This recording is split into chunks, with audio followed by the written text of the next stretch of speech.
Preface to the first edition. Very few ever fully appreciate the powerful influence which sexuality exercises over feeling, thought, and conduct, both in the individual and in society.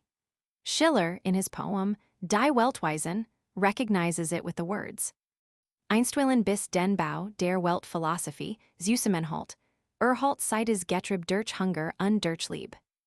It is remarkable that the sexual life has received but a very subordinate consideration on the part of philosophers. Schopenhauer, The World as Will and Idea, thought it strange that love had been thus far a subject for the poet alone, and that, with the exception of superficial treatment by Plato, Rousseau, and Kant, it had been foreign to philosophers. What Schopenhauer and, after him, the philosopher of the unconscious, E.V. Hartmann, philosophized concerning the sexual relations is so imperfect, and in its consequences so distasteful, that, aside from the treatment in the works of Michelet, Elamer, and Mantegazza, Physiology of Love, which are to be considered more as brilliant discussions than as scientific treatises, the empirical psychology and metaphysics of the sexual side of human existence rest upon a foundation which is scientifically almost puerile. The poets may be better psychologists than the psychologists and philosophers, but they are men of feeling rather than of understanding, and at least one-sided in their consideration of the subject. They cannot see the deep shadow behind the light and sunny warmth of that from which they draw their inspiration. The poetry of all times and nations would furnish inexhaustible material for a monograph on the psychology of love. But the great problem can be solved only with the help of science, and especially with the aid of medicine, which studies the psychological subject at its anatomical and physiological source, and views it from all sides. Perhaps it will be possible for medical science to gain a standpoint of philosophical knowledge midway between the despairing views of philosophers like Schopenhauer and Hartmann and the gay, naive views of the poets. It is not the intention of the author to lay the foundation of a psychology of the sexual life, though without doubt psychopathology would furnish many important sources of knowledge to psychology. The purpose of this treatise is a description of the pathological manifestations of the sexual life and an attempt to refer them to their underlying conditions. The task is a difficult one, and, in spite of years of experience as alienist and medical jurist, I am well aware that what I can offer must be incomplete. The importance of the subject for the welfare of society, especially forensically, demands, however, that it should be examined scientifically. Only he who, as a medico-legal expert, has been in a position where he has been compelled to pass judgment upon his fellow men, where life, freedom, and honor were at stake, and realized painfully the incompleteness of our knowledge concerning the pathology of the sexual life, can fully understand the significance of an attempt to gain definite views concerning it. Even at the present time, in the domain of sexual criminality, the most erroneous opinions are expressed and the most unjust sentences pronounced, influencing laws and public opinion.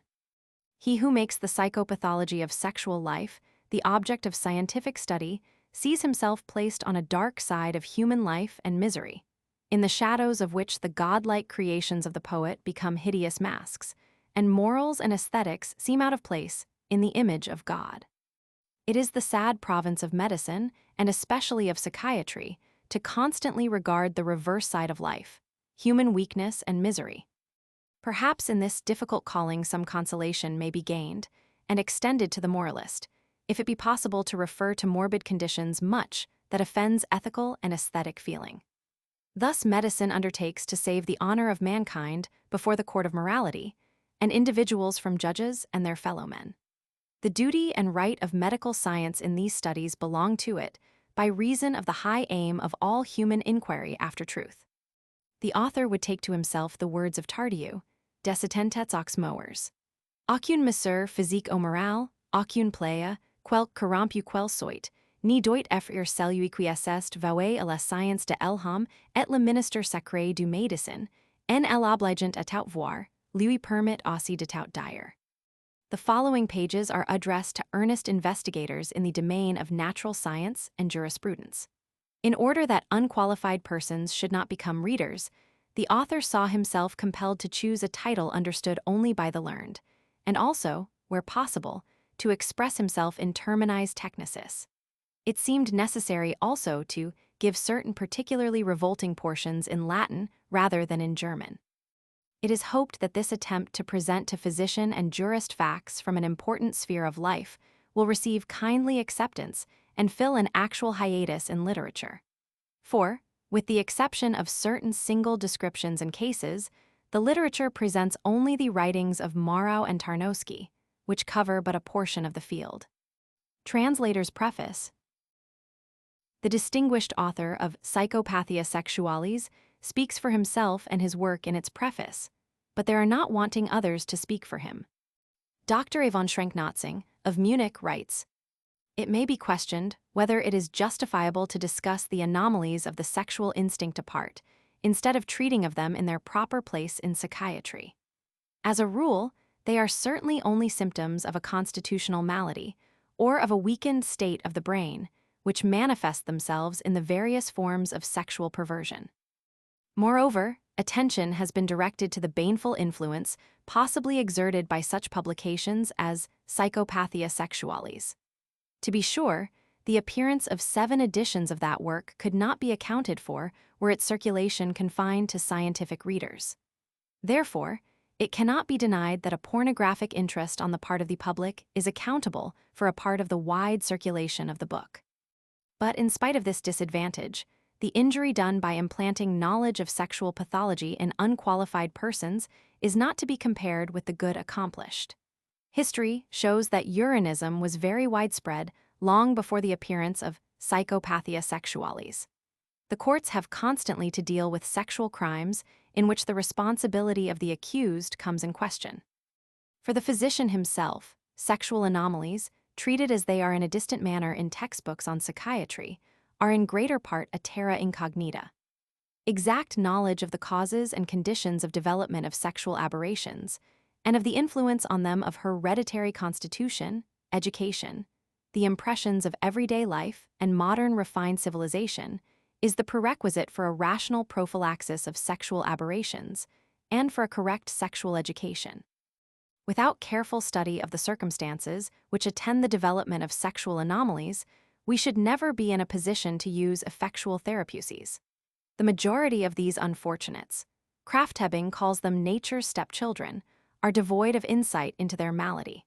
Like insane patients destitute of understanding of the ethical development of man, they are happy in their abnormal instinctive tendency. For this reason, in spite of the great prevalence of urinism, very few of its subjects seek medical treatment.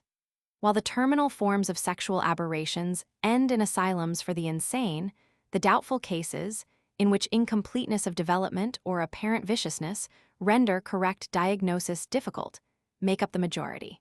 But a thorough knowledge of the aberrations of the sexual instinct is absolutely indispensable to the jurist. The reasons given are thus sufficiently important to demonstrate the need of a handbook on Psychopathia Sexualis. These words also hold true for English-speaking physicians and jurists, who can scarcely fail to welcome the translation of a work so systematic and comprehensive as Psychopathia Sexualis, a work conceived and executed in the highest scientific and humane spirit. A work which not only broadens and systematizes our knowledge of psychosexual phenomena, but also demonstrates, in the results of hypnotic suggestion, how important mental therapies must ultimately become in the hands of the physician. A work which is a trustworthy guide in the study of the concrete case of sexual crime, and a philosophical treatise on the interrelations of sexual criminality, disease, and criminal anthropology. The difficulties of translation have not been slight, but minor errors cannot destroy the author's meaning. For much encouragement in the work of translation, my gratitude to Dr. James G. Kiernan and Dr. G. Frank Lidston, of Chicago, both well-known investigators in this domain of psychopathology, is here expressed. And to Dr. William A. Stone, Assistant Superintendent at the Michigan Asylum, Kalamazoo, I am greatly indebted for assistance in the preparation of the manuscript. Charles Gilbert Chaddock, St. Louis, November 1892. Table of Contents. A Fragment of a Psychology of the Sexual Life. The propagation of the human species is not committed to accident or to the caprice of the individual, but made secure in a natural instinct, which, with all-conquering force and might, demands fulfillment. In the gratification of this natural impulse are found not only sensual pleasure and sources of physical well-being, but also higher feelings of satisfaction in perpetuating the single, perishable existence by the transmission of mental and physical attributes to a new being. In coarse, sensual love, in the lustful impulse to satisfy this natural instinct, man stands on a level with the animal, but it is given to him to raise himself to a height where this natural instinct no longer makes him a slave. Higher, nobler feelings are awakened, which, notwithstanding their sensual origin, expand into a world of beauty, sublimity, and morality. On this height man overcomes his natural instinct, and from an inexhaustible spring draws material and inspiration for higher enjoyment, for more earnest work, and the attainment of the ideal. Maudsley, Deutsche Klinik, 1873, 2-3, rightly calls the sexual feeling the foundation for the development of the social feeling.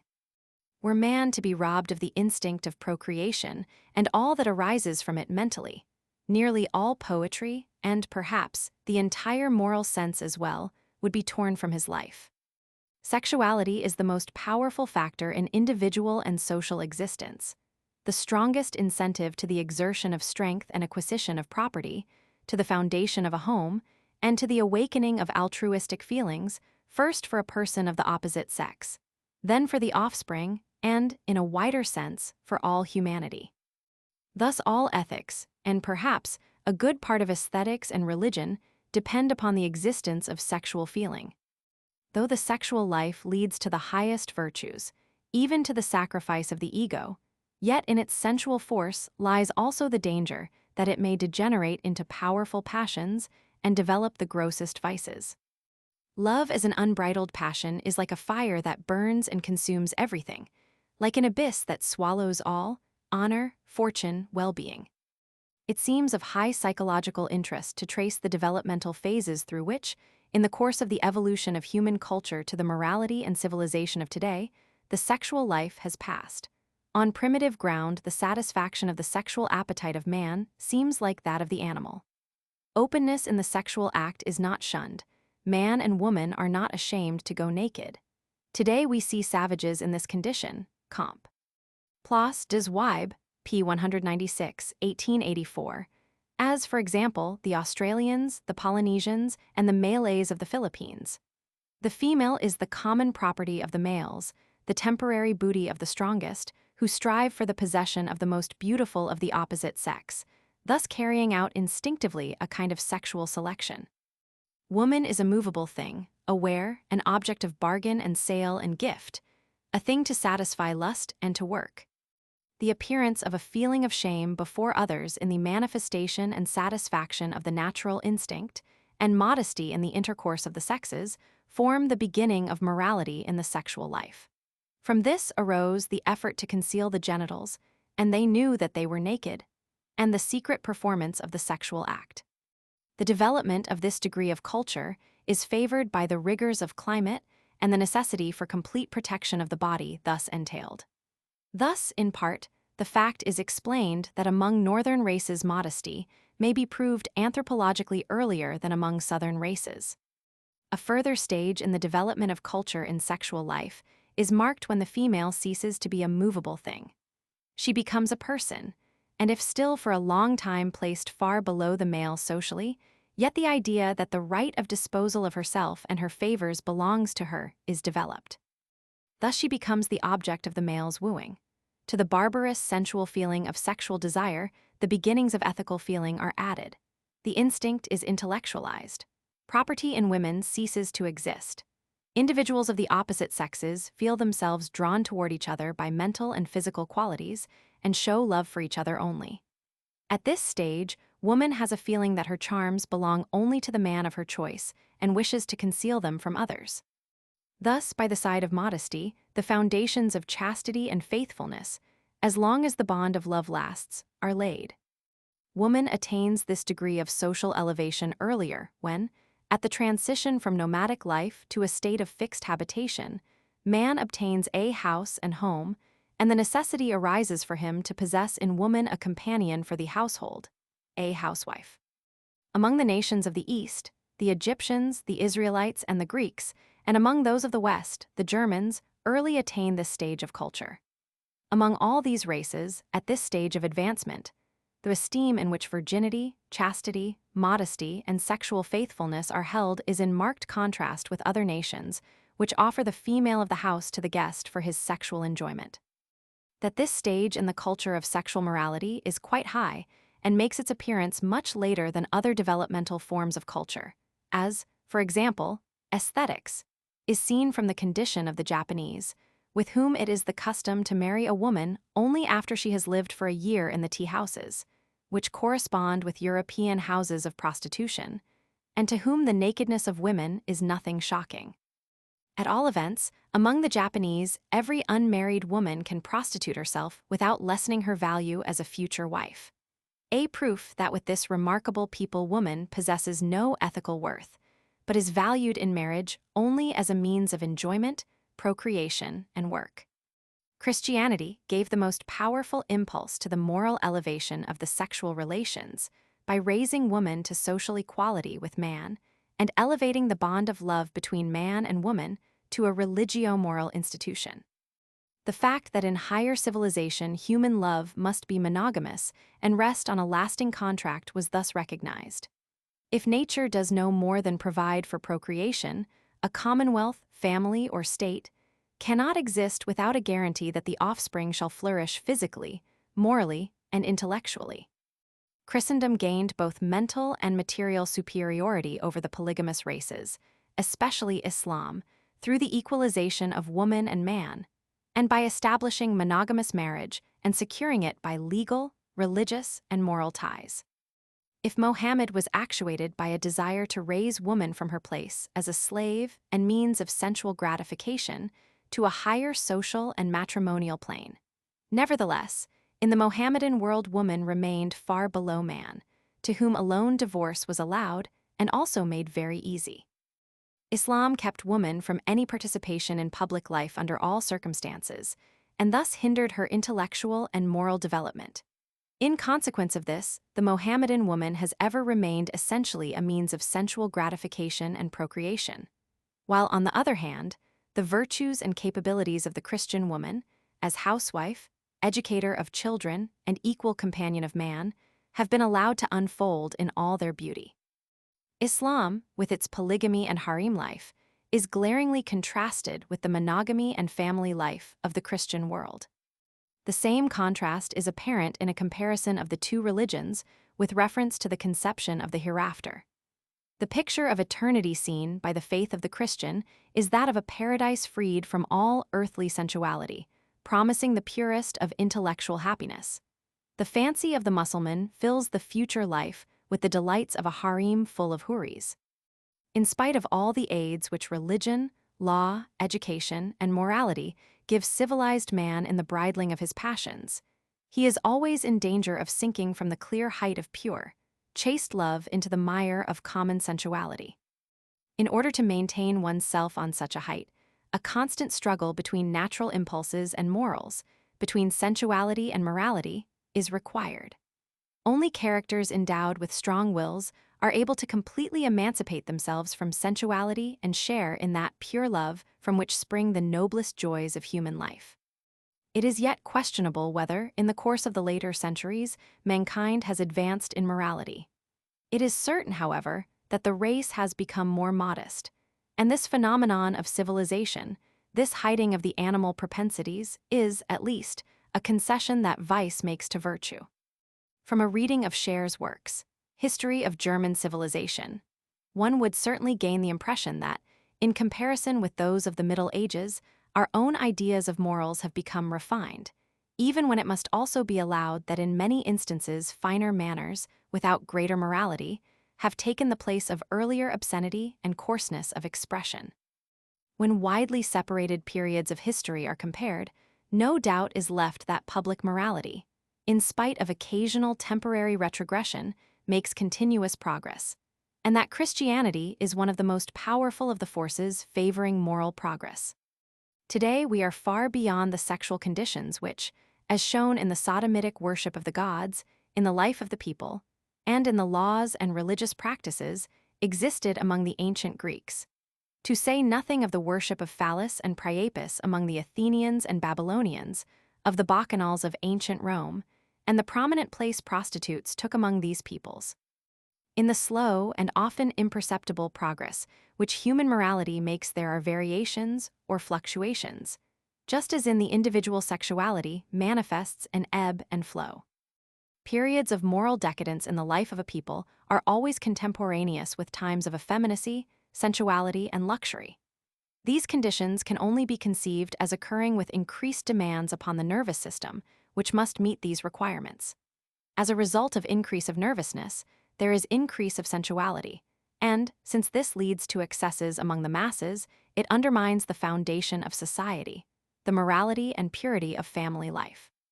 When this is destroyed by excesses, unfaithfulness, and luxury, then the destruction of the state is inevitably compassed in material, moral, and political ruin. Warning examples of this character are presented by Rome, Greece, and France under Louis Roman XIV and Roman XV. In such times of political and moral destruction, monstrous perversions of the sexual life were frequent, which, however, may in part be referred to psychopathological or, at least, neuropathological conditions existing in the people. It is shown by the history of Babylon, Nineveh, Rome, and also by the mysteries of life in modern capitals, that large cities are the breeding places of nervousness and degenerate sensuality. The fact which may be learned from reading Ploss's work is remarkable, viz., that perversion of the sexual instinct, save among the Aleutians, and in the form of masturbation among the females of the East and the Nama Hottentots, does not occur in uncivilized or half-civilized races. The study of the sexual life in the individual must begin at its development at puberty and follow it through its different phases to the extinction of sexual feelings. In his Physiology of Love, Mantegazza describes the longings and impulses of awakening sexual life, of which presentiments, indefinite feelings, and impulses have existed long before the epoch of puberty. This epoch is, physiologically, the most important. In the abundant increase of feelings and ideas, which it engenders, is manifested the significance of the sexual factor in mental life. These impulses, at first vague and incomprehensible, arising from the sensations which are awakened by organs which were previously undeveloped, are accompanied by a powerful excitation of the emotions. The psychological reaction of the sexual impulse at puberty expresses itself in a multitude of manifestations which have in common only the mental condition of emotion and the impulse to express in some way, or render objective, the strange emotionality. Religion and poetry lie close to it, which, after the time of sexual development is past, and these originally incomprehensible feelings and impulses have cleared up, receive powerful incentives from the sexual sphere. He who doubts this has only to think how often religious enthusiasm occurs at the time of puberty, how frequent sexual episodes are in the lives of the saints, how powerfully sensuality expresses itself in the histories of religious fanatics, and in what revolting scenes, true orgies, the religious festivals of antiquity, no less than the meetings of certain sects in modern times, express themselves, to say nothing of the lustful mysteries which characterized the cults of the ancients. On the other hand, we see that unsatisfied sensuality very frequently finds an equivalent in religious enthusiasm. This relation between religious and sexual feeling is also shown on the basis of unequivocal psychopathological states. It suffices to recall how intense sensuality makes itself manifest in the clinical histories of many religious maniacs. The motley mixture of religious and sexual delusions that is so frequently observed in psychoses, e.g., in maniacal women, who think they are or will be the mother of God, but particularly in masturbatic insanity. And finally, the sensual, cruel self-punishments, injuries, self-castrations, and even self-crucifixions resulting from abnormal sexual religious feeling. Any attempt to explain the relations between religion and love has difficulties to encounter. Many analogies present themselves. The feeling of sexual attraction and religious feeling, considered as a psychological fact, consist of two elements. In religion, the primary element is a feeling of dependence, a fact which Schleiermacher recognized long before the later studies in anthropology and ethnography, founded on the observation of primitive conditions, had led to the same conclusion. It is only at a higher stage of culture that the second and essentially ethical element, love of God, enters into religious feeling. In the place of the evil spirits of the primitive peoples came the two-faced, now kind, now angry, creations of the more complicated mythologies, until, finally, the God of love, as the giver of eternal happiness, is reverenced, whether this be hoped for from Jehovah as a blessing on earth, from Allah as a physical blessing in paradise, from Christ as eternal bliss in heaven, or as the nirvana of the Buddhists. In sexual desire, love, the expectation of unbounded happiness is the primary element. The feeling of dependence is of secondary development. The nucleus of this feeling exists in both parties, but it may remain undeveloped in one. As a rule, owing to her passive part in procreation and social conditions, it is more pronounced in woman, but exceptionally this is true of men having minds that approach the feminine type. In both the religious and sexual spheres, love is mystical, transcendental.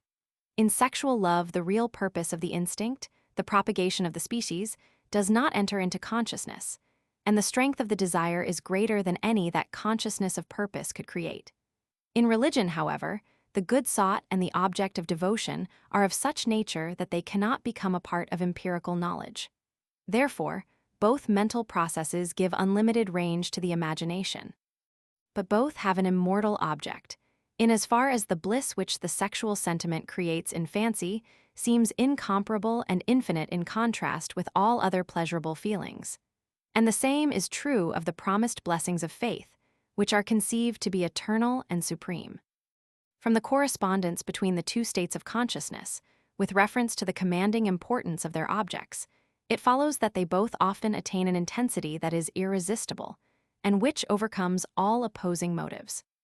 Owing to their similarity in that their objects cannot be attained, it follows that both easily degenerate into silly enthusiasm, in which the intensity of feeling far surpasses the clearness and constancy of the ideas. In both cases, in this enthusiasm, with the expectation of a happiness that cannot be attained, the necessity of unconditional submission plays a part. Owing to the correspondence in many points between these two emotional states, it is clear that when they are very intense, the one may take the place of the other, or one may appear by the side of the other, since every intensification of one element of mental life also intensifies its associations. The constant emotion thus calls into consciousness now one and now the other of the two series of ideas with which it is connected. Either of these mental states may become transformed into the impulse to cruelty, actively exercised or passively suffered. In the religious life, this is expressed by sacrifice. Primarily, this is done with the idea that the victim is materially enjoyed by the deity, then, in reverence, as a sign of submission, as a tribute, and finally, with the belief that sins and transgressions against the deity are thus atoned for and blessing obtained. If, however, the offering consists of self-punishment, which occurs in all religions, in individuals of very excitable religious nature, it serves not only as a symbol of submission and as an equivalent in the exchange of present pain for future bliss, but everything that is thought to come from the deity, all that happens in obedience to divine mandate or to the honor of the Godhead, is felt directly as pleasure. Thus, religious enthusiasm leads to ecstasy, to a condition in which consciousness is so preoccupied with feelings of mental pleasure that the concept of suffering endured can only be perceived without its painful quality.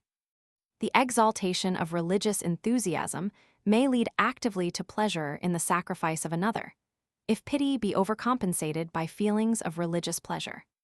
Sadism, and particularly masochism, v. infra, show that in the sphere of the sexual life there may be similar phenomena. Thus, the well-established relations between religion, lust, and cruelty may be comprehended in the following formula.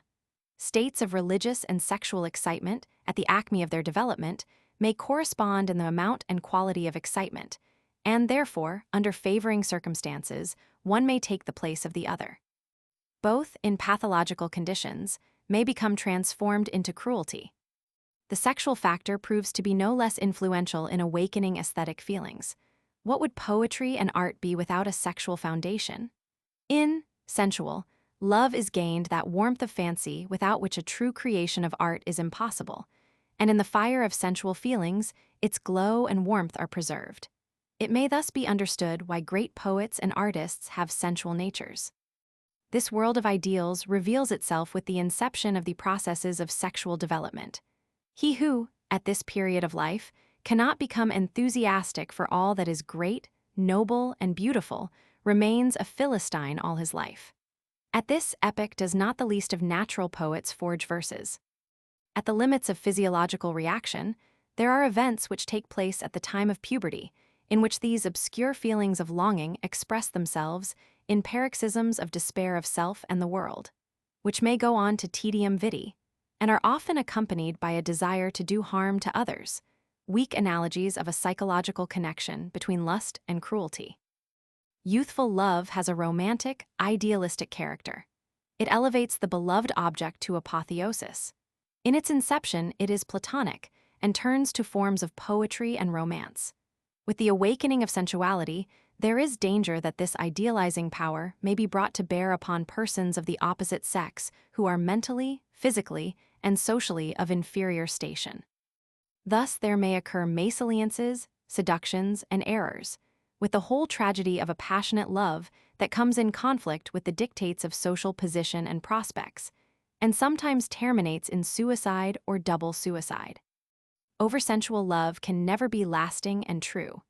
For this reason, the first love is, as a rule, very fleeting, because it is nothing else than the flare of a passion, the flame of a fire of straw. Only the love that rests upon a recognition of the social qualities of the beloved person, only a love which is willing not only to enjoy present pleasures, but to bear suffering for the beloved object and sacrifice all, is true love. The love of a strongly constituted man shrinks before no difficulties or dangers in order to gain and keep possession of its object. Love expresses itself in acts of heroism and daring. Such love is in danger, under certain circumstances, of becoming criminal if moral principles be weak. Jealousy is an ugly spot in this love. The love of a weakly constituted man is sentimental. It sometimes leads to suicide when it is not returned or meets with obstacles, while under like conditions, the strongly constituted man may become a criminal. Sentimental love is in danger of becoming a caricature, i.e., when the sensual element is weak. The Knight of Toggenburg, Don Quixote, many minnesingers and troubadours of the Middle Ages. Such love is flat and soft, and maybe even silly, but the true expression of this powerful feeling awakens appropriate pity, respect, or sorrow in the hearts of others. Frequently, this weak love expresses itself in equivalence, in poetry, which, however, under such circumstances is effeminate, in aesthetics which are overdrawn, in religion, in which it gives itself up to mysteries and religious enthusiasm, or, where there is a more powerful sensual foundation, found sex or expresses itself in religious insanity. The immature love of the age of puberty has something of all this in it. Of all the poems and rhymes written at this time of life, they only are readable that are the product of poets divinely endowed. Notwithstanding all the ethics which love requires in order to develop into its true and pure form, its strongest root is still sensuality. Platonic love is an impossibility, a self-deception, a false designation for related feelings. In as far as love rests upon sensual desire, it is only conceivable in a normal way as existing between individuals of opposite sex and capable of sexual intercourse. If these conditions are wanting or destroyed, then, in the place of love, comes friendship. The role which the retention of sexual functions plays in the case of a man, both in originating and retaining the feeling of self-respect, is remarkable. In the deterioration of manliness and self-confidence, which the onanist, in his weakened nervous state, and the man that has become impotent, present, may be estimated the significance of this factor. Juakowski Manel. Impotence. Vienna, 1889, says very justly that old and young men essentially differ mentally, on account of the condition of their virility, and that impotence has a detrimental effect upon the feeling of well-being, mental freshness, activity, self-confidence, and the play of fancy. This loss becomes the more important the younger a man is when he loses his virility and the more sensually he was constituted. Under such circumstances, a sudden loss of virility may induce severe melancholia and even lead to suicide. For such nature's life without love is unbearable. But also, in cases where the reaction is not so deep, the man bereft of his virility is morose and spiteful, egotistic, jealous, contrary, listless, has but little self-respect or sense of honor, and is cowardly. Analogies are seen in the Scotsons, who, after their castration, change for the worse. The loss of virility is still more noticeable in certain weakly constituted individuals, where it expresses itself in formal effemination, v. infra. In a woman who has become a matron, the condition is of much less importance psychologically, though it is noticeable. If the past period of sexual life has been satisfactory, if children delight the heart of the aging mother, then she is scarcely conscious of the change of her personality. The situation is different, however, where sterility or circumstances have kept a woman from the performance of her natural functions and denied her that happiness. These facts place in a clear light the differences which exist between man and woman in the psychology of the sexual life, and in all the sexual functions and desires. Undoubtedly, man has a much more intense sexual appetite than woman. As a result of a powerful natural instinct, at a certain age, a man is drawn toward a woman. He loves sensually and is influenced in his choice by physical beauty. In accordance with the nature of this powerful impulse, he is aggressive and violent in his wooing. At the same time, this demand of nature does not constitute all of his mental existence. When his longing is satisfied, love temporarily retreats behind other vital and social interests. With a woman, it is quite otherwise. If she is normally developed mentally and well-bred, her sexual desire is small. If this were not so, the whole world would become a brothel and marriage and a family impossible. It is certain that the man that avoids women and the woman that seeks men are abnormal. Woman is wooed for her favor. She remains passive. This lies in her sexual organization and is not founded merely on the dictates of good breeding. Nevertheless, the sexual sphere occupies a much larger place in the consciousness of woman than in that of man. The need of love in her is greater than in man, and is continual, not intermittent, but this love is rather more spiritual than sensual. While a man loves a woman first as wife and then as mother of his children, a woman is primarily conscious of a man as the father of her children and then as husband. In the choice of a life companion, a woman is influenced much more by the mental than the physical qualities of a man. When she has become a mother, she divides her love between child and husband. Sensuality disappears in the mother's love. Thereafter, in marital intercourse, the wife finds less sensual satisfaction than proof of the love of her husband. A woman loves with her whole soul. To her, love is life. To a man, it is the joy of life. To him, misfortune in love is a wound, but it costs a woman her life, or at least her happiness. A psychological question worthy of consideration is whether a woman can truly love twice in her life. Certainly, the mental inclination of woman is monogamous, while in man, it is polygamous.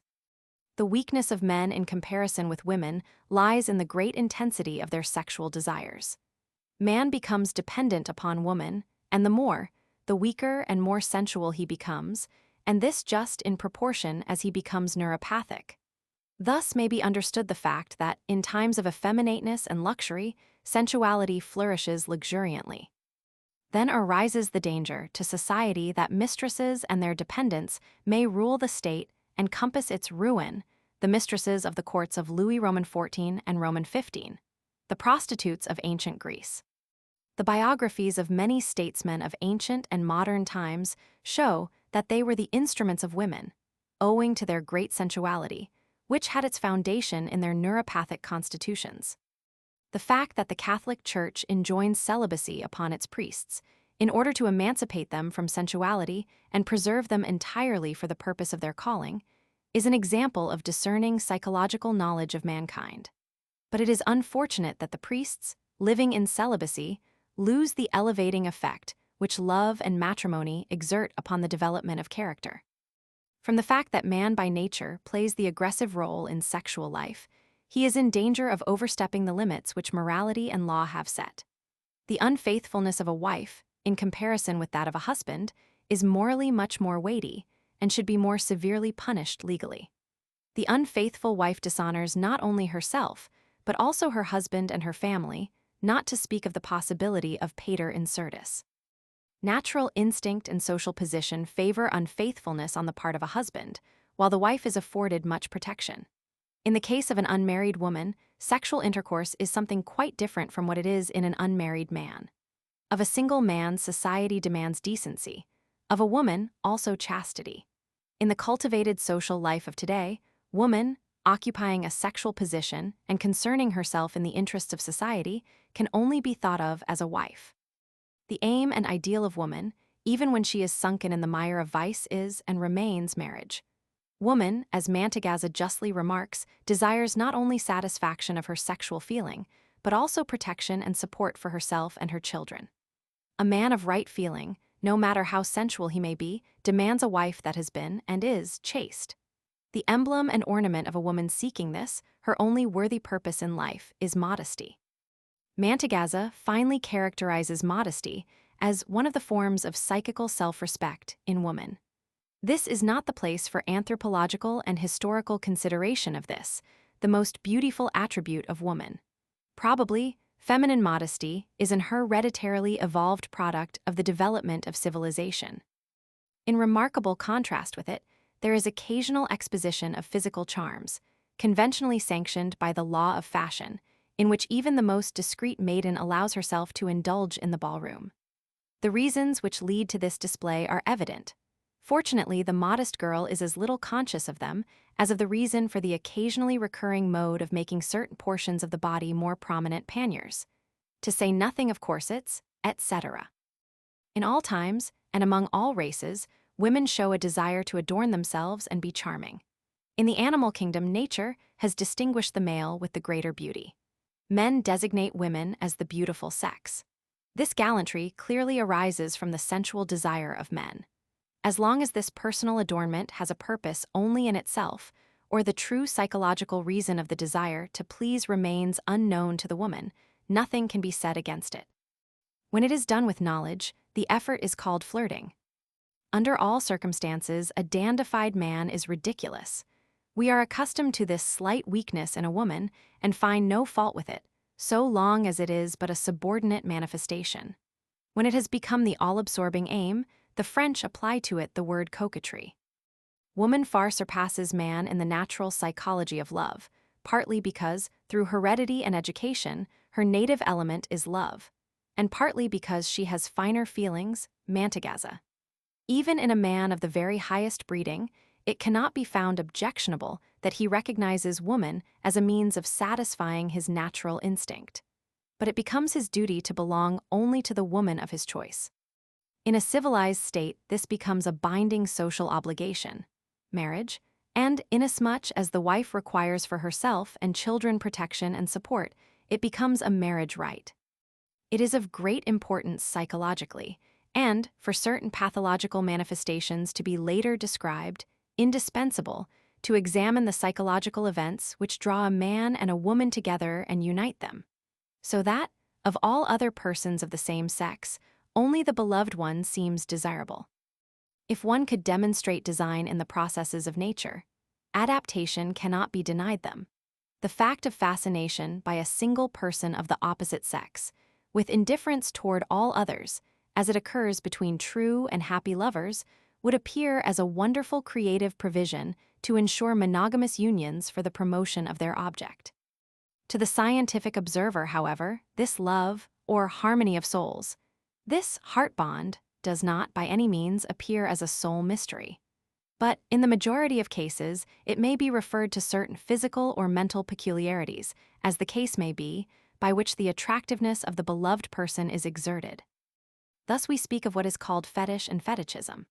In the term fetish, we are wont to comprehend objects, or parts, or simply peculiarities of objects, which by virtue of associative relations to an intense feeling, or to a personality or idea that awakens deep interest, exert a kind of charm, fetiço, Portuguese, or at least, owing to peculiar individual coloring, produce a very deep impression which does not belong to the external sign, symbol, fetish, in itself.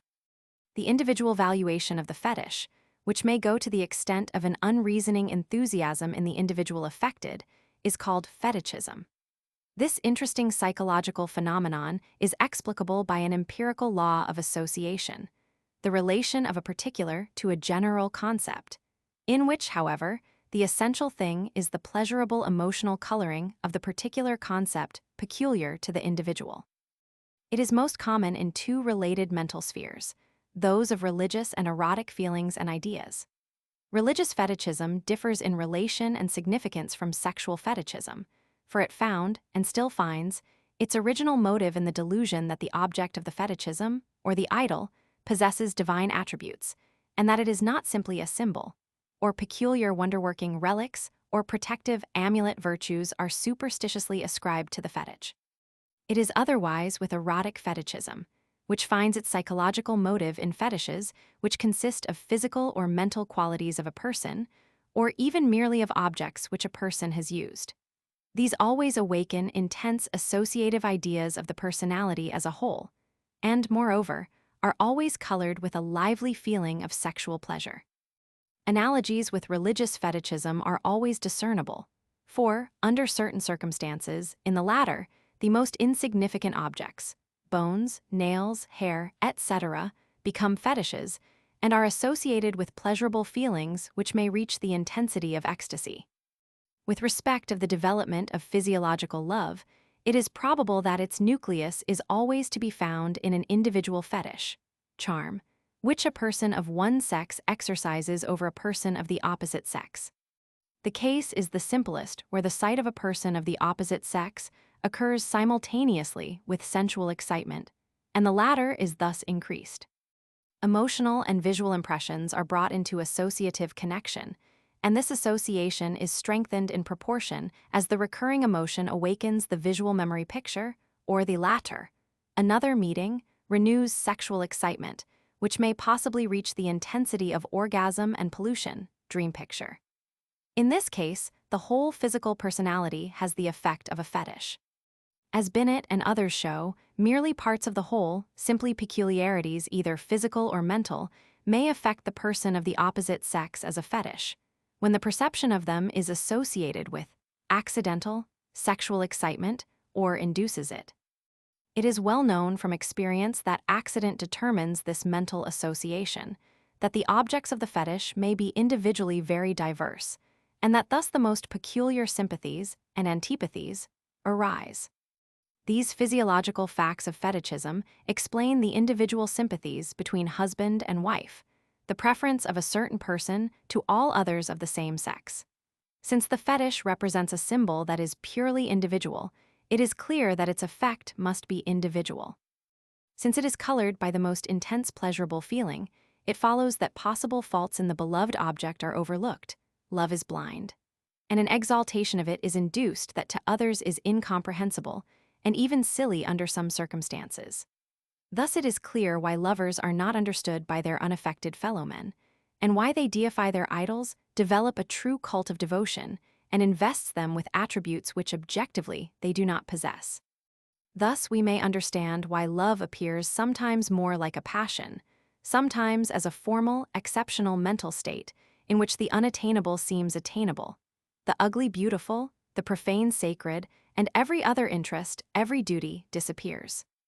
Tard, Archives de l'Anthropologie Criminelle, v. Year, number 30, rightfully emphasizes the fact that the fetish may vary with nations as well as with individuals, but that the general ideal of beauty remains the same among civilized people of the same era.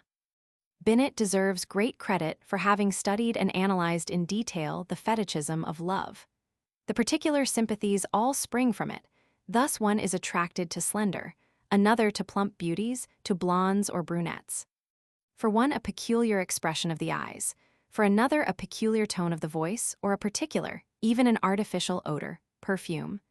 Or the hand, the foot, the ear, etc. may be the individual fetish charm, the beginning of a complicated chain of mental processes which, as a whole, represent love, i.e., the longing to possess physically and mentally the beloved object. This fact is important, as showing a condition for the origin of a fetichism that falls within physiological limits. The fetish may constantly retain its significance without being pathological. But this is possible only when the particular concept is developed to a general concept, when the resulting love comes to take as its object the whole mental and physical personality. Normal love can be nothing but a synthesis, a generalization. Ludwig Brunn, under the heading, The Fetichism of Love, cleverly says, "Thus normal love appears to us as a symphony of tones of all kinds. It results from the most various stimuli. It is likewise polytheistic. Fetichism recognizes only the tone of a single instrument. It results from a certain stimulus. It is monotheistic." On slight reflection, anyone will see that real love, this word is only too often abused, can be spoken of only when the whole person is both physically and mentally the object of adoration. Love must always have a sensual element, i.e., the desire to possess the beloved object, to be united with it, and fulfill the laws of nature. But when merely the body of the person of the opposite sex is the object of love, when satisfaction of sensual pleasure is the sole object, without desire to possess the soul and enjoy mutual communion, love is not genuine, no more than that of platonic lovers, who love only the soul and avoid sensual pleasure, many cases of contrary sexuality. For the former merely the body, for the latter simply the soul, is a fetish, and the love fetichism. Such cases certainly represent transitions to pathological fetichism. This assumption is even more justified when, as a further criterion of real love, mental satisfaction must be given by the sexual act. There remains to be mentioned, within the physiological phenomena of fetichism, the fact that among the many things that may become fetishes, there are certain ones that gain such significance for a majority of persons. As such, for a man may be mentioned the hair, the hand, the foot of a woman, the expression of her eyes. Certain ones of these gain a remarkable significance in the pathology of fetichism. These facts clearly play a role in the feminine mind, either consciously or unconsciously. One of the greatest cares of women is the cultivation of the hair, to which often an unreasonable amount of time and money is devoted. How a mother cares for her little daughter's hair, what a part the hairdresser plays. Falling of the hair would cause despair in a young lady. I recall a proud lady who became insane over it and died by suicide. Young ladies like to talk of coiffures and are envious of beautiful hair. Beautiful hair is a powerful fetish with many men. In the legend of the Loreley, who lured men to destruction, the golden hair, which she combs with a golden comb, appears as a fetish. Frequently the hand and foot possess an attractiveness no less powerful, when indeed, often, though by no means invariably, masochistic and sadistic feelings aid in determining the peculiar kind of fetish. By a transference through association of ideas, the gloves or shoes may obtain the significance of a fetish. Brunn op. Cit. justly points out that among the customs of the Middle Ages, drinking from the shoe of a beautiful woman, still to be found in Poland, played a remarkable part in gallantry and homage. The shoe also plays an important role in the legend of Aschenbrodel. The expression of the eyes is particularly important as a means of kindling the sparks of love. A neuropathic eye frequently affects persons of both sexes as a fetish. Madame, vos beau me font mourir d'amour, Molière. There is superfluity of examples, showing that odors of the body may become fetishes. This fact is also taken advantage of in the Ars Amandi of woman, either consciously or unconsciously. Ruth sought to attract beaux by perfuming herself. The demi-monde of ancient and modern times is noted for its use of perfume. Jaeger, in his Discovery of the Soul, calls attention to many olfactory sympathies. Cases are known where men have married ugly women, simply because their personal odors were exceedingly pleasing. Binet makes it probable that the voice may also become a fetish. He relates a case in point of Dumas, who used it in his novel, La Maison du Vent. It was the case of a wife who fell in love with a tenor's voice and thus became untrue to her husband. Bellot's romance, Les Bénusses de Trouville, speaks in favor of this assumption. Binet thinks that many marriages with singers are due to the fetish of their voices. He also calls attention to the interesting fact that among singing birds the voice has the same sexual significance as odors among quadrupeds. The birds allure by their song, and the male that sings most beautifully flies at night to his charmed mate. The pathological facts of masochism and sadism show that mental peculiarities may also act as fetishes in a wider sense.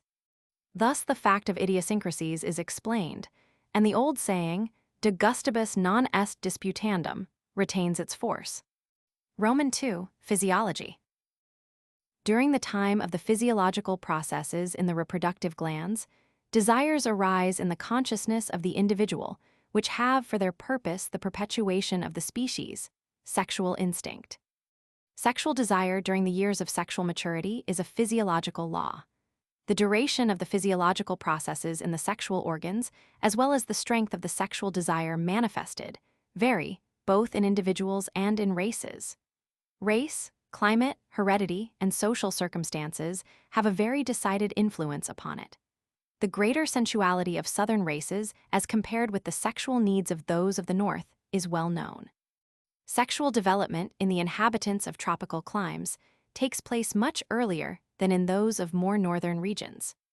In women of northern countries, ovulation, recognizable in the development of the body and the occurrence of a periodical flow of blood from the genitals, menstruation, usually begins about the 13th or 15th year. In men, puberty, recognizable in the deepening of the voice, the appearance of hair on the face and the mons veneris, and the occasional occurrence of pollutions, etc., takes place about the 15th year. In the inhabitants of tropical countries, however, sexual development takes place several years earlier in women, sometimes as early as the 8th year. It is worthy of remark that girls who live in cities develop about a year earlier than girls living in the country, and that the larger the town the earlier, ceteris paribus, the development takes place. Heredity, however, has no small influence on libido and sexual power. Thus there are families in which, with great physical strength and longevity, great libido and virility are preserved until a great age, while in other families the vita sexualis develops late and is early extinguished. In women, the time of the activity of the reproductive glands is shorter than in men, in whom the sexual function may last until a great age. Ovulation ceases about 30 years after puberty. This period of cessation of activity of the ovaries is called the change of life, climacterium. This biological phase does not represent merely a cessation of function and final atrophy of the reproductive organs, but also a transformation of the whole organism. In Middle Europe, the sexual maturity of men begins about the 18th year, and their virility reaches its acme at 40. After that age, it slowly declines. The potentia generandi ceases usually at the age of 62, but potentia coendi may be present even in old age. The existence of the sexual instinct is continuous during the time of sexual life, but it varies in intensity. Under physiological conditions, it is never intermittent, periodical, as in animals. In men, it manifests an organic variation of intensity in consonance with the collection and expenditure of semen. In women, the increase of sexual desire coincides with the process of ovulation, and in such a way that libido sexualis is greater after the menstrual period. Sexual instinct, as emotion, idea, and impulse, is a function of the cerebral cortex. Thus far, no definite region of the cortex has been proved to be exclusively the seat of sexual sensations and impulses. Owing to the close relations which exist between the sexual instinct and the olfactory sense, it is to be presumed that the sexual and olfactory centers lie close together in the cerebral cortex. The development of the sexual life has its beginning in the organic sensations which arise from the developing reproductive glands. These excite the attention of the individual. Readings and the experiences of everyday life, which unfortunately today are too early and too frequently suggestive, convert these notions into clear ideas. These become accentuated by organic sensations which are pleasurable.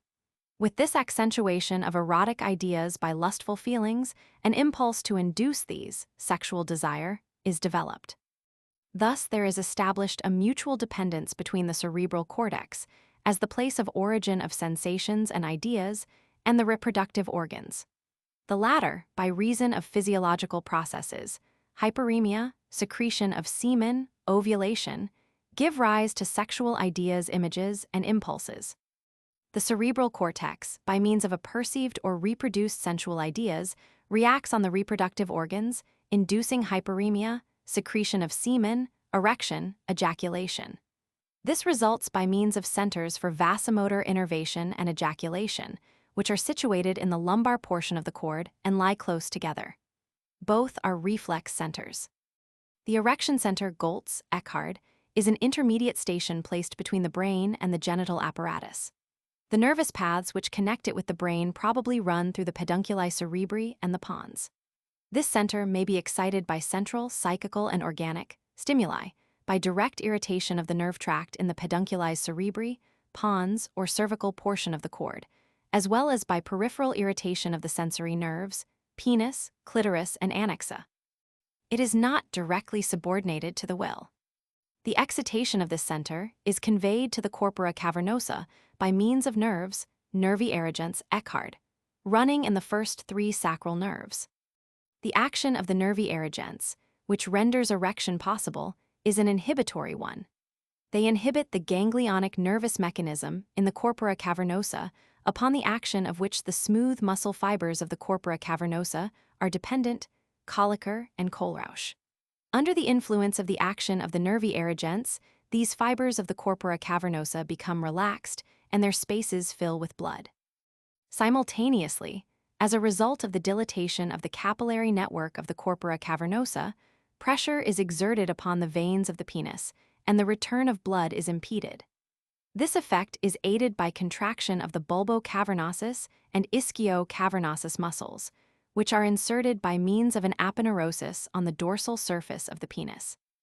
The erection center is under the influence of both exciting and inhibitory innervation arising in the cerebrum. Ideas and sense perceptions of sexual content have an exciting effect. Also, according to observations made on men that have been hung, it is evident that the erection center may be excited by excitation of the tract in the spinal cord.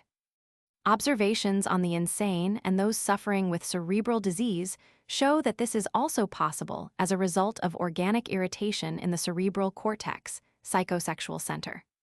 Spinal diseases, taboos, especially myelitis, affecting the lumbar portion of the cord, in their earlier stages, may directly excite the erection center. Reflex excitation of the center is possible and frequent in the following ways: by irritation of the peripheral sensory nerves of the genitals and surrounding parts by friction, by irritation of the urethra, gonorrhea, of the rectum, hemorrhoids, oxyuris, of the bladder, distension with urine, especially in the morning, irritation of calculi, by distension of the vesicular seminals with semen, by hyperemia of the genitals, occasioned by lying on the back, and thus inducing pressure of the intestines upon the blood vessels of the pelvis. The erection center may also be excited by irritation of the nervous ganglia, which are so abundant in the prostatic tissue, prostatitis, introduction of catheter, etc. The experiment of Goltz, according to whom, when in dogs the lumbar portion of the cord is severed, erection is more easily induced, shows that the erection center is also subject to inhibitory influences from the brain. In men, the fact that the will and emotions, fear of unsuccessful coitus, surprise inter actum sexualum, etc., may inhibit the occurrence of erection and cause it, when present, to disappear, also indicates this. The duration of erection is dependent upon the duration of its exciting causes, sensory stimuli, the absence of inhibitory influences, the nervous energy of the center, and the early or late occurrence of ejaculation, v. infra. The central and highest portion of the sexual mechanism is the cerebral cortex. It is justifiable to presume that there is a definite region of the cortex, cerebral center, which gives rise to sexual feelings, ideas, and impulses, and is the place of origin of the psychosomatic processes which we designate as sexual life, sexual instinct, and sexual desire. This center is excitable to both central and peripheral stimuli. Central stimuli, in the form of organic excitation, may be due to diseases of the cerebral cortex. Physiologically, they consist of psychical stimuli, memory, and sensory perceptions. Under physiological conditions, these stimuli are essentially visual perceptions and memory pictures, i.e., lascivious stories, and also tactile impressions, touch, pressure of the hand, kiss, etc. Within physiological limits, auditory and olfactory perceptions certainly play but a very subordinate role. Under pathological conditions, infra, the latter have a very decided influence in inducing sexual excitement. Among animals, the influence of olfactory perceptions on the sexual sense is unmistakable. Althaus, Beiträge zur Physiol, Unpathol, des Olfactorius. Archive für Psych, Roman 12, H1 declares that the sense of smell is important with reference to the reproduction of the species. He shows that animals of opposite sexes are drawn to each other by means of olfactory perceptions, and that almost all animals at the time of rutting emit a very strong odor from their genitals. An experiment by Skiff is confirmatory of this. He extirpated the olfactory nerves in puppies and found that, as the animals grew, the male was unable to distinguish the female. On the other hand, an experiment by Mantegazza, Hygiene of Love, who removed the eyes of rabbits and found that the defect constituted no obstacle to procreation, shows how important in animals the olfactory sense is for the vita sexualis.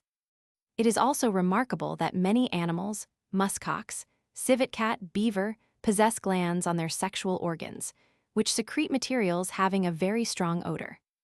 Althaus also shows that in man there are certain relations existing between the olfactory and sexual senses.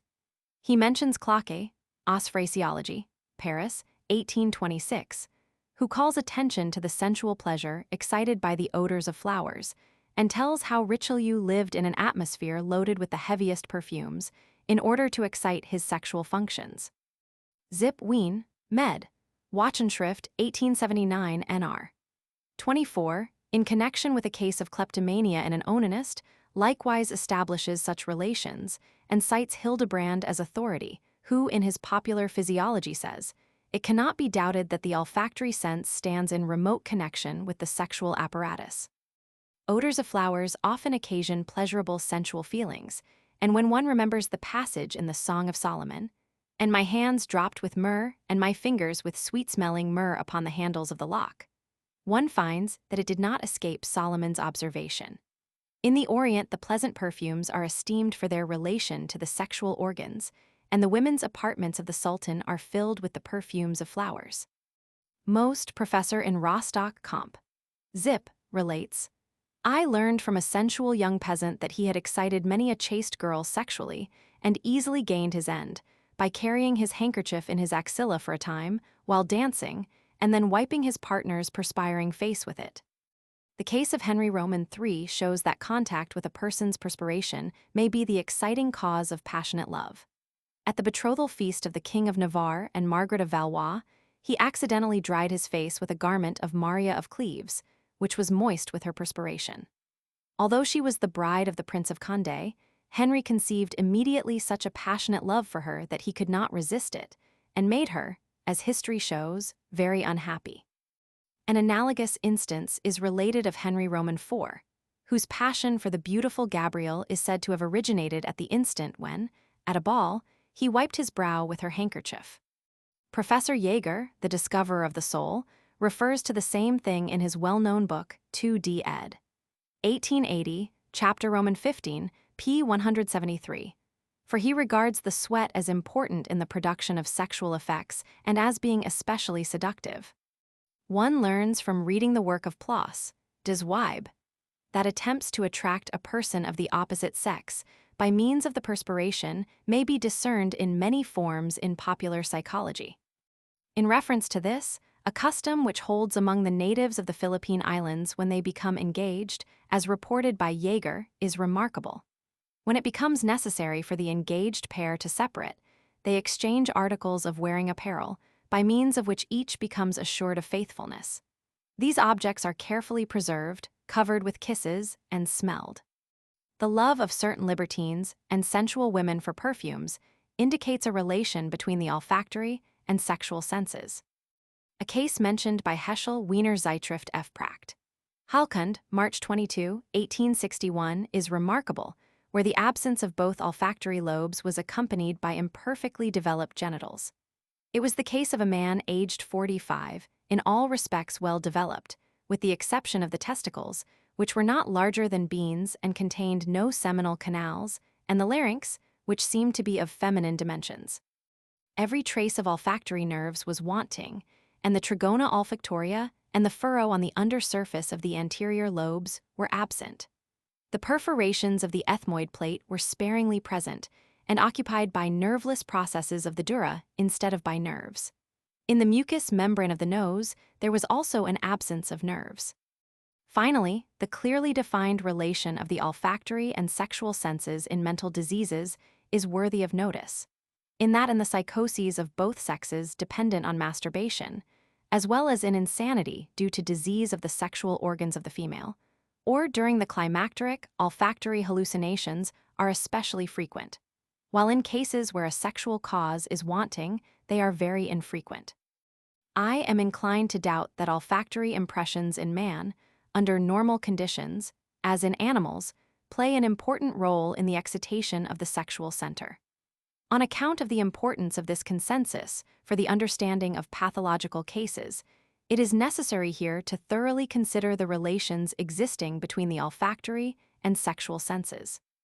The sexual sphere of the cerebral cortex may be excited, in the sense of an excitation of sexual concepts and impulses, by processes in the generative organs.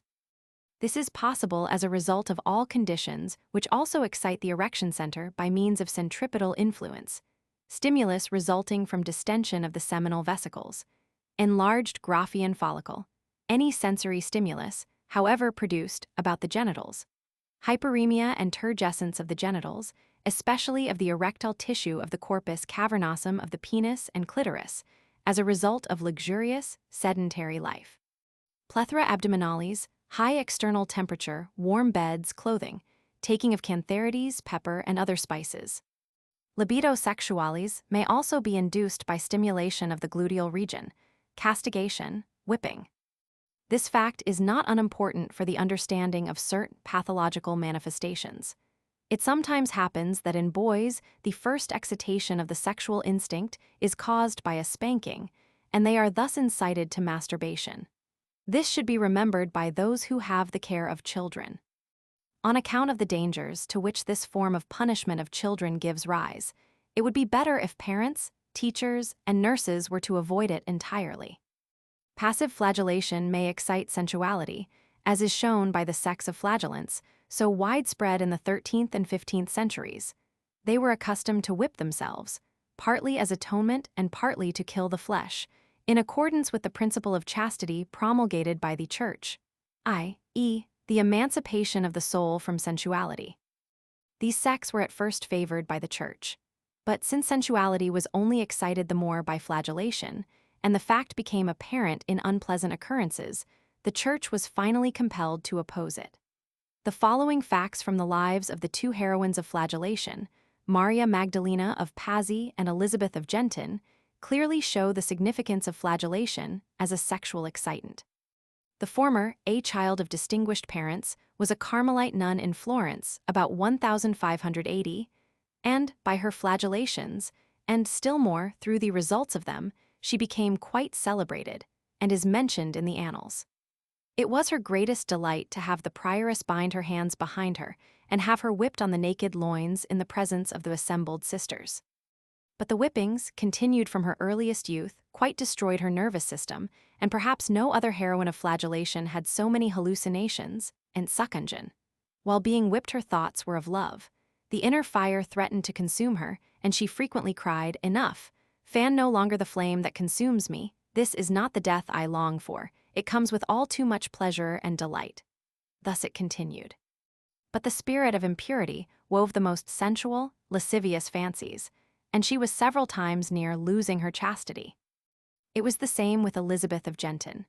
As a result of whipping, she actually passed into a state of bacchanalian madness. As a rule, she rested when, excited by unusual flagellation, she believed herself united with her ideal.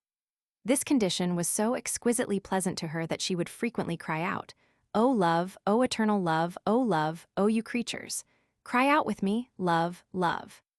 It is known, on the authority of Taxil Op. Cit. p. 175, that rakes sometimes have themselves flagellated or pricked until blood flows just before the sexual act in order to stimulate their diminished sexual power. These facts find an interesting confirmation in the following experiences, taken from Paulini S. Flagellum Salutis, First ed. 1698, Reproduction, Stuttgart, 1847. There are some nations, viz., the Persians and Russians, where the women regard blows as a peculiar sign of love and favor. Strangely enough, the Russian women are never more pleased and delighted than when they receive hard blows from their husbands, as John Barclay relates in A Remarkable Narrative.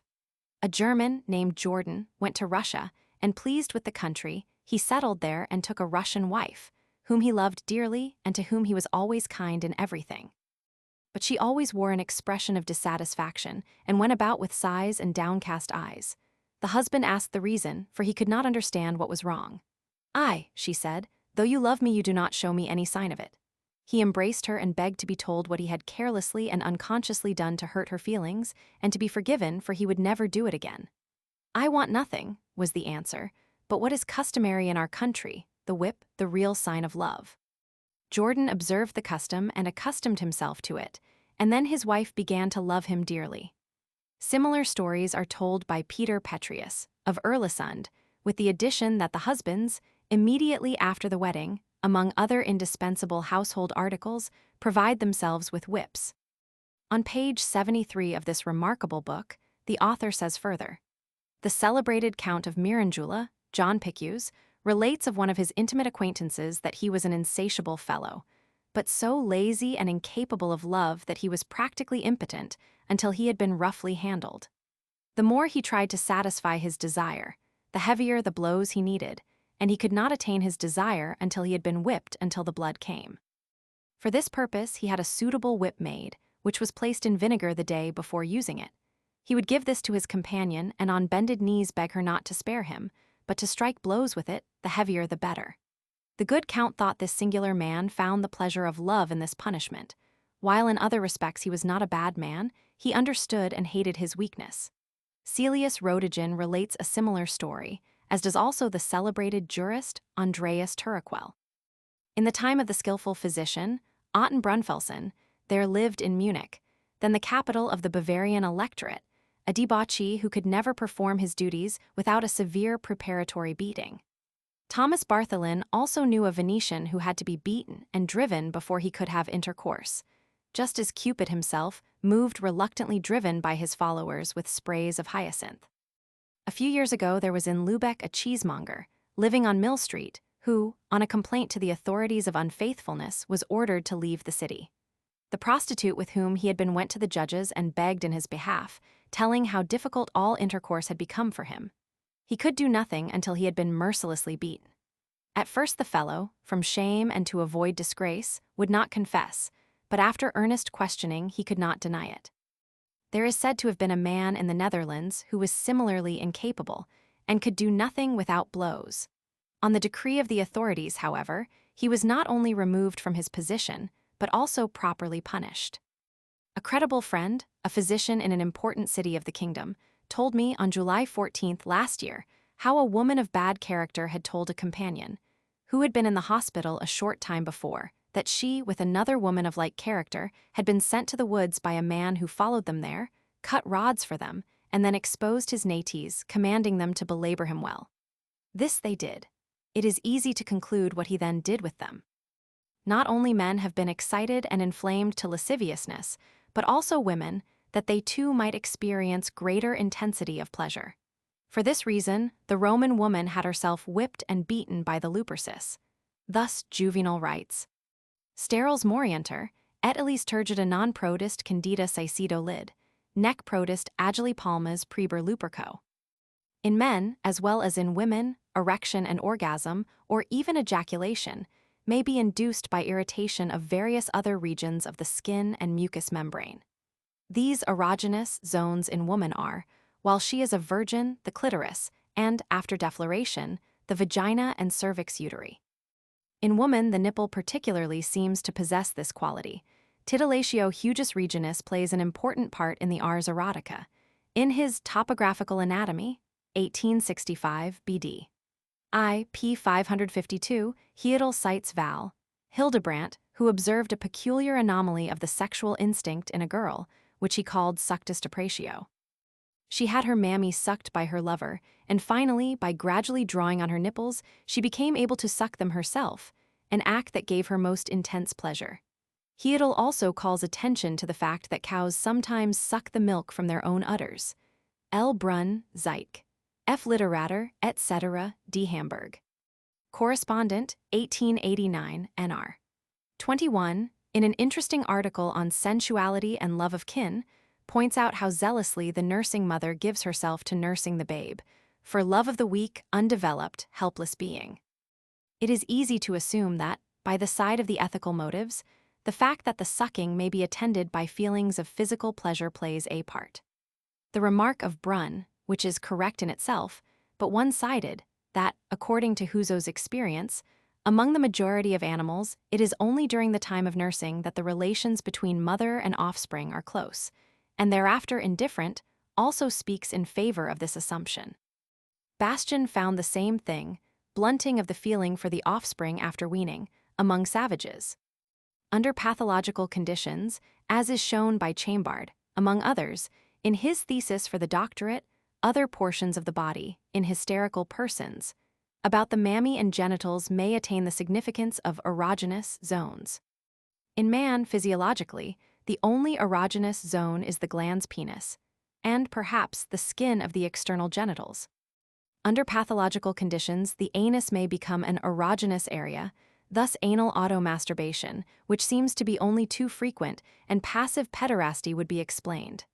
Comp.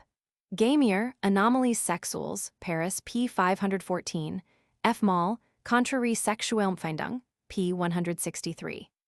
The psychophysiological process, comprehended in the idea of sexual instinct, is composed of 1. Concepts awakened centrally or peripherally. 2. The pleasurable feelings associated with them. The longing for sexual satisfaction, libido sexualis, arises from them. This desire grows stronger constantly, in proportion as the excitation of the cerebral sphere accentuates the feeling of pleasure by appropriate concepts and activity of the imagination, and the pleasurable sensations are increased to lustful feeling by excitation of the erection center and the consequent hyperemia of the genitals, entrance of liquor prostaticus into the urethra, etc. If circumstances are favorable for the performance of the sexual act satisfactorily, the constantly increasing desire is complied with.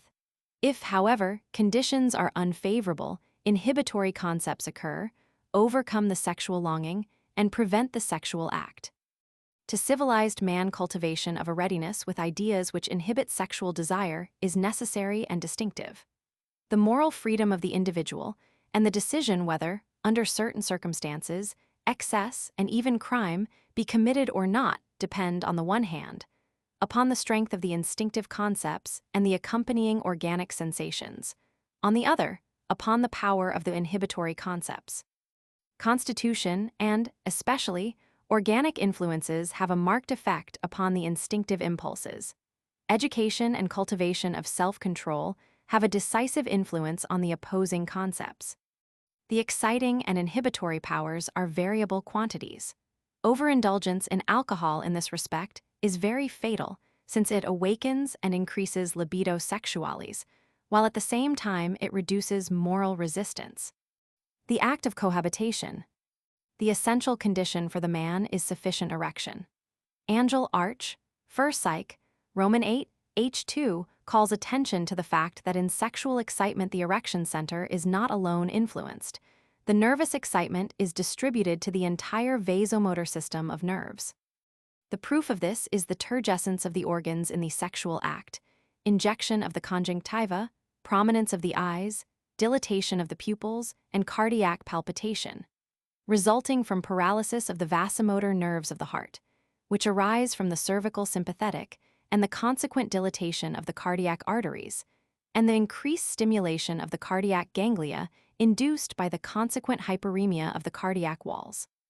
The sexual act is accompanied by a pleasurable feeling, which, in the male, is conditioned by the passage of semen through the ductus ejaculatori to the urethra, caused by sensory stimulation of the genitals.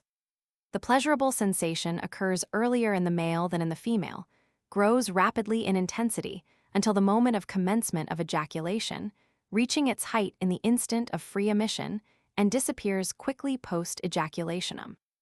In the female, the pleasurable feeling occurs later and comes on more slowly, and generally outlasts the act of ejaculation. The distinctive event in coitus is ejaculation. This function is dependent on a center, genitospinal, which Budge has shown to be situated at the level of the fourth lumbar vertebra. It is a reflex center. The stimulus that excites it is the ejection of sperma from the vesiculae seminals into the pars membranacea urethrae, which follows reflexly from stimulation of the glans penis. As soon as the collection of semen, with ever-increasing pleasurable sensation, has reached a sufficient amount to be effectual as a stimulus of the ejaculation center, the center acts. The reflex motor path lies in the fourth and fifth lumbar nerves. The action consists of a convulsive excitation of the bulbocavernosus muscle, innervated by the third and fourth sacral nerves, which forces the semen out. In the female as well, at the height of sexual and pleasurable excitement, a reflex movement occurs. It is induced by stimulation of the sensory genital nerves and consists of a peristaltic movement in the tubes and uterus as far down as the portio vaginalis, which presses out the mucus secretions of the tubes and uterus. Inhibition of the ejaculation center is possible as a result of cortical influence, want of desire in coitus, emotions in general, influence of the will in a measure. Under normal conditions, with the completion of the sexual act, libido sexualis and erection disappear, and the psychical and sexual excitement gives place to a comfortable feeling of lassitude. Roman 3. General pathology. Neurological and psychological. Abnormality of the sexual functions proves to be especially frequent in civilized races.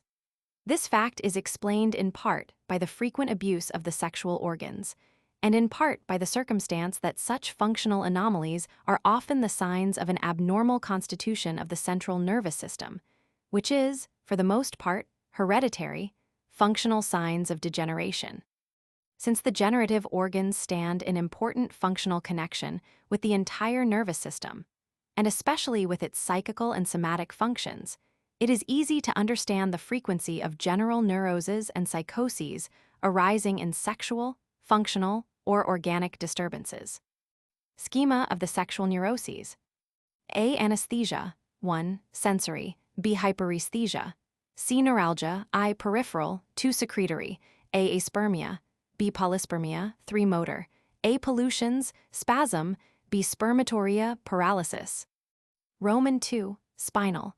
1. Affections of the erection center. 2. Affections of the ejaculation center. 1. Paradoxia. 2. Anesthesia. Roman 3. Cerebral. 3. Hyperesthesia. 4. Paresthesia. Roman 2. Spinal neuroses. 1. Affections of the erection center. A. Irritation. Priapism arises reflexly from peripheral sensory irritants, e.g. gonorrhea, directly from organic irritation of the nerve tracts from the brain to the erection center, spinal disease in the lower cervical and upper dorsal regions, or of the center itself, certain poisons, or from psychical irritation. In the latter case, satyriasis exists, i.e., abnormal duration of erection with libido sexualis. In simply reflex or direct organic irritation, libido sexualis may be wanting, and the priapism be accompanied by unpleasant feelings. B. Paralysis from destruction of the center or of the nerve tracts, nervi erigents. In diseases of the spinal cord, paralytic impotence. A milder form is that of lessened excitability of the center, resulting from overstimulation in sexual excesses, especially in onanism, or from alcoholic intoxication, abuse of bromides, etc. It may be accompanied by cerebral anesthesia, and often with anesthesia of the external genitals. Cerebral hyperesthesia is here more frequent, increased libido sexualis, lust. A peculiar form of diminished excitability is shown in those cases where the center responds only to certain stimuli. Thus, there are men for whom sexual contact with their virtuous wives does not supply the necessary stimulus for the excitation of an erection, but in whom it occurs when the act is attempted with a prostitute or in the form of some unnatural sexual act. As far as psychical stimuli are here concerned, they may be inadequate v. Infra, paroesthesia, and perversion of sexual instinct. C. Inhibition. The erection center may become functionally incapable as a result of cerebral influence. This inhibitory influence is an emotion, disgust, fear of contagion, or an idea of impotence. There are many men in the first condition who have an unconquerable loathing for their wives, or fear of infection, or are suffering with perverse sexual feelings. In the latter condition are neuropathic individuals, neurasthenics, hypochondriacs, frequently weakened sexually, masturbators, who have reason, or think they have, to mistrust their sexual power. This idea acts as an inhibitory concept and makes the act with the person concerned of the opposite sex temporarily or absolutely impossible. D. Irritable weakness. In this condition, there is abnormal impressionability of the center, but accompanied by rapid diminution of its energy. There may be functional disturbance of the center itself, or weakness of the innervation through the nervi erigents, or there may be weakness of the ischio-cavernosus muscle. Cases in which the erection is ineffectual on account of abnormally early ejaculation form a transition to the following anomalies. 2 affections of the ejaculation center. A. Abnormally easy ejaculation from absence of cerebral inhibition, resulting from excessive psychical excitement or irritable weakness of the center. In this case, under certain circumstances, the simple conception of a lascivious situation is sufficient to set the center in action, high degree of spinal neurasthenia, usually resulting from sexual abuse. A third possibility is hyperesthesia of the urethra, by virtue of which, when the semen enters it, an immediate and excessive reflex action of the ejaculation center is induced. In such a case, simple proximity to the female genitals may be sufficient to induce ejaculation ante portem. In case of hyperesthesia of the urethra as a cause, the ejaculation may be accompanied by painful, instead of pleasurable, sensations. Usually, in cases where there is hyperesthesia of the urethra, there is, at the same time, irritable weakness of the center. Both functional disturbances are important in the production of paludimonimia and diurna. The accompanying pleasurable feeling may be pathologically absent. This occurs in defective men and women, anesthesia, aspermia, and, further, as a result of disease, neurasthenia, hysteria, or in prostitutes, it follows overstimulation and the blunting thus induced. The intensity of the pleasurable feeling depends on the degree of psychical and motor excitement accompanying the sexual act. Under pathological conditions, this may become so pronounced that the movements of coitus take on the character of involuntary convulsive movements and even pass into general convulsions. B. Abnormally difficult ejaculation. It is occasioned by inexcitability of the center, absence of libido, paralysis of the center, organic from disease of brain or spinal cord, functional from sexual abuses, marasmus, diabetes, morphinism, and, in this case, for the most part, in connection with anesthesia of the genitals and paralysis of the erection center. Or it is the result of a lesion of the reflex arc, or of peripheral anesthesia, urethra, or of aspermia. The ejaculation occurs not at all, or tardily, in the course of the sexual act, or only afterward in the form of a pollution. Roman 3. Cerebral neuroses. 1. Paradoxia, i.e., sexual excitement occurring independently of the period of the physiological processes in the generative organs. 2. Anesthesia, absence of sexual instinct. Here all organic impulses arising in the sexual organs, as well as all concepts, and visual, auditory, and olfactory sense impressions, fail to excite the individual sexually. This is physiological in childhood and old age. 3. Hyperesthesia, increased desire, satyriasis. In this state, there is an abnormally increased impressionability of the vita sexualis to organic, psychical, and sensory stimuli, abnormally intense libido, lustfulness, lasciviousness. The stimulus may be central nymphomania, satyriasis, or peripheral, functional, or organic. 4. Paresthesia, perversion of the sexual instinct, i.e., excitability of the sexual functions to inadequate stimuli. These cerebral anomalies fall within the domain of psychopathology. The spinal and peripheral anomalies may occur in combination with them, but these affect persons, as a rule, that are free from mental disease. They may occur in various combinations and become the cause of sexual crimes. For this reason, they demand consideration in the following description. However, the cerebral anomalies claim the principal interest, since they very frequently lead to the commission of perverse and even criminal acts. A paradoxia: sexual instinct manifesting itself independently of physiological processes. 1. Sexual instinct manifested in childhood. Every physician conversant with nervous affections and diseases incident to childhood is aware of the fact that manifestation of sexual instinct may occur in very young children. The observations of Altsman concerning masturbation in childhood are worthy of attention in relation to it. It is necessary here to differentiate between the numerous cases where, as a result of phimosis, balanitis, or oxyuris in rectum or vagina, young children have itching of the genitals and experience a kind of pleasurable sensation from manipulations thus induced, and thus come to practice masturbation, and those cases in which sexual ideas and impulses occur in the child as a result of cerebral processes without peripheral causes. It is only in this latter class of cases that we have to do with the early manifestation of sexual instinct. In such cases, it may always be regarded as an accompanying symptom of a neuropsychopathic constitutional condition.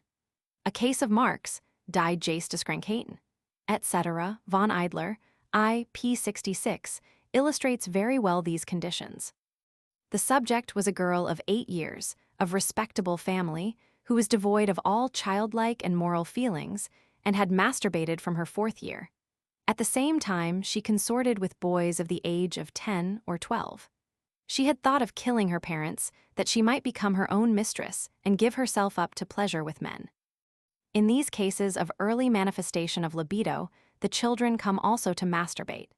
And, since they are greatly predisposed constitutionally, they frequently sink into dementia, or become subjects of severe degenerative neuroses or psychoses. Lombroso, Archive de Psychiatria, Roman 4, p. 22, has collected a number of cases of children affected with very decided hereditary taint, which belong in this category. One was that of a girl who masturbated shamelessly and almost constantly at the age of 3. Another girl began at the age of 8 and continued to practice masturbation when married and even during pregnancy. She was pregnant 12 times. 5 of the children died early, 4 were hydrocephalic, and 2 boys began to masturbate, one at the age of 7, the other at the age of 4. Zambacco, L. Encephale, 1882, N.R. 1-2 tells the disgusting story of 2 sisters affected with premature and perverse sexual desire. The elder, R., masturbated at the age of 7, practiced lewdness with boys, stole wherever she could, seduced her 4-year-old sister into masturbation, and at the age of 10 was given up to the practice of the most revolting vices. Even Ferrum Candens ad clitoridem had no effect in overcoming the practice, and she masturbated with the cassock of a priest while he was exhorting her to reformation. 2. Reawakening of sexual instinct in old age. There are infrequent cases in which the sexual instinct persists until a great age. Senectus non quidem annis sed viribus magis estimatur. Zittmann. Easterlin Mashka Handyby, Roman 3, p. 18, mentions the case of a man aged 83, who was sentenced to 3 years' imprisonment by a Württemberg court on account of sexual misdemeanors. Unfortunately, nothing is said of the nature of the crime or of the mental condition of the criminal.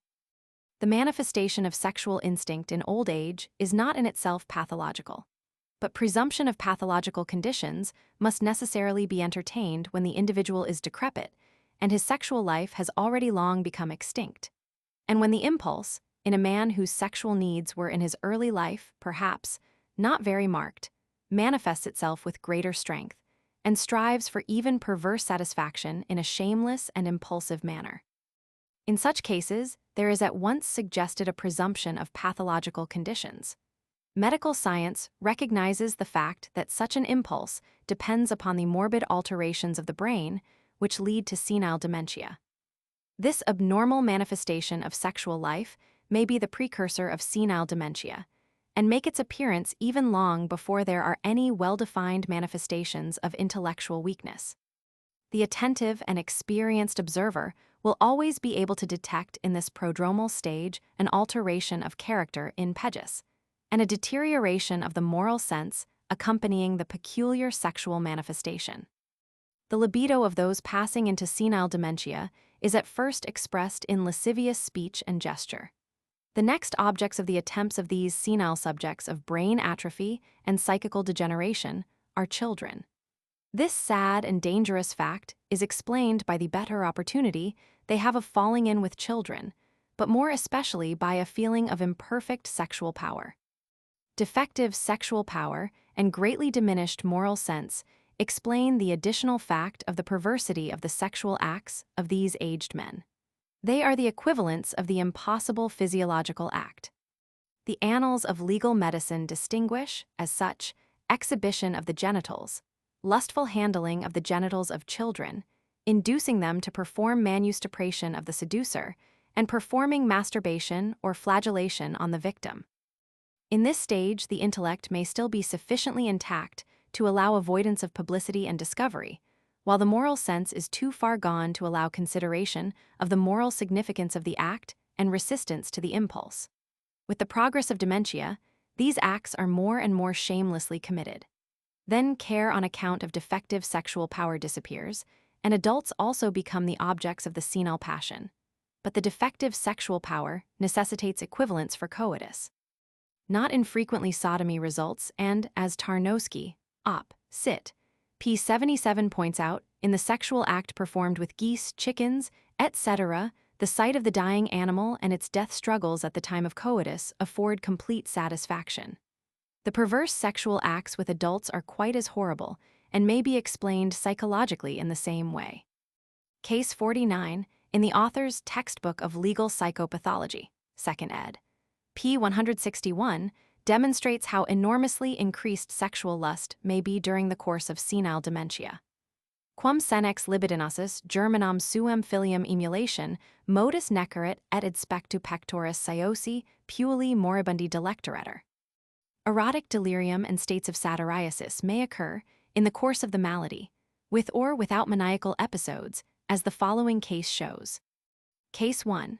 J. René, always given to indulgence in sensuality and sexual pleasures, but always with regard for decorum, has shown, since his 76th year, a progressive loss of intelligence and increasing perversion of his moral sense. Previously bright and outwardly moral, he now wasted his property in concourse with prostitutes, frequented brothels only, asked every woman on the street to marry him or allow coitus, and thus became so publicly obnoxious that it was necessary to place him in an asylum. There the sexual excitement increased to a veritable satyriasis, which lasted until he died. He masturbated continuously, even before others, took delight only in obscene ideas, thought the men about him were women, and followed them with indecent proposals, Le Grand du Sol, La Folie, p. 533. Moreover, women previously moral, when affected with senile dementia, may manifest similar conditions of great sexual excitement, nymphomania, furor uterinus. It may be seen from a reading of Schopenhauer that, as a result of senile dementia, the abnormally excited and perverse instinct may be directed exclusively to persons of the same sex, v. infra. The manner of the satisfaction is here passive pederasty, or, as I ascertained in the following case, mutual masturbation. Case 2. Mr. X, aged 80, of high social position, from a family having hereditary taint. He was always very sensual and a cynic, of uncontrollable temper, and according to his own confession as a young man, preferred masturbation to coitus. However, he never showed signs of contrary sexual instinct and kept mistresses, raising a child by one. At the age of 48 he married, out of inclination, and begat 6 children, and never gave his wife cause for complaint. I could obtain but an incomplete history of his family. It was certain that his brother was suspected of love for men, and that a nephew became insane as a result of excessive masturbation. The patient, always peculiar and quick-tempered, for years has been growing more extreme in character. He has become exceedingly suspicious, and slight opposition to his wishes induces attacks of anger which may become actual raving, and in which he may raise his hand against his wife. For a year, there have been unmistakable signs of incipient senile dementia. The patient has become forgetful, localizes past events incorrectly, and has false ideas of time. For 14 months, it has been noticed that he manifests affection for certain male servants, especially for a gardener's boy. Otherwise rude and overbearing to servants, he surfeits his favorite with favors and presents, and commands his family and his house officials to treat the boy with the greatest respect. The aged patient awaits the hour of rendezvous in true sexual excitement. He sends his family away, that he may be with his favorite undisturbed, and remains shut up with him for hours, and when the doors are opened again, he is found lying on the bed exhausted. Besides this object of his passion, the patient had intercourse episodically with other servants. It is certain that he enticed them, asked them for kisses, exhibited himself, allowed manipulation ad genitalia, and practiced mutual masturbation. By these practices, absolute demoralization was brought about. The family was powerless, for any opposition caused violent outbreaks of anger and even threats against his relatives. The patient was completely without appreciation of his perverse sexual acts, and therefore the only course left to the afflicted family was to remove all authority from his hands and place him in an asylum. No erotic inclination toward the opposite sex was observed, though the patient occupied a sleeping apartment with his wife. With reference to the perverse sexuality and the defective moral sense of this unfortunate man, it is worthy of note that he questioned the servants of his daughter-in-law as to whether she had a lover. B. Anesthesia sexualis, absence of sexual feeling. 1. As a congenital anomaly. Only those cases can be regarded as unquestionable examples of absence of sexual instinct dependent on cerebral causes, in which, in spite of generative organs normally developed and the performance of their functions, secretion of semen, menstruation, the corresponding emotions of sexual life are absolutely wanting. These functionally sexless individuals are seldom seen, and are, indeed, always persons having degenerative defects, and in whom other functional cerebral disturbances, states of psychical degeneration, and even anatomical signs of degeneration are observed. Legrand du Saul describes a classical case that falls under this head. Annals medico-legal. May, 1876. Case 3. D, aged 33, had a mother who suffered with insanity of persecution. The mother's father also suffered with persecutory insanity and committed suicide. Her mother was insane, and this woman's mother became insane in the puerperal state. 3 of her mother's children died in babyhood, and those that lived longer had an abnormal character. As early as his 13th year, D was troubled with the thought of becoming insane. At 14, he attempted suicide. Later, vagabondage and, as a soldier, repeated insubordination and crazy pranks. His intelligence was very limited, no sign of degeneration, genitals normal. At 17 or 18, he had emissions of semen, had never masturbated or had sexual feeling, and never had sought intercourse with women. Case 4. P, aged 36, common laborer, was received at my clinic in the beginning of November on account of spastic spinal paralysis. He declares he comes of a healthy family. A stutterer from his youth, cranium microcephalic, cf. 53 cm, patient somewhat imbecile. He was never sociable, never had a sexual emotion. The sight of a woman never had anything enticing for him. He never had a desire to masturbate. Erections frequent, but only on waking in the morning with a full bladder and without a trace of sexual feeling. Pollutions very infrequent, about once a year in sleep, and usually while dreaming that he is concerned with a female. These dreams, however, as his dreams in general, are not markedly erotic. He says the act of pollution is not accompanied by any pleasurable sensation. Patient does not feel this absence of sexual sensations. He gives the assurance that his brother, aged 34, is in exactly the same sexual condition as himself, and he makes it seem probable that a sister, aged 21, is in a similar state. A younger brother, he says, is normal sexually. The examination of his genitals reveals nothing abnormal besides phimosis. Hammond, sexual impotence. Even with his wide experience, reports only the following 3 cases of anesthesia sexualis. Case 5. Mr. W., aged 33, strong, healthy, with normal genitals. He had never experienced libido and had vainly sought to awaken his defective sexual instinct by means of obscene stories and intercourse with prostitutes. On the occasion of such attempts, he experienced only disgust, with even a feeling of nausea, and became nervously and mentally exhausted. Only once, when he forced the situation, did he have a transitory erection. W had never masturbated, and had had pollutions about once every 2 months from his 17th year. Important interests demanded that he marry.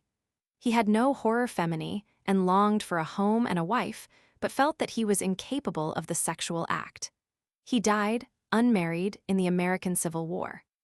Case 6. X, age 27, genitals normal, never felt libido. Mechanical or thermic stimuli easily induced erection, but instead of libido sexualis, there was regularly a desire for alcoholic indulgence. Such excesses also induced erections, and he then sometimes masturbated.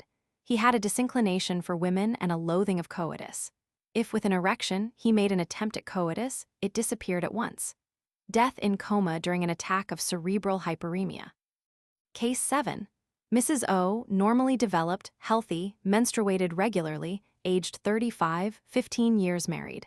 She never experienced libido and never had any erotic excitement in sexual intercourse with her husband.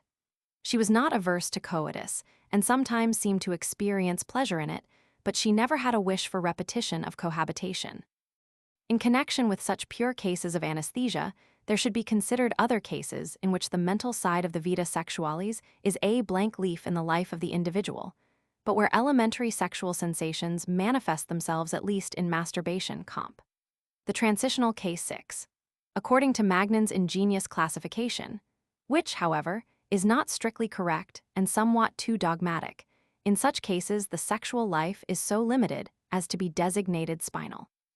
Possibly in some such cases, there exists virtually a mental side of the vita sexualis, but it is very weak and undermined by masturbation before it attains development.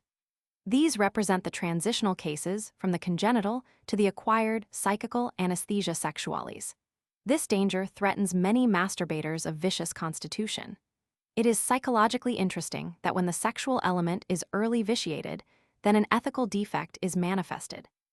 The two following cases, previously published by me in the Archive for Psychiatry, Roman 7, are given here as illustrations worthy of consideration.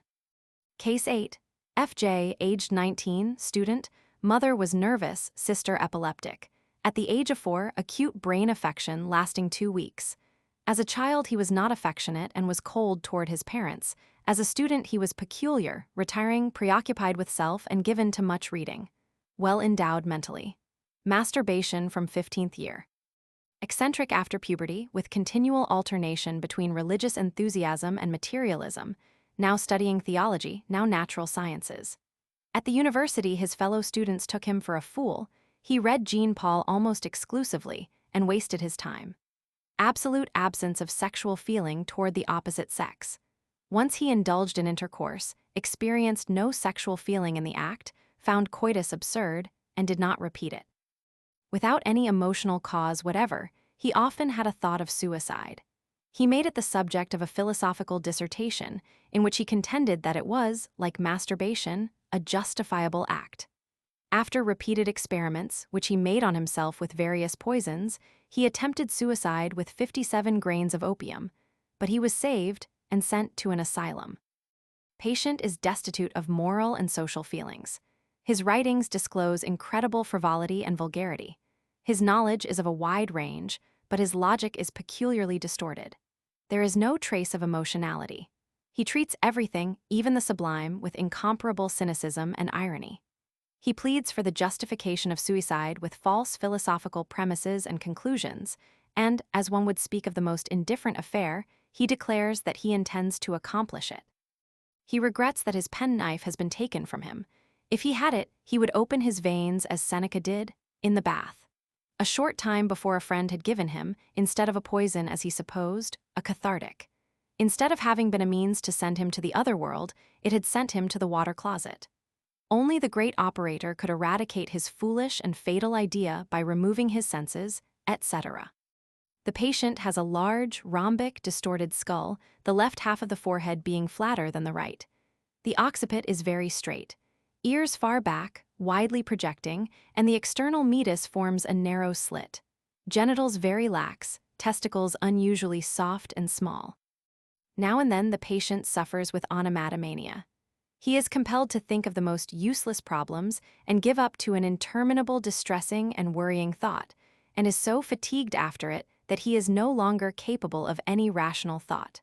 After some months, the patient was sent home unimproved. There he spent his time in reading and frivolities, and busied himself with the thought of founding a new Christianity, because Christ had been subject to grand delusions and had deceived the world with wonders. After remaining at home some years, the sudden occurrence of a maniacal outbreak brought him again to the asylum. He presented a mixture of primordial delirium of persecution, devil, antichrist, persecution, poisoning, persecutory voices, and delusions of grandeur, Christ, redemption of the world, with impulsive, incoherent actions. After 5 months, there was a remission of this intercurrent acute mental disease, and the patient returned to the level of his original intellectual peculiarity and moral defect. Case 9. E., aged 30, journeyman painter, was arrested while trying to cut off the scrotum of a boy he had caught in the woods. He gave as a motive for this act that he wished to cut into it in order that the world should not multiply. Often in his youth, with like purpose, he had cut into his own genitals. It is impossible to learn anything of his ancestry. From his childhood, he was mentally abnormal, violent, never lively, very irritable, irascible, selfish, and weak-minded. He hated women, loved solitude, and read much. He sometimes laughed to himself and did silly things. Of late years, his hatred of women had increased, especially of those that were pregnant, they being responsible for the misery of the world. He also hated children and cursed his father. He entertained communistic ideas and berated the rich and the ministry, and God, who had allowed him to come into the world so poor. He declared that it would be better to castrate all children than to allow others to come into the world that could only be fated to endure poverty and misery. He had always had the intention, from his 15th year, to castrate himself, in order to have no part in increasing unhappiness and adding to the number of men. He hated the female sex because it was a means of procreation. Only twice in his life had he allowed women to practice manustupration on him, and, with the exception of this, he had never had anything to do with them. Occasionally he had sexual desire, but never for a natural satisfaction of it. When nature did not help him, he occasionally helped himself by means of masturbation. He is a powerful, muscular man. The formation of the genitals presents no abnormality. On the scrotum and penis are numerous scars, which resulted from his attempts at self-emasculation, but which, he asserts, were not carried out on account of pain. Genu valgum of right limb. No evidence of onanism could be discovered. He is moody, defiant, irritable. Social feelings are absolutely foreign to him. With the exception of imperfect sleep and frequent headaches, there are no functional disturbances.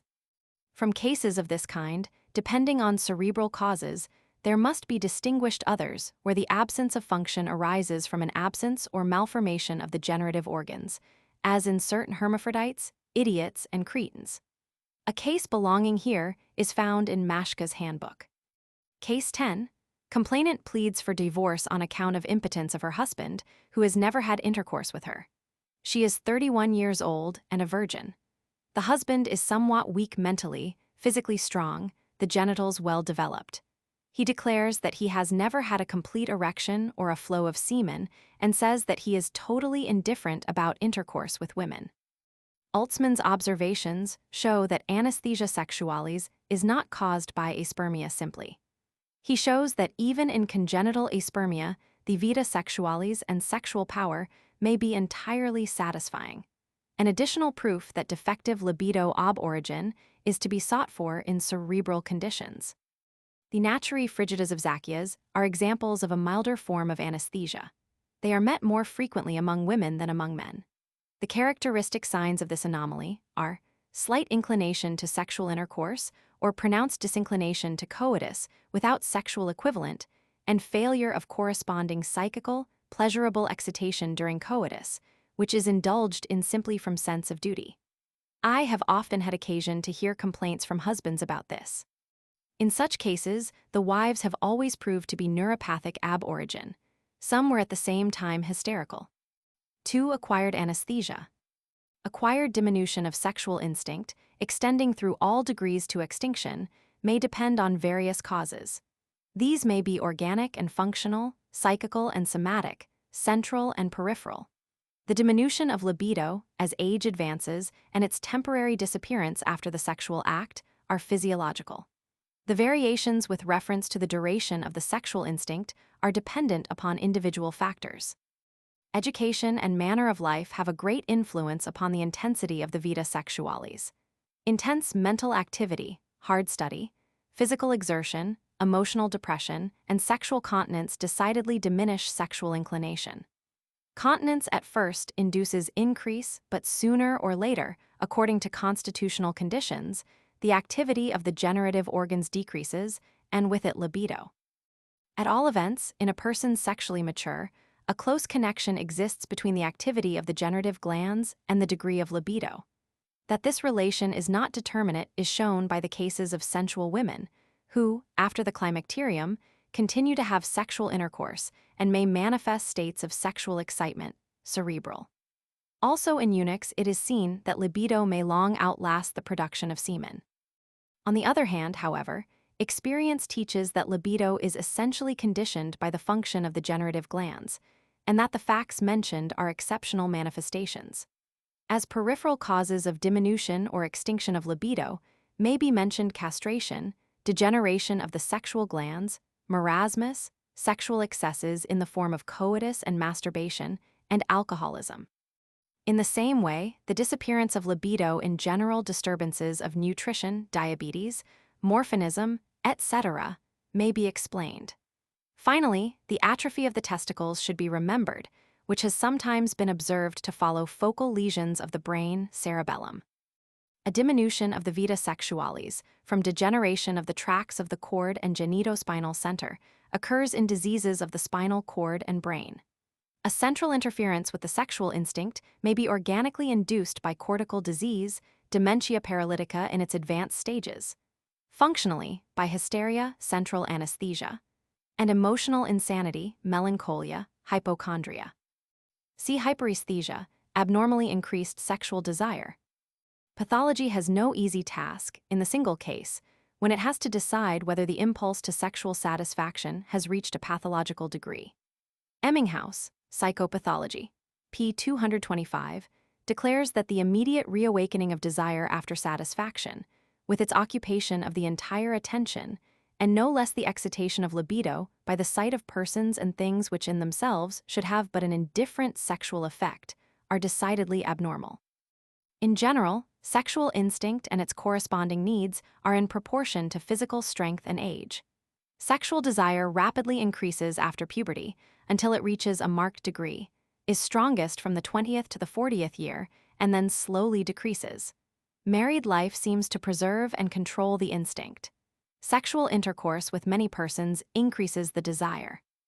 Since woman has less sexual need than man, a predominating sexual desire in her arouses a suspicion of its pathological significance. And the more, when this finds expression in desire for adornment, coquetry, or male society, which, passing beyond the limits set by good breeding and manners, becomes quite noticeable. The constitution, in both sexes, is of the greatest significance. An abnormally strong sexual instinct is frequently accompanied by a neuropathic constitution, and such individuals pass a great part of their lives heavily burdened with the weight of this constitutional anomaly of their sexual life. The power of the sexual impulse in such cases may at times rise to the importance of an organic necessity and really endanger the freedom of the will. The want of satisfaction of this impulsive desire may, under such conditions, induce a condition allied to actual rutting or a psychical condition, accompanied by emotions of fear, in which the individual gives up to the impulse and responsibility becomes doubtful. If the individual does not give up to his powerful impulse, he is in danger, by reason of his enforced abstinence, of ruining his nervous system by inducing a neurasthenia or seriously increasing such a condition if it be already present. In normally constituted individuals, too, the sexual instinct is an inconstant quantity. Aside from the temporary indifference following satisfaction, and the diminution of sexual desire in long-continued continence after a certain reactionary stage of sexual desire is overcome, the manner of life has a great influence. Those living in large cities, who are constantly reminded of sexual things and incited to sexual enjoyment, certainly have more sexual desire than those living in the country.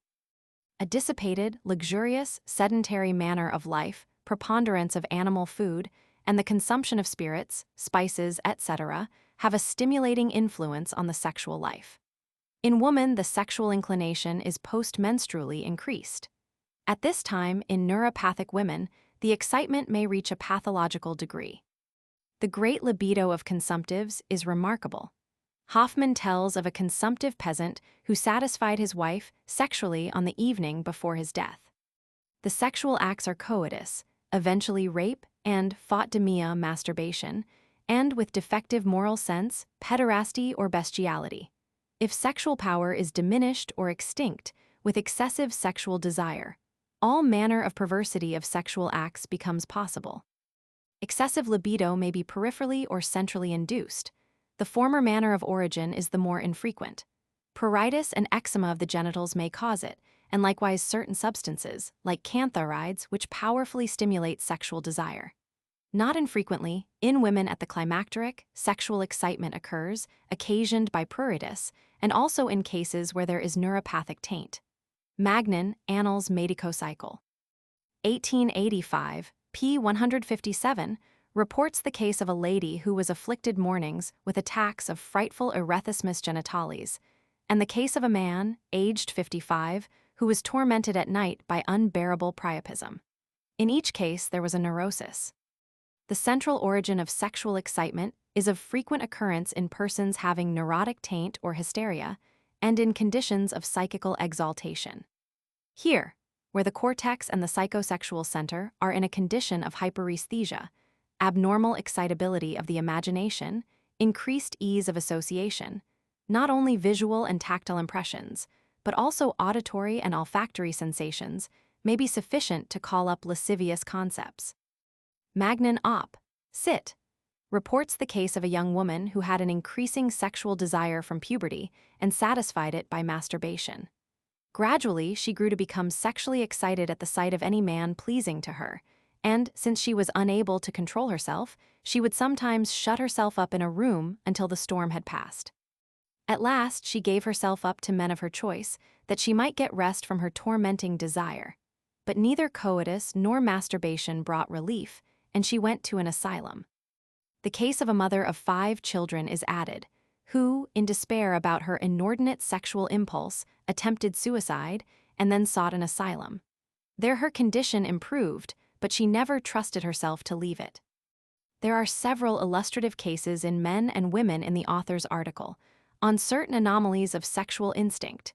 Cases 6 and 7, Archive for Psychiatry, Roman 7, 2. Cases 3 and 5 are given here. Case 11. On the afternoon of July 7, 1874, Clemens, engineer, being on his way, on business from Trieste to Vienna, left the train at the town of Bruck, and passing through the town to the neighboring village of St. Ruprecht, attempted a rape on an old woman, aged 70, whom he found alone in a house. He was seized by the neighbors and arrested by the local police. At his hearing, he declared that he had tried to find the pound in order to satisfy his sexual desire with a bitch. He said that he often suffered with such sexual excitement. He did not deny his act, but excused it as the result of disease. The heat, the motion of the cars, and anxiety about his family, to which he wished to go, had confused him and made him ill. Shame and remorse were not shown. His conduct was open, his mien gay, eyes red and bright, head hot, tongue coated, pulse full, soft, beating over 100, fingers somewhat tremulous. The statements of the accused were precise, but hurried, his glance uncertain, and with an unmistakable expression of lasciviousness. To the medical expert summoned to examine him, he gave the impression of one suffering with disease, as if he were in the beginning of alcoholic insanity. C is 45 years old, married, father of 1 child. He does not know what diseases his parents or other members of his family have had. In childhood, he was weak and neuropathic. At the age of 5, his head was injured by a blow with a hoe. A scar 1/2 cm, broad by 1 cm, long, situated on the right parietal and frontal bones, dates from that injury. The bone is here somewhat depressed. The overlying skin is united to the bone. Pressure at this point causes pain, which radiates along the lower branch of the trigeminus. This spot is also frequently spontaneously painful. In his youth, he had frequent attacks of fainting, before puberty, pneumonia, rheumatism, and intestinal catarrh. At the age of 7, he experienced a peculiar inclination for men, i.e., for a certain superior. Whenever he saw this man, he had a peculiar feeling in his heart, kissed the ground he walked on. At 10, he fell in love with a certain deputy. Later, he had an enthusiasm for men, though it was entirely platonic. He began to masturbate at the age of 14, first intercourse at 17. Then the earlier manifestations of contrary sexual feeling disappeared entirely. At that time, he passed through a peculiar acute psychopathic condition, which he described as a kind of clairvoyance. From 15, hemorrhoids with symptoms of plethora abdominalis. When he had profuse hemorrhoidal hemorrhage, which occurred usually every 3 or 4 weeks, he was better. At other times, he was constantly in a condition of painful sexual excitement, which he satisfied partly by means of onanism and partly by coitus. Every woman he met excited him.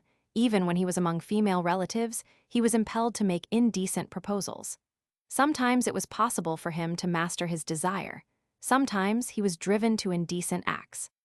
If, after these, he was kicked out of doors, it seemed perfectly right to him, for he thought that he needed such correction and support against his powerful impulse, which was a burden to him.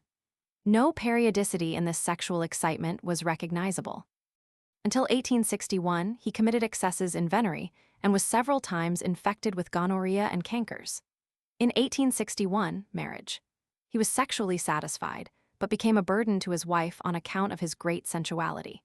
In 1864, he passed through an attack of mania in the hospital at Fiume, and in the same year he again fell ill and was taken to the insane asylum at Ibs, where he remained until 1867.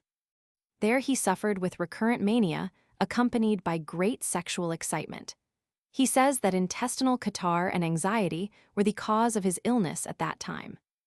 Thereafter he was well, but he suffered much on account of his excessive sexual desire. If he were absent from his wife but a short time, the impulse became so powerful that man or animal was indifferent to him for the satisfaction of his lust. In summer, these impulses were much stronger and were always accompanied by abdominal plethora. Something that he remembered in medical reading made him think that in his case the ganglionic system was more powerful than the cerebral. In October 1873, on account of business, he had to leave his wife. From that time until Easter, with the exception of occasional masturbation, there was no sexual indulgence. After that, he made use of women and bitches. From the middle of June until July 7, he had no opportunity for sexual indulgence. He felt nervously excited, relaxed, and as if he were going crazy. Of late, he had slept badly. A longing for his wife, who lived in Vienna, drove him to leave his business. He obtained leave of absence. The heat and the noise of the train confused him, and he could no longer hold out against his sexual excitement and the pressure of blood in his abdomen. Everything danced before his eyes. He left the car at Bruck and was absolutely confused, not knowing where he went. And for a moment the thought came to him to throw himself in the water. All was like a mist before his eyes. Then he saw a woman, exposed his genitals, and tried to embrace her. She cried for help, and thus he was arrested. After the attempt, it suddenly became clear to him what he had done. He openly confessed his crime, which he remembered in all its details, but which seemed to him to be something abnormal. He could not help it. For some days after this, C suffered with headache and congestions, and was now and then excited and restless and slept badly. His mental functions are undisturbed, but he is, nevertheless, a congenitally peculiar man with a character weak and devoid of energy. The facial expression has something lascivious and peculiar about it. He suffers with hemorrhoids. The genitals present nothing abnormal. The cranium is narrow and retreating at the forehead. Body large and well-nourished. With the exception of diarrhea, there is no disturbance of the vegetative functions. Case 12. Mrs. E., aged 47. Uncle on father's side was insane. Father was sanguine and given to excess in venery. Patient's brother died of an acute cerebral affection. Patient from childhood has been nervous, eccentric, and romantic, and while little more than a child manifested excessive sexual desire, and at 10 began sexual indulgence. At 19, marriage. Unhappy married life. Her husband, who was normal, did not satisfy her, and until recent years she constantly had other friends besides her husband. She was well aware of the immorality of her life, but felt her powerlessness against her insatiable desire, which she sought to keep, at least outwardly, a secret. Later, she thought that she had suffered with a mania for men. Patient has borne 6 children. 6 years ago, she was thrown from a wagon and received a severe cerebral concussion. Following this, there was melancholia, with delusions of persecution, which sent her to the asylum. She is approaching the climacterium, and of late the menses have been profuse and too frequent. Since this period, she is pleased to note that the previously powerful sexual impulse has declined. Proper behavior. Slight degree of descensus uteri and prolapsus ani. Hyperesthesia sexualis may be continuously present with exacerbations, or it may be intermittent or periodic. In the latter case, it is a cerebral neurosis per se, vidi, special pathology, or an accompanying symptom of a condition of general psychical excitement, mania, episodically in dementia paralytica, dementia senilis, etc. Lentz has published a remarkable case of intermittent satyriasis, Bulletin de la Société de Maid, Legal de Belgique NR, 21. Case 13. For 3 years, the generally respected farmer D, married, aged 35, has manifested states of sexual excitement, with increasing frequency and severity, which, during the past year, have become true paroxysms of satyriasis. It was impossible to discover hereditary or other organic cause. D was compelled, at times when his sexual excitement was excessive, to perform the sexual act from 10 to 15 times in 24 hours, without deriving any feeling of satisfaction. Gradually, he developed a condition of general nervous hyperirritability, erathismy general, with increased emotional irritability to the extent of pathological outbreaks of anger, and impulse to overindulgence in alcohol, which induced symptoms of alcoholism. His attacks of satyriasis became so violent that consciousness was interfered with, and the patient raged about in blind impulse to sexual acts. He demanded that his wife give herself to other men or to animals in his presence, that she allow copulation with him, presentibus filiabus, because this would afford him greater enjoyment. Memory for the events at the height of these attacks, in which the extreme irritability even led to outbreaks of maniacal rage, was entirely wanting. D himself thought that he must have had moments in which he no longer had control of his senses, and without satisfaction from his wife, would have been compelled to seize the next best female. After an attack of violent emotion, these attacks of sexual excitement suddenly disappeared entirely. The 2 following cases show how powerful, dangerous, and painful sexual hyperesthesia may become in those afflicted with this anomaly. Case 14. Hyperesthesia sexualis, delirium acutum ex abstinentia. On May 29, 1882, F., age 29, single, shoemaker, was received at the clinic. Father was of passionate temper, mother neuropathic, and had an insane brother. Patient had never been seriously ill previously and was not a drinker, but had always been sexually very passionate. 5 days before, he was taken acutely ill mentally. He made 2 attempts at rape in broad daylight, before witnesses, and when arrested talked in delirium only of obscene things and masturbated without stint, and for 3 days had been raving mad. On admission, he presented the picture of a severe acute delirium, with violent motor symptoms of irritation and fever. Under treatment with ergotin, a cure was effected. On January 5, 1888, second admission, in a state of violent mania. On January 4, he had become morose, irritable, whining, and sleepless, and then, after vain assaults on women, had manifested symptoms of increasing angry excitement. On January 6, progress of the condition to severe acute delirium, great disturbance of consciousness, jactation, grinding of the teeth, grimacing, and other motor symptoms of irritation, temperature as high as 47 degrees C, impulsive masturbation. Recovery was complete by January 11 under energetic treatment with ergotin. After his recovery, the patient gives an interesting account of the cause of his illness. Always very passionate sexually, first coitus at the age of 16. Continence caused headache, great psychical irritability, lassitude, great loss of pleasure in work, and sleeplessness. Since he had few opportunities in the country to satisfy his desire, he had recourse to masturbation. It was necessary for him to masturbate once or twice daily. No coitus in 2 months. Increasing sexual excitement, could think of nothing save means for the gratification of his impulse. masturbation was not sufficient to banish the constantly increasing torment ex abstinentia. During the last 4 days, violent impulse to coitus, increasing sleeplessness and irritability. There was only a summary recollection of the height of the illness. Patient recovered in December. A very respectable man, he considers his inordinate desire decidedly pathological and is anxious about his future. Case 15. On July 11, 1884, R., aged 33, servant, was admitted suffering with paranoia persecutoria and neurasthenia sexualis. Mother was neuropathic, father died of spinal disease. From childhood he had an intense sexual desire, of which he became conscious as early as his 6th year. From this age, masturbation, from 15th year, photdemia, pederasty, occasionally sodomitic indulgences. Later, abusus coitus in marriage cum uxor. Now and then even perverse impulse to commit cunnilingus and to administer cantharides to his wife, because her libido did not equal his own. His wife died after a short period of married life. Patient's circumstances became straitened, and he had no means to indulge himself sexually. Then masturbation again, employment of lingua canis to induce ejaculation, at times, priapism and conditions approaching satyriasis.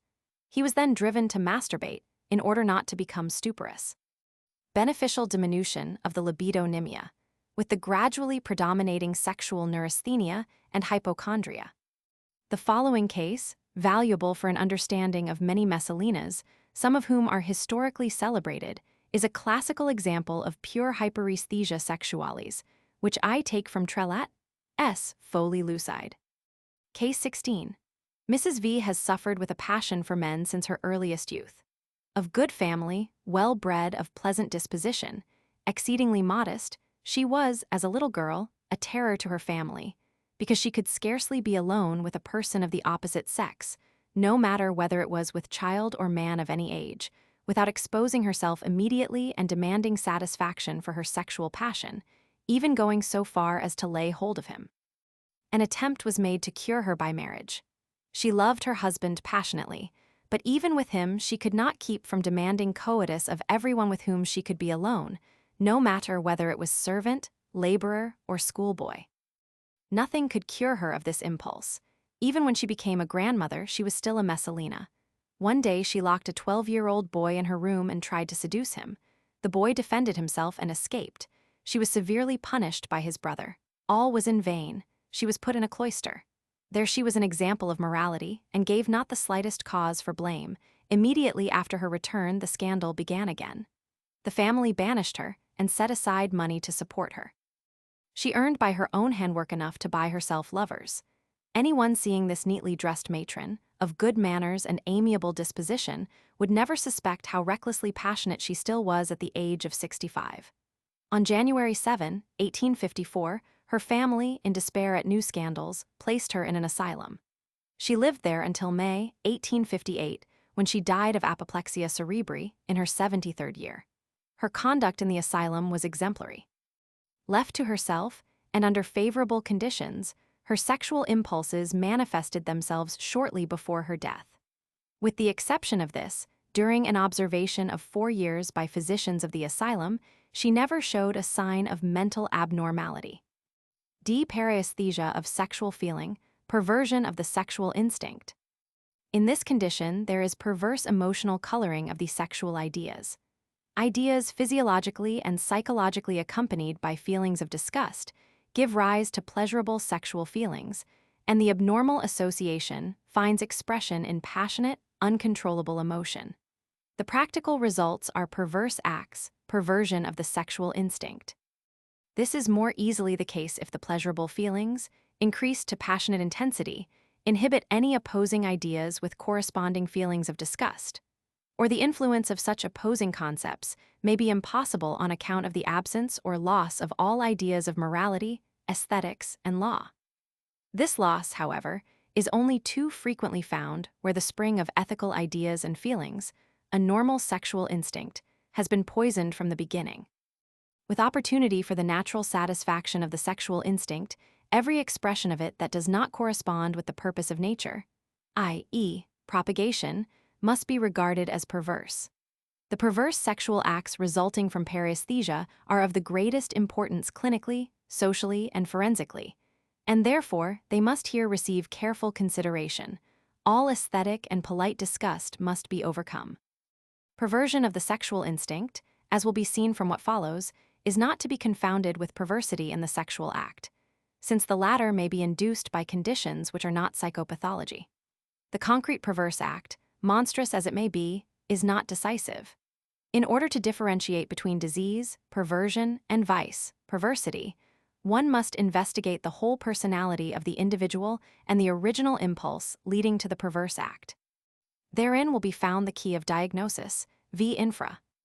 Paresthesia may occur in combination with hyperesthesia. This association seems to be frequent clinically. Sexual acts are then confidently to be expected. The perverse direction of sexual activity may be towards sexual satisfaction with the opposite or the same sex. Thus, two great groups of perversions of the sexual life may be distinguished. 1. Sexual inclination toward persons of the opposite sex, with perverse activity of the instinct. 1. Association of active cruelty and violence with lust, sadism. That lust and cruelty frequently occur together is a fact that has long been recognized and not infrequently observed. Writers of all kinds have called attention to this phenomenon. The not infrequent cases where individuals of very excitable sexual natures bite or scratch the companion in intercourse fall within physiological limits.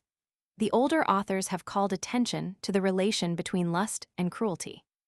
Blumroder, Über Irrsin, Leipzig, 1836, p. 51, saw a man who had several wounds bitten into the pectoral muscle, which a woman in great sexual excitement had given him at the acme of lustful feeling during coitus. Blumroder, Über Lust und Schmerz, Friedrichs Magazin für Seelenkunde, 1830, Roman 2, 5, calls a special attention to the psychological connection between lust and murder.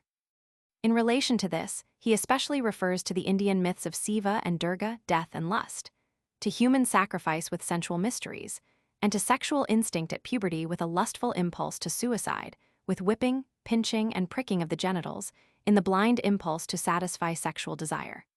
Lombroso, Verzenni e Agnolti, Rome, 1874, also cites numerous examples of the occurrence of a desire to murder with greatly increased lust. On the other hand, when murderous lust has been excited, lust itself often follows. Lombroso, op. Cit. alludes to the fact, mentioned by Mantegazza, that, with fear of being plundered by bandits, there was always a dread of brutal lust. These examples form transitions to the pronounced pathological cases. The examples of the degenerate Caesars Nero, Tiberius are also instructive. They took delight in having youths and maidens slaughtered before their eyes. Not less so is the history of that monster, Marshals Gilles de Rais, Jacob, Curiosités de l'Histoire de France, Paris, 1858, who was executed in 1440 on account of mutilation and murder, which he had practiced for 8 years on more than 800 children. As the monster confessed it was from reading Suetonius and the descriptions of the orgies of Tiberius, Caracalla, etc., that the idea was gained of locking children in his castles, torturing them, and then killing them. This inhuman wretch confessed that in the commission of these acts he enjoyed inexpressible pleasure. He had 2 assistants. The bodies of the unfortunate children were burned, and only a number of heads of particularly beautiful children were preserved as memorials. In an attempt to explain the association of lust and cruelty, it is necessary to return to a consideration of the quasi-physiological cases, in which, at the moment of most intense lust, very excitable individuals, who are otherwise normal, commit such acts as biting and scratching, which are usually the result of anger. It must further be remembered that love and anger are not only the most intense emotions, but also the only 2 forms of active, sthenic, emotion. Both seek their object, try to possess themselves of it, and naturally exhaust themselves in a physical effect on it. Both throw the psychomotor sphere into the most intense excitement, and thus, by means of this excitation, reach their normal expression. From this standpoint, it is clear how lust impels to acts that otherwise are expressive of anger. The one, like the other, is a state of exaltation, an intense excitation of the whole psychomotor sphere. Thus there arises an impulse to react on the object that induces the stimulus in every possible way and with the greatest intensity. Just as maniacal exaltation easily passes to furibund destructiveness, exaltation of the sexual emotion often induces an impulse to expend itself in senseless and apparently harmful acts. To a certain extent, these are psychical accompaniments, but it is not simply an unconscious excitation of innervation of muscles, which also sometimes occurs as blind violence. It is a true hyperbulia, a desire to exert the most intense effect on the individual giving rise to the stimulus. The most intense means, however, is the infliction of pain. Through such cases of infliction of pain, during the most intense emotion of lust, we approach the cases in which a real injury, wound, or death is inflicted on the victim. In these cases, the impulse to cruelty, which may accompany the emotion of lust, becomes unbounded in a psychopathic individual. And at the same time, owing to defect of moral feeling, all normal inhibitory ideas are absent or weakened. Such monstrous, sadistic acts have, however, in men, in whom they are much more frequent than in women, another source in physiological conditions. In the intercourse of the sexes, the active or aggressive role belongs to man. Woman remains passive, defensive. It affords a man great pleasure to win a woman, to conquer her. And in the ars amandi, the modesty of a woman who keeps herself on the defensive until the moment of surrender is an element of great psychological significance and importance. Under normal conditions, a man meets obstacles which it is his part to overcome, and for which nature has given him an aggressive character. This aggressive character, however, under pathological conditions, may likewise be excessively developed and express itself in an impulse to subdue absolutely the object of desire, even to destroy or kill it. If both these constituent elements occur together, the abnormally intensified impulse to a violent reaction toward the object of the stimulus, and the abnormally intensified desire to conquer the woman, then the most violent outbreaks of sadism occur. Sadism is thus nothing else than an excessive and monstrous pathological intensification of phenomena, possible, too, in normal conditions in rudimental forms, which accompany the psychical vita sexualis, particularly in males. It is, of course, not at all necessary, and not even the rule, that the sadistic individual should be conscious of his instinct. What he feels is, as a rule, only the impulse to cruel and violent treatment of the opposite sex, and the coloring of the idea of such acts with lustful feelings. Thus arises a powerful impulse to commit the imagined deeds. When the actual motive of this instinct is not comprehended by the individual, the sadistic acts have the character of impulsive deeds. When the association of lust and cruelty is present, not only does the lustful emotion awaken the impulse to cruelty, but vice versa.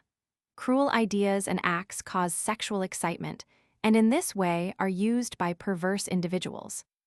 A differentiation of original and acquired cases of sadism is scarcely possible. Many individuals, tainted ab origin, for a long time do everything to conquer the perverse instinct. If they are potent, at first they are able to lead a normal vita sexualis, often with the assistance of subjective ideas of a perverse nature. Later, after the opposing motives of an ethical and aesthetic kind have been gradually overcome, and after the constantly repeated experience that the natural act does not bring complete satisfaction, the abnormal instinct bursts forth. Owing to this late expression, in acts of an originally perverse disposition, the appearances are those of an acquired perversion. As a rule, it may be safely assumed that this psychopathic state exists ab origin. Sadistic acts vary in monstrousness with variation in the power of the perverse instinct over the individual afflicted, and with variation in the strength of opposing ideas that may be present, which almost always are more or less weakened by original ethical defect, hereditary degeneracy, or moral insanity. Thus there arises a long series of forms which begins with capital crime, and ends with silly acts which afford the perverse desires of the sadistic individual merely symbolic satisfaction. Sadistic acts may be further differentiated with reference to their nature, either as they are indulged in after consummated coitus by which the libidonymia remains unsatisfied, or with diminished virility as they are used to stimulate the diminished power, or, finally, where virility is absolutely wanting, as they become an equivalent for the impossible coitus, for the induction of ejaculation. In the last two cases, notwithstanding the impotence, there is still intense libido, or there was, at least, intense libido in the individual at the time when the sadistic acts became habitual. Sexual hyperesthesia is always to be regarded as the basis of sadistic inclinations. The impotence which occurs so frequently in the psychopathic and neuropathic individuals here considered, as a result of excesses indulged in from early youth, is usually dependent upon spinal weakness. Often, too, there is a kind of psychical impotence, induced by concentration of thought on the perverse act with simultaneous fading of the idea of normal satisfaction. No matter what the external form of the act may be, the mentally perverse predisposition and instinct of the individual are essential to an understanding of it. A. Lust murder, lust potentiated as cruelty, murderous lust, extending to anthropophagy. The most horrible example, and one which most pointedly shows the connection between lust and a desire to kill, is the case of Andreas Bichel, which Feuerbach published in his Aktenmassage Darstellung merkwürdiger Verbrechen. Bepulis Stopratas Neckevit et Dissecuit. With reference to one of his victims, at his examination he expressed himself as follows. I opened her breast and with a knife cut through the fleshy parts of the body. Then I arranged the body as a butcher does a beef, and hacked it with an axe into pieces of a size to fit the hole which I had prepared up in the mountain for burying it. I may say that while opening the body I was so greedy that I trembled, and could have cut out a piece and eaten it. Lombroso, too, Geschlecht Strib und Verbrechen in Ihren Gegenseitigen Beziehungen. Goltdammer's Archive, BD, XXX, mentions cases falling in the same category. A certain Philippe indulged in choking prostitutes post-actum and said, I am fond of women, but it is sport for me to choke them after having enjoyed them. A certain Grassi, Lombroso, Op. Cit. p. 12, was one night seized with sexual desire for a relative. Irritated by her remonstrance, he stabbed her several times in the abdomen with a knife, and also stabbed her father and uncle who attempted to hold him back. Immediately thereafter he hastened to visit a prostitute in order to cool his sexual passion in her arms. But this was not sufficient. He then murdered his father and slaughtered several oxen in the stable. It cannot be doubted, from what has gone before, that a great number of so-called lust murders depend upon a combination of hyperesthesia and paresthesia sexualis. As a result of this perverse coloring of the feelings, further acts of bestiality with the body may result, e.g., cutting it up and wallowing in the intestines. The case of Bichel points to this possibility. A modern example is that of Menesclou Annals de Hygiene Publique, who was examined by Laisk, Broadel, and Motet, declared to be mentally sound, and executed. Case 17. A 4-year-old girl was missing from her parents' home, April 15, 1880. On April 16, Menesclou, one of the occupants of the house, was arrested. The forearm of the child was found in his pocket, and the head and entrails, in a half-burned condition, were taken from the stove. Parts of the body were found in the water closet. The genitals could not be found. M, when asked their whereabouts, became embarrassed. The circumstances, as well as an obscene poem found on his person, left no doubt that he had violated the child and then murdered her. M expressed no remorse, asserting that his deed was an accident. His intelligence is limited. He presents no anatomical signs of degeneration, is somewhat deaf and scrofulous. M, age 20, convulsions at the age of 9 months. Later, he suffered from poor sleep and enuresis nocturna, was nervous and developed tardily and imperfectly. From the time of puberty he was irritable, showed evil inclinations, was lazy, could not be taught, and in all trades proved to be of no use. He grew no better even in the house of correction. He was made a marine, but there, too, he proved useless. When he returned home he stole from his parents and spent his time in bad company. He did not run after women, but gave himself up passionately to masturbation, and occasionally indulged in sodomy with bitches. His mother suffered with mania menstrualis periodica. An uncle was insane, and another an inebriate.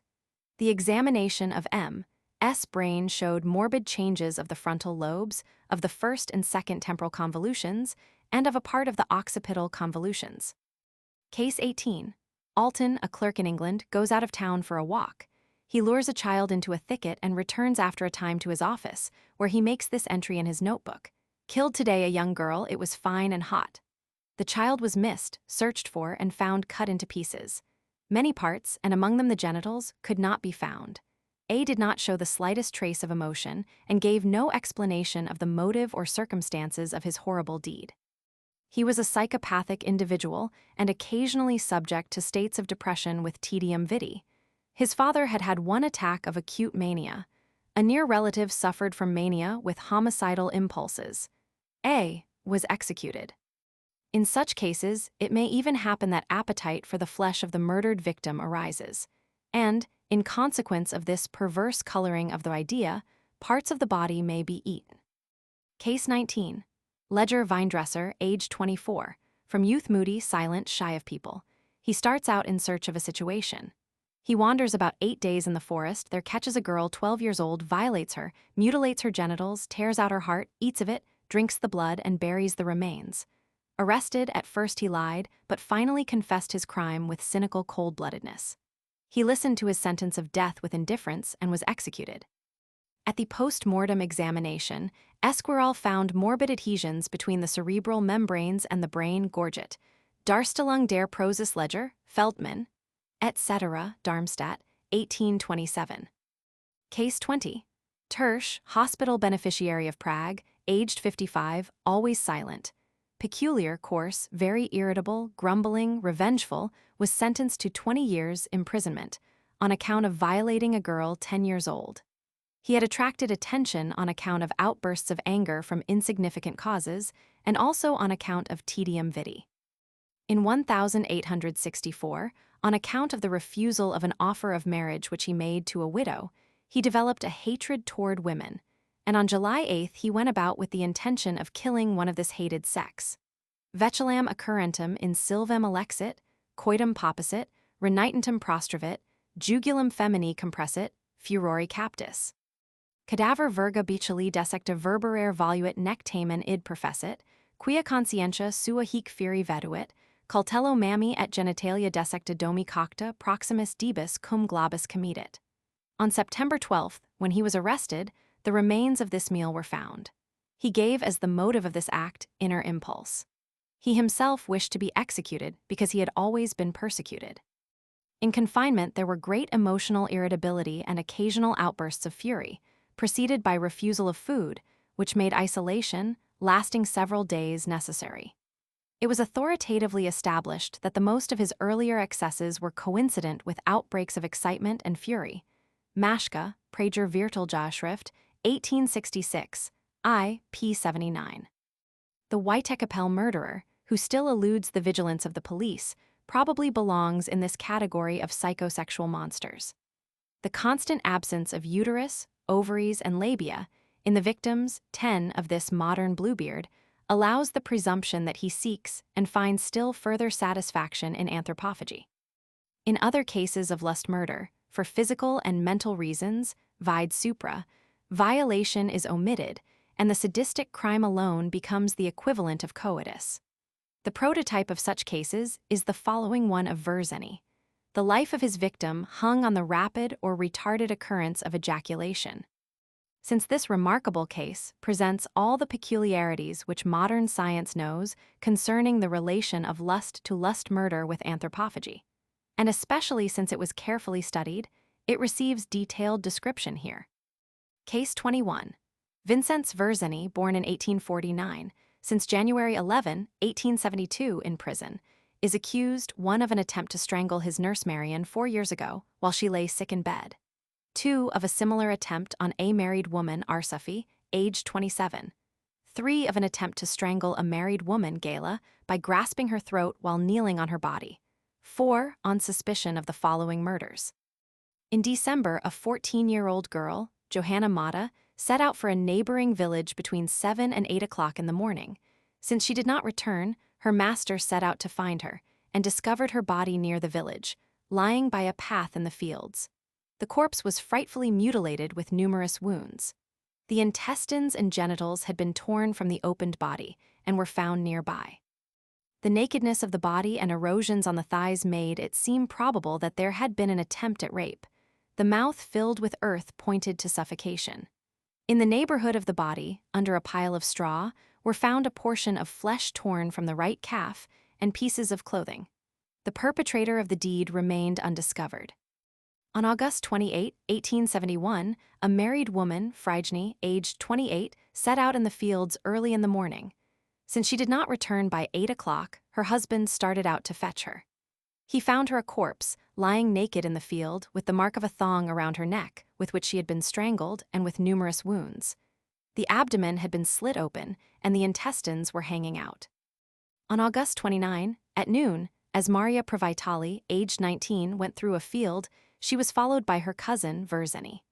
He dragged her into a field of grain, threw her to the ground, and began to choke her. As he let go of her for a moment to ascertain whether there were anyone near, the girl got up and, by her supplicating entreaty, induced Verzeni to let her go, after he had pressed her hands together for some time. Verzeni was brought before a court. He is 22 years old. His cranium is of more than average size, but asymmetrical. The right frontal bone is narrower and lower than the left, the right frontal prominence being less developed, and the right ear smaller than the left by 1 centimeter in length and 3 centimeters in breadth. Both ears are defective in the inferior half of the helix. The right temporal artery is somewhat atheromatous. Bull-necked, enormous development of the zygamy and inferior maxilla. Penis greatly developed, frenum wanting, slight divergent alternating strabismus, insufficiency of the internal rectus muscle, and myopia. Lombroso concludes from these signs of degeneration that there is a congenital arrest of development of the right frontal lobe. As seemed probable, Verzeni has a bad ancestry. 2 uncles are cretins, a third, microcephalic, beardless, 1 testicle wanting, the other atrophic. The father shows traces of pellagrous degeneration and had an attack of hypochondria pellagrosa. A cousin suffered from cerebral hyperemia, another is a confirmed thief. Verzeni's family is bigoted and low-minded. He himself has ordinary intelligence, knows how to defend himself well, seeks to prove an alibi, and casts suspicion on others. There is nothing in his past that points to mental disease, but his character is peculiar. He is silent and inclined to be solitary. In prison, he is cynical. He masturbates and makes every effort to gain sight of women. Verzeni finally confessed his deeds and their motive. The commission of them gave him an indescribably pleasant, lustful feeling, which was accompanied by erection and ejaculation. As soon as he had grasped his victim by the neck, sexual sensations were experienced. It was entirely the same to him, with reference to these sensations, whether the women were old, young, ugly, or beautiful. Usually, simply choking them had satisfied him, and he then had allowed his victims to live. In the 2 cases mentioned, the sexual satisfaction was delayed, and he had continued to choke them until they died. His satisfaction in this garroting was greater than in masturbation. The abrasions of the skin on Mata's thighs were produced by his teeth, while sucking her blood in most intense, lustful pleasure. He had torn out a piece of flesh from her calf and taken it with him to roast at home, but on the way he hid it under the straw stack, for fear his mother would suspect him. He also carried pieces of the clothing and intestines some distance, because it gave him great pleasure to smell and touch them. The strength which he possessed in these moments of intense lustful pleasure was enormous. He had never been a fool. While committing his deeds, he saw nothing around him, apparently as a result of intense sexual excitement, annihilation of apperception, instinctive action. After such acts, he was always very happy, enjoying a feeling of great satisfaction. He had never had pangs of conscience. It had never occurred to him to touch the genitals of the martyred women or to violate his victims. It had satisfied him to throttle them and suck their blood. These statements of this modern vampire seem to rest on truth. Normal sexual impulses seem to have remained foreign to him.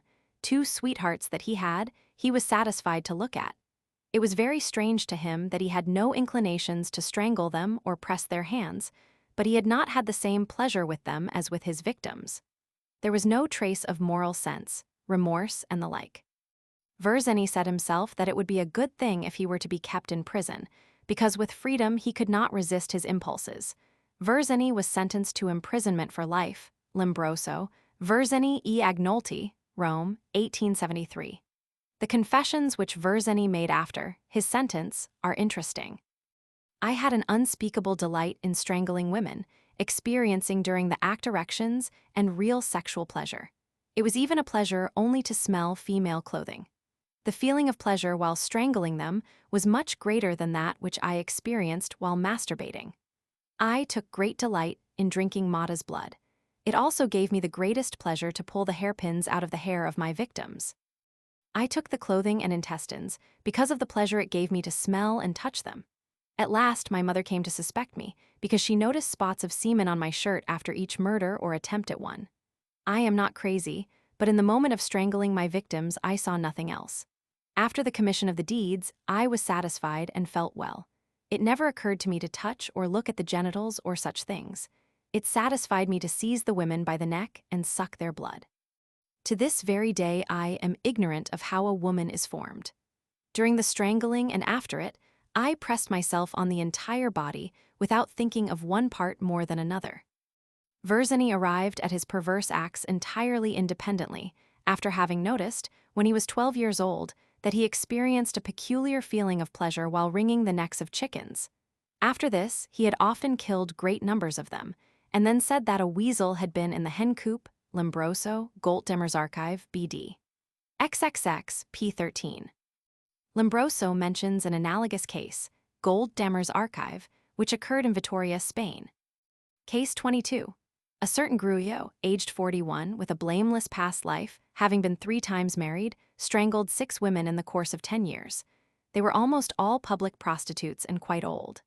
After the strangling, he tore out their intestines and kidneys per vaginam.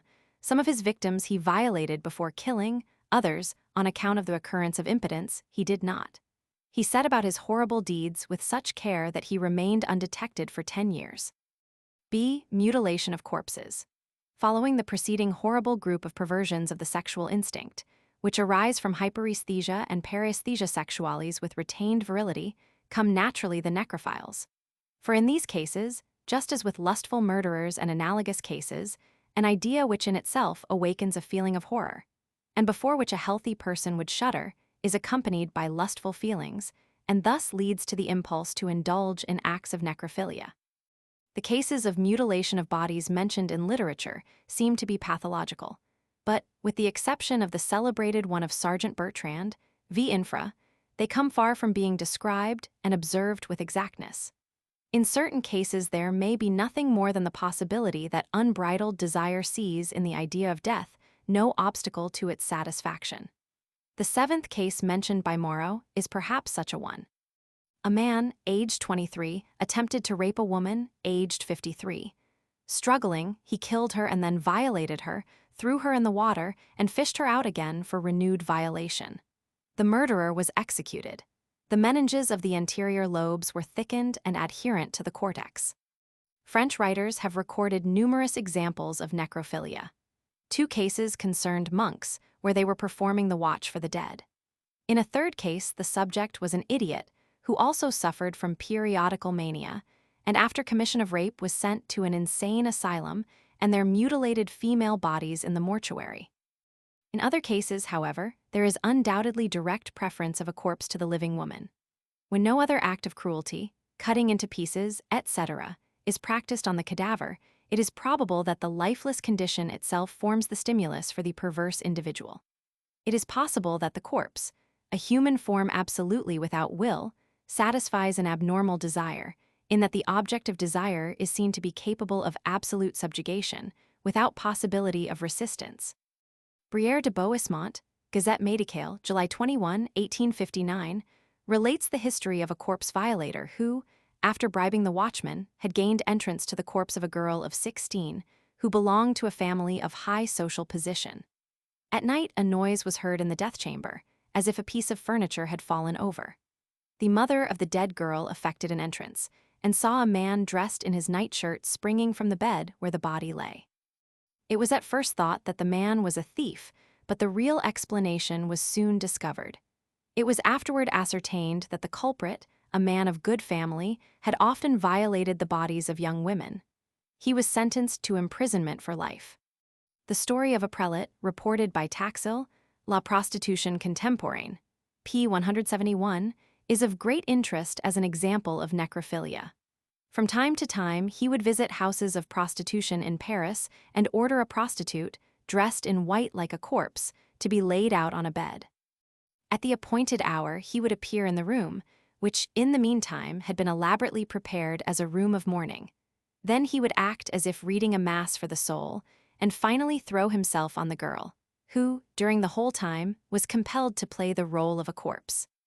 The cases in which the perpetrator injures and cuts up the corpse are clearer.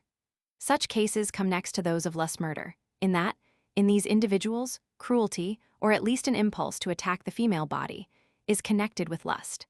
It is possible that a remnant of moral sense deters from the cruel act on a living woman, and possibly the fancy passes beyond lust murder and rests on its result, the corpse. Here, also, it is possible that the idea of defenselessness of the body plays a role. Case 23. Sergeant Bertrand, a man of delicate physical constitution and of peculiar character, from childhood silent and inclined to solitude. The details of the health of his family are not satisfactorily known, but the occurrence of mental diseases in his ancestry is ascertained. It is said that while he was a child, he was affected with destructive impulses, which he himself could not explain. He would break whatever was at hand. In early childhood, without teaching, he learned to masturbate. At 9, he began to feel inclinations toward persons of the opposite sex. At 13, the impulse to sexual intercourse became powerfully awakened in him. He now masturbated excessively. When he did this, his fancy always created a room filled with women. He would imagine that he carried out the sexual act with them and then killed them. Immediately thereafter, he would think of them as corpses and of how he defiled them. Occasionally, in such situations, the thought of carrying out a similar act with male corpses would come up, but it was always attended with a feeling of disgust. In time, he felt the impulse to carry out such acts with actual corpses. For want of human bodies, he obtained those of animals. He would cut open the abdomen, tear out the entrails, and masturbate during the act. He declares that in this way he experienced inexpressible pleasure. In 1846, these bodies no longer satisfied him. He now killed dogs and proceeded with them as before. Toward the end of 1846, he first felt the desire to make use of human bodies. At first, he had a horror of it. In 1847, being by accident in a graveyard, he ran across the grave of a newly buried corpse. Then this impulse, with headache and palpitation of the heart, became so powerful that, although there were people nearby and he was in danger of detection, he dug up the body. In the absence of a convenient instrument for cutting it up, he satisfied himself by hacking it with a shovel. In 1847 and 1848, during 2 weeks, as reported, the impulse, accompanied by violent headache, to commit brutalities on corpses actuated him. Amidst the greatest dangers and difficulties, he satisfied this impulse some 15 times. He dug up the bodies with his hands, in no wise sensible, in his excitement, to the injuries he thus inflicted on himself. When he had obtained the body, he cut it up with a sword or pocket knife, tore out the entrails, and then masturbated. The sex of the bodies is said to have been a matter of indifference to him, though it was ascertained that this modern vampire had dug up more female than male corpses. During these acts, he declares himself to have been in an indescribable state of sexual excitement. After having cut them up, he had sometimes reinterred the bodies.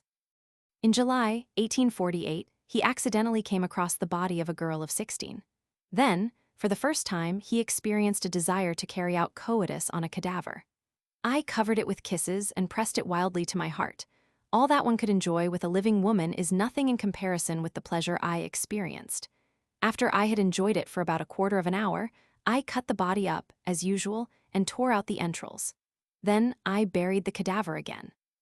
Only after this, as B declares, had he felt the impulse to use the bodies sexually before cutting them up, and thereafter he had done it in 3 instances. The actual motive of the exhuming of the bodies, however, was then, as before, to cut them up, and the enjoyment in so doing was greater than in using the bodies sexually. The latter act had always been nothing more than an episode of the principal one, and had never quieted his desires. Therefore, he had always cut up the body afterward or mutilated another body. The medico-legal examiners gave an opinion of monomania. Court-martial sentenced to 1 year's imprisonment. Mishia, Union Maid, 1849, Lunier, Annal Maid, Cycle. 1849, p. 153, Tardieu, Attentats aux Mowers, 1878, p. 114, Legrand, La Folie devant les Tribunes, p. 524. C. Injury of women, stabbing, flagellation, etc. following lust murder and violation of corpses, come cases closely allied to the former, in which injury of the victim of lust and sight of the victim's blood are a delight and pleasure for degenerate men. The notorious Marquis de Sade, after whom the combination of lust and cruelty has been named, was such a monster. Coitus only excited him when he could prick the object of his desire until the blood came. His greatest pleasure was to injure prostitutes and then bind their wounds. Here also belongs the case of a captain mentioned by Briere de Boismont, who always compelled the object of his affection to place leeches ad pudenda before coitus, which was very frequent. Finally, this woman became very anemic and, as a result of this, insane. The following case, borrowed from my own clientele, very clearly shows the connection between lust and cruelty, with desire to shed and see blood. Case 24. Mr. X, age 25, father syphilitic, died of paretic dementia, mother hysterical and neurasthenic. He is a weak individual constitutionally neuropathic and presents several anatomical signs of degeneration. When a child, hypochondria and imperative conceptions, later, constant alternation of exaltation and depression. While yet a child of 10, the patient felt a peculiar lustful desire to see blood flow from his fingers. Thereafter he often cut or pricked himself in the fingers and took great delight in it. Very early, erections were added to this, and also if he saw the blood of others. For example, when he saw a servant girl cut her finger, it gave him an intense lustful feeling. From this time, his vita sexualis became more and more powerful. Without any teaching, he began to masturbate, and always during the act there were memory pictures of bleeding girls. It now no longer sufficed him to see his own blood flow. He longed to see the blood of young females, especially those that were attractive to him. Often he could scarcely overcome the impulse to injure 2 cousins and a certain servant. But also young women that were in themselves not attractive induced this impulse when they excited him by some peculiarity of dress or adornment, especially coral jewelry. It was necessary for him to overcome these desires, but in his imagination, bloody thoughts were constantly present and induced lustful excitement. There was an inner relation existing between both thoughts and feelings. Often there were other cruel fancies. He imagined himself in the role of a tyrant who had the people shot in crowds with grapeshot. He was compelled to fancy a scene as it would be if enemies were to take a city and mutilate, torture, kill, and rape the young women. In times of quiet, this patient, who had a mild disposition and was not morally defective, was shamed and horrified by such cruel, lustful fancies, and they always became immediately latent as soon as his sexual excitement had been satisfied by masturbation. After a few years, the patient became neurasthenic. Then simple imaginary representation of blood and scenes of blood was sufficient to induce ejaculation. In order to free himself from his vice and his cruel imagination, he began to indulge in sexual intercourse with females. Coitus was possible, but only when the patient called up the idea that the girl's fingers were bleeding. Without the assistance of this idea, no erection was possible. The cruel thought of cutting was limited to the woman's hand. At times of greatest sexual excitement, simply the sight of the hand of an attractive woman was sufficient to induce violent erections. Frightened by the popular stories about the injurious results of onanism, he abstained and fell into a condition of severe general neurasthenia, with hypochondriacal dysthymia and tedium vitae. Careful and watchful medical treatment cured the patient after a few months. He has remained mentally well 3 years, but now, as before, he is very sensual, though it is very seldom that he is troubled by his earlier bloody ideas. X has given up masturbation entirely. He finds satisfaction in natural sexual indulgence, is virile, and it is no longer necessary for him to call up ideas of blood. The following case, reported by Tarnowski, Op. Cit. p. 61, shows that such lustful, cruel impulses may be simply episodical and occur in certain exceptional states of mind in neurotic individuals. Case 25. Z, physician, neuropathic constitution, reacting badly to alcohol. Under ordinary circumstances capable of normal coitus, as soon as he has indulged in wine, he finds that his increased libido is no longer satisfied by simple coitus. In this condition, he is compelled to prick the nates puli, or to make stabs with the lancet, to see blood, and feel the entrance of the blade into the living body, in order to have ejaculation and experience complete satiety of his lust.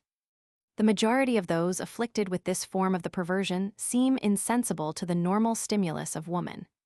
In the first case, 24, the assistance of the idea of blood was necessary in order to obtain erection. The following case is that of a man who, by masturbation, etc., in early youth, had diminished his power of erection so that the sadistic act took the place of coitus. Case 26. The girl stabber of Bozen reported by Dem, Butch der Verbrechen, BD, Roman 2, p. 341. In 1829, H., aged 30, soldier, became the subject of legal investigation.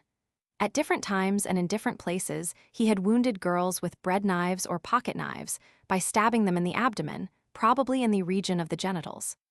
He gave, as a motive for these acts, heightened sexual impulse, increasing to the intensity of fury, which found satisfaction only in the thought and act of stabbing persons of the female sex. This impulse would pursue him for days at a time. He would then pass into a confused mental state, which would clear away only when the impulse had been satisfied by the deed.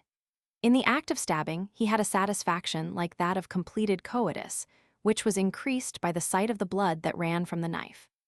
In his 10th year, the sexual instinct became powerfully manifest. At first, he gave himself up to masturbation and felt physically and mentally weakened by it. Before he became a girl stabber, he had satisfied his sexual lust in violation of immature girls by causing them to practice masturbation on him and by sodomy. Gradually, the thought came to him of how pleasurable it would be to stab a young and pretty girl in the region of the genitals, and take delight in the sight of the blood running from the knife. Among his effects were found copies of objects of art and obscene pictures, painted by himself, of Mary's conception, and of the congealed thought of God in the lap of the Virgin. He was considered a peculiar, very irritable man, shy of people, given to women, moody and glum.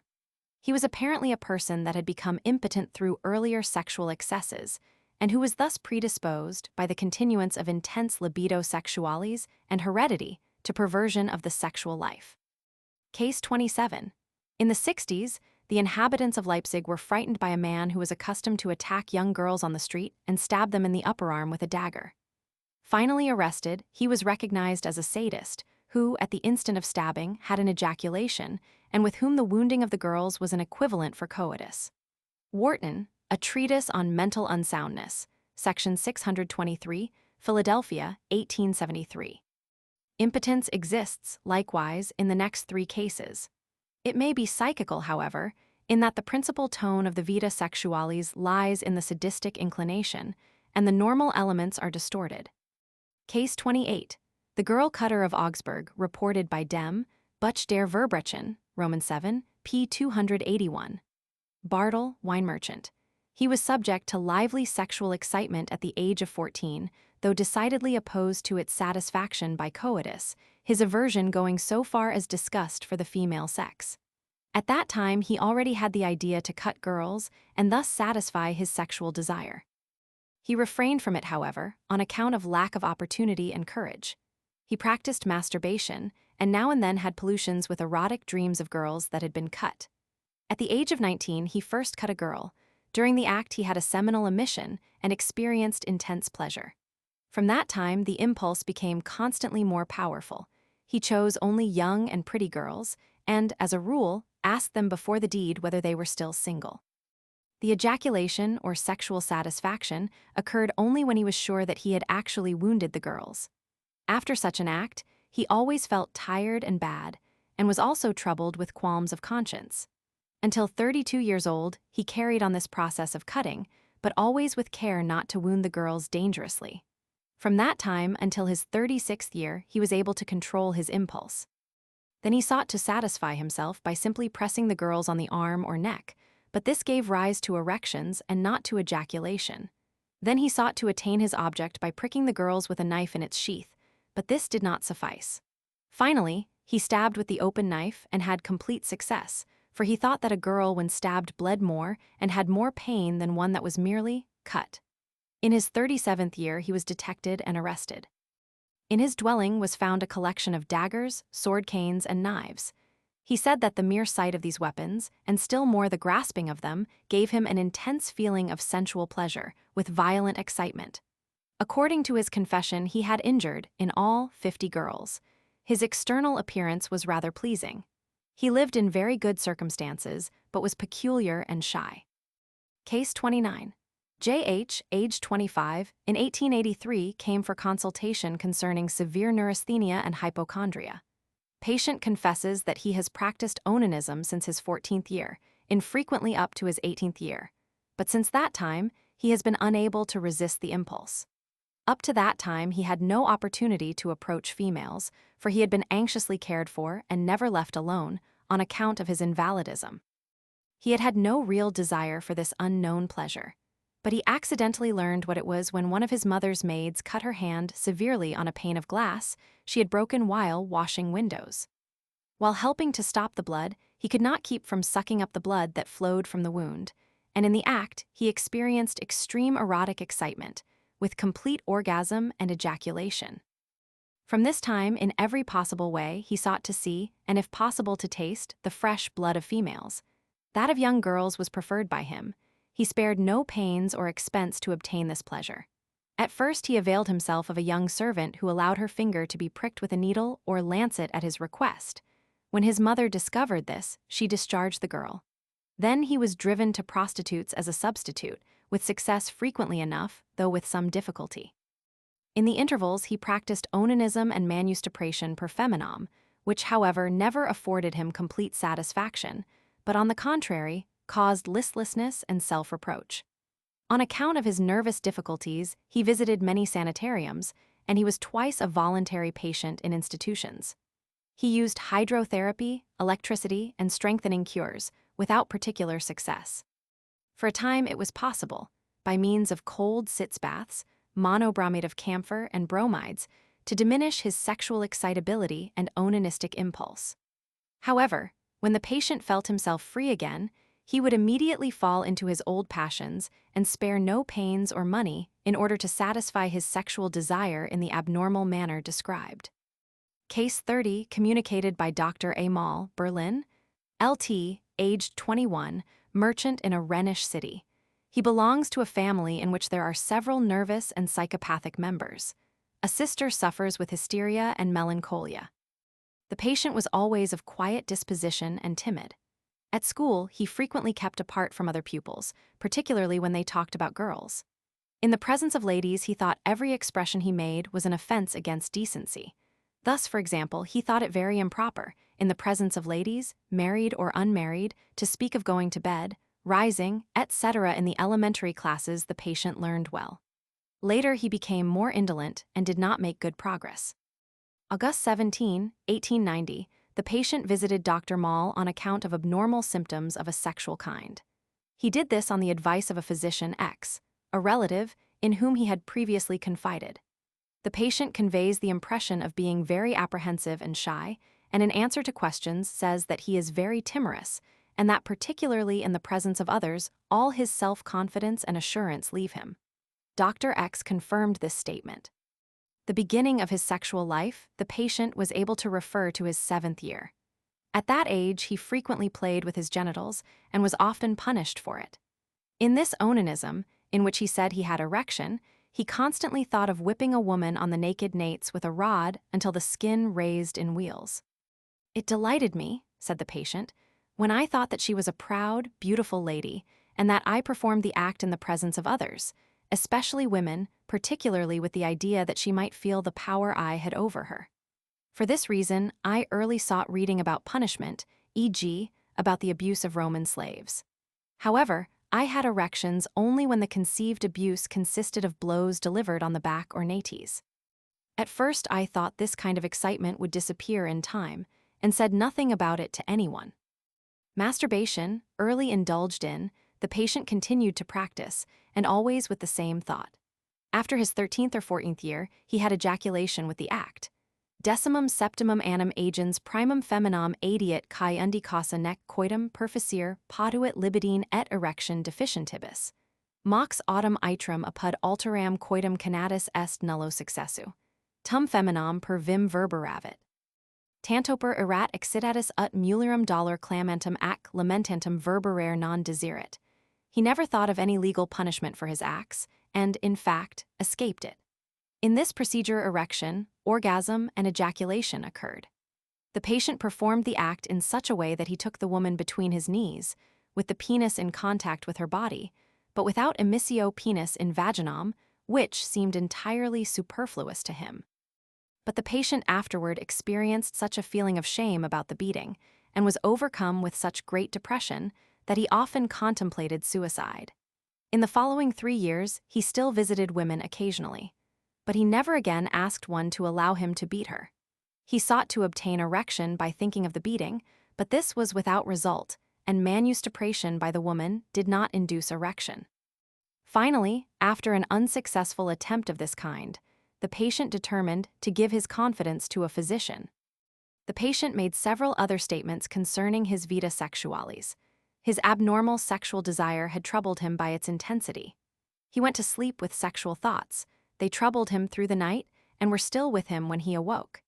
He was never safe for any length of time from the impulsion of the abnormal ideas that excited him, to which, indeed, he gave himself up willingly, and from which he could free himself for a short time only by onanism. In response to my question, the patient stated that any other means of punishment of women than beating the back, and nates particularly, had no charm for him. Neither binding them, walking on them, nor striking them gives him such pleasure. This is to be emphasized the more, since the whipping given the woman affords him sexual pleasures because its effect on her is humiliating, mortifying, and because she should feel that she is completely in his power. 2. It would give the patient no pleasure to beat a woman on any other part of her body than those mentioned, or to cause her pain in any other way than by blows. Multum minorum I affert voluptatum si nates sui amuliere verberanter. Tamen, ire sep ejaculationum seminis effecit, sed hic feri pudet erection deficienti. Inter verbera autem penum in vaginam imittendo, nullum voluptatum si haber radis qualibit part, corporis femini pene tacti semen ejaculat. Just as in beating the woman his pleasure lay in humiliating her, so with the relations reversed, he was sexually excited by the fact that the beating humiliated him, and he felt himself to be completely in the woman's power.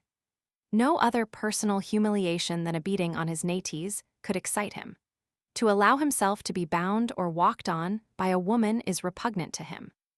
The patient's dreams, as far as they were of an erotic nature, were directed in the same way as his sexual inclinations while awake. Actual ejaculation also often took place in dreams. Whether the perverse sexual thoughts first occurred in dreams or the waking state, the patient is not able to state, owing to the fact that his memory goes back so far, to his 7th year. But he thinks that these thoughts first occurred to him while awake. In his dreams, it frequently seemed to him that he was striking a man, which also caused ejaculation. In the waking state, it excited him, but very little to think of striking a man. The nude form of a man had no attraction whatever for him, while the nude form of a woman had a decided charm for him, though his libido found its real satisfaction only when the acts previously described took place. And, as he states, he feels no desire for coitus in vaginam. The treatment of the patient is directed to the attainment of normal coitus with normal desire, where possible, for it may be assumed that, with success in making his sexual life normal, the patient's shyness and apprehensiveness, which cause him great annoyance, may be much easier removed. The treatment followed by me, Dr. Moll, during 3 months and a half was as follows. The patient, who had a great desire to be cured, was most strictly forbidden to give himself up to the perverse thoughts. Of course, I did not give him the foolish advice not to think of blows at all. The patient could not follow such advice, since the thoughts come to him without any act of his own, even when he accidentally reads the word, blow, schlagen. I forbade him only ever to voluntarily give himself to such thoughts. I advised him more particularly to do everything in order to turn his ideas in another direction. I allowed him, commanded him even, to think of nude women, because many nude females interested him, even though, as he thought, they did not excite him sexually. I sought, by means of hypnosis, which was hard to induce, and suggestion, to fortify the patient in this as far as possible. All attempts at coitus were forbidden in order to save the patient from a discouraging result. Within 2 months and a half, this treatment led to the result that, as the patient stated, the perverse ideas occurred much less frequently and were constantly retreating to the background. Indeed, according to the patient's statement, erections occurred with the thoughts of nude women, became more frequent, and often induced him to masturbate with the thought of coitus without the occurrence of any idea of blows. Erotic dreams occurred but infrequently. These were concerned sometimes with normal coitus, sometimes with blows. After 2 months and a half of the treatment, I advised the patient to attempt coitus. Since then, he has tried 4 times. I advised him to choose always a woman who pleased him and sought to increase his sexual excitement before coitus by means of tincture of cantharides. The 4 attempts, the last of which took place on November 29, 1890, resulted as follows.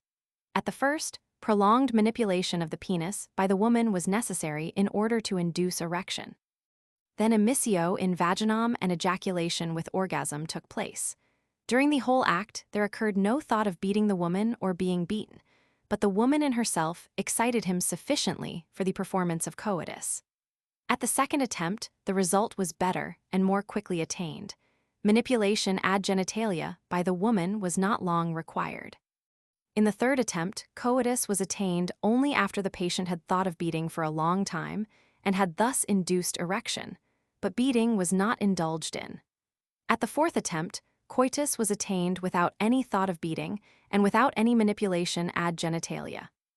Of course, the case described cannot yet be regarded in any way as cured. Though the patient were able to perform coitus in a normal or nearly normal way, that does not mean that he will always be able to do it in the future. Moreover, the thought of beating still affords him great pleasure, even though it occurs much less frequently than formerly. Yet there is a possibility that the abnormal desire, which has been weakened, will remain weakened in the future, and perhaps disappear. This carefully observed case is, for several reasons, particularly interesting. It discloses clearly one of the hidden roots of sadism, the impulse to complete subjugation of the woman, which here became consciously entertained. This is the more remarkable since it occurred in an individual decidedly timid and in other respects modest and even apprehensive.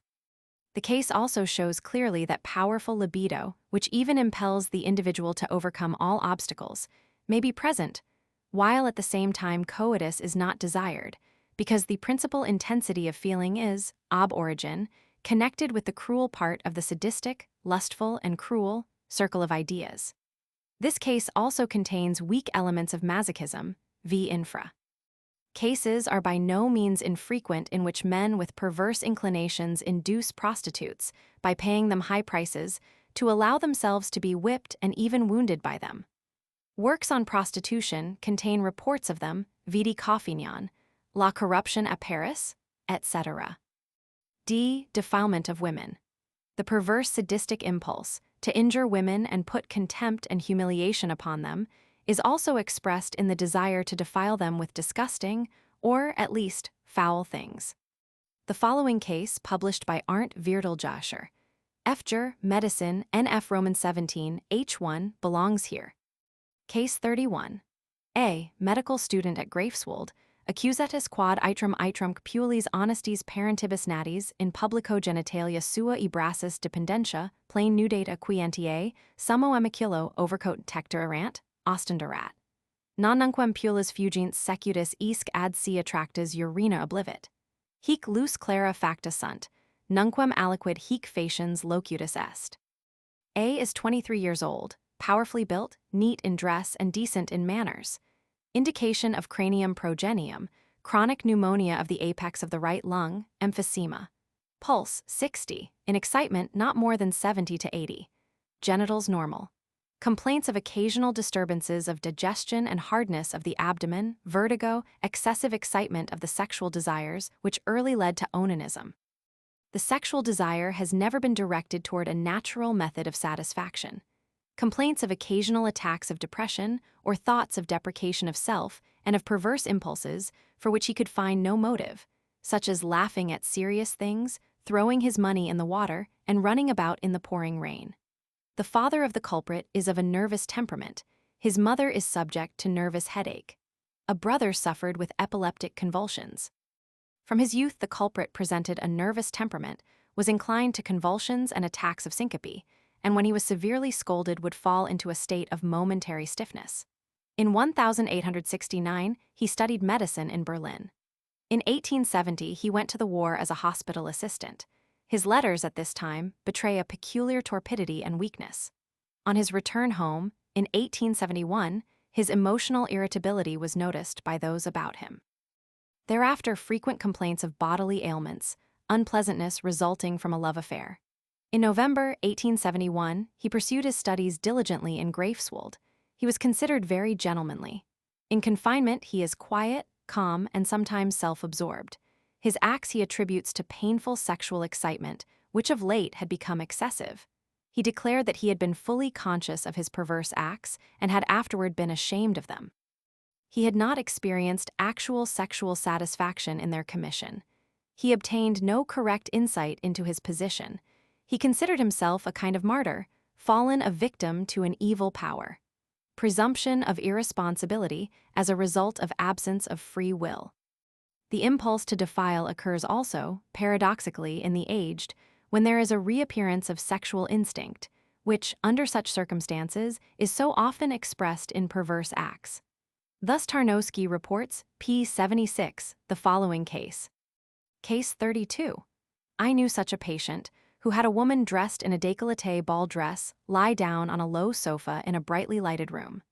Ipsa pud januam alias cubiculi obscurati constitit adspiciendo aliquantulum feminam, excidatis in insiluit excrementa in sinus ejus deposuit. Hic faciens ejaculationum quandam si senter confessus, est. An officer of Vienna informs me that men, by means of large sums of money, induce prostitutes to suffer ut illi viri in ora iram spurent et feces, et urinas in ora explorant. The following case by Dr. Pascal, Ygin Delamore, seems also to belong here. Case 33. A man had an inamorata. His relation with her was that he had her allow him to blacken her hands with coal or soot, and then she had to sit before a mirror in such a way that he could see her hands in it. While conversing with her, which was often for a long time, he looked constantly at her mirrored hands, and finally, after a time, he would take his leave, fully satisfied. The following case, communicated by a physician, may be of interest in relation to this subject. An officer was known in a brothel in K only by the name of Oil. Oil induced erection and ejaculation only by having pule. Pubble, nudum step into a tub filled with oil, while he rubbed the oil all over her body. These acts lead to the presumption that certain cases of injury of females, e.g., sprinkling with sulfuric acid, ink, etc., depend upon a perverse sexual impulse. At least, here it is a kind of injury, and those injured are always females, and the perpetrators males. At least in the future, in crimes of this kind, pains should be taken to examine the vita sexualis of the culprits. The case of Bachmann, given below, throws a clear light on the sexual nature of such crimes. For, in this case, the sexual motive in the deed is proven. Other attacks on females, symbolic sadism.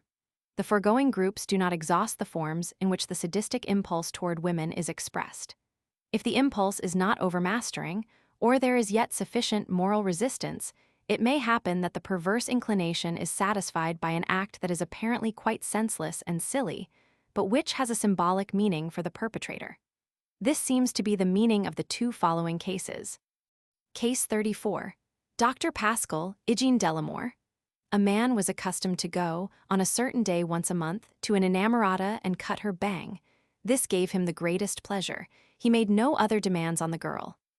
Case 35.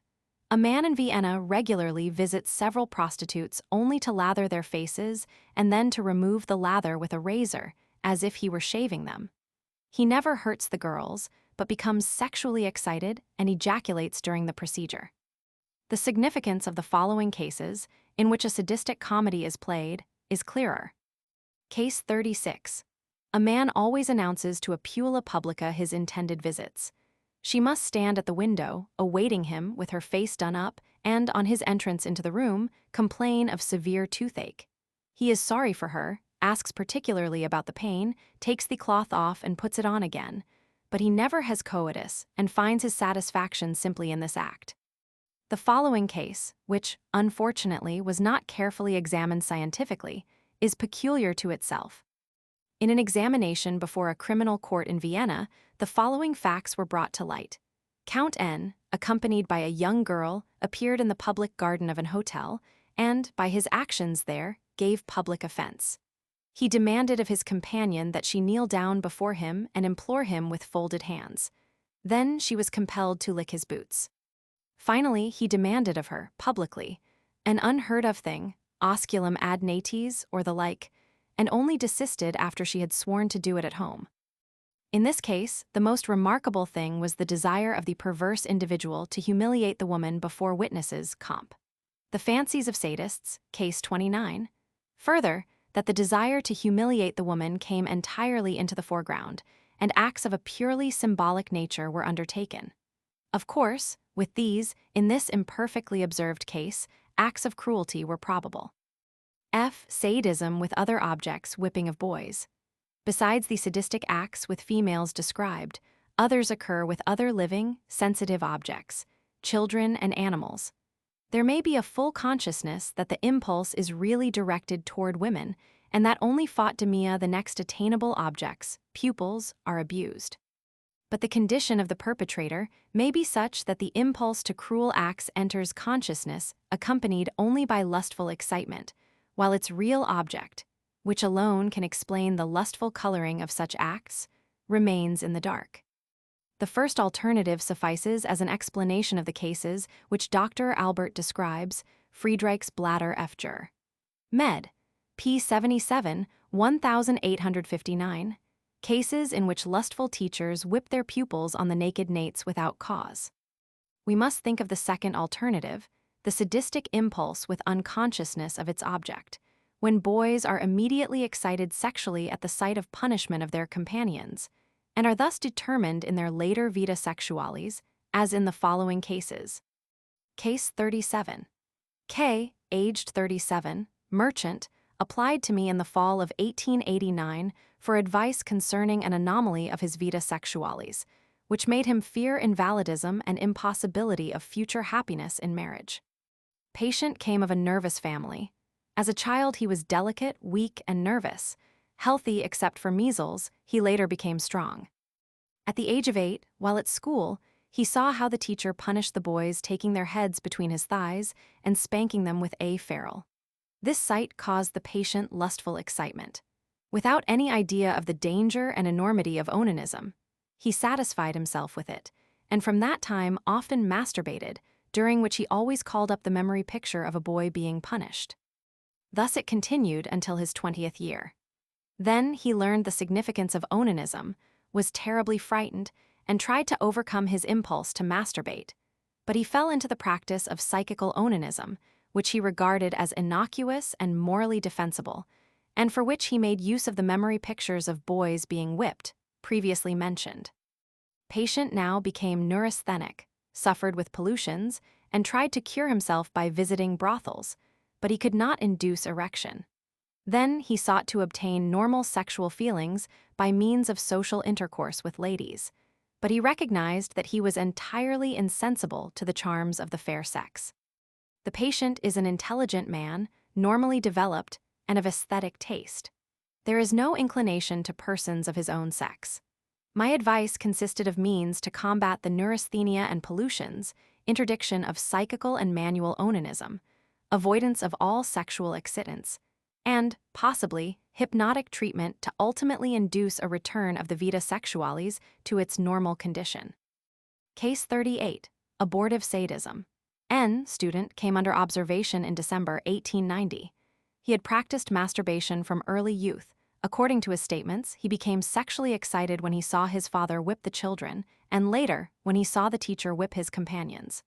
When a spectator of such scenes, he always experienced lustful feelings. He could not say exactly when this first occurred, but it may have been at about the age of 6.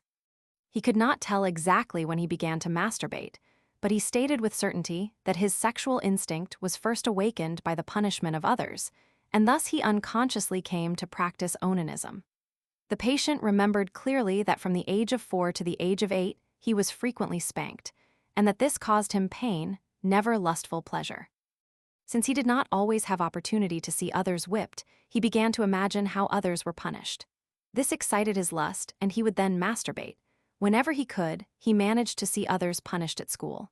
Now and then he also felt desire to whip others. At the age of 12, he induced a comrade to allow him to whip him. He found great sexual pleasure in it. When, however, his companion beat him in return, he experienced nothing but pain. The impulse to beat others was never very strong. The patient experienced more satisfaction in filling his imagination with scenes of whipping. He never indulged in any other sadistic acts, and never had any desire to see blood, etc. Until his 15th year. His sexual indulgence consisted of onanism, indulged in after such fancies. After that, dancing lessons, association with girls, the early fancies disappeared almost entirely and were accompanied by but weak lustful feelings, so that the patient gave them up entirely. In their place came thoughts of coitus in a natural way, without anything sadistic. The patient indulged in coitus for the first time on account of his health. He then tried to abstain from onanism, but was not successful, though he often indulged in coitus and with more pleasure than he had in onanism. He wished to be freed from onanism as something vicious. He had coitus once a month, but masturbated once or twice every night. He was normal sexually, with the exception of the onanism. There was no neurasthenia, genitals normal. Case 39. P, aged 15, of high social position, came of an hysterical mother whose brother and father died in an asylum. 2 children of the family died in early childhood of convulsions. The patient is talented, virtuous, and quiet, but at times he is very disobedient, stubborn, and passionate. He has epilepsy and practices onanism. One day it was learned that P, with money, induced a comrade of 14, B, to allow himself to be pinched on the arm, back, and thigh.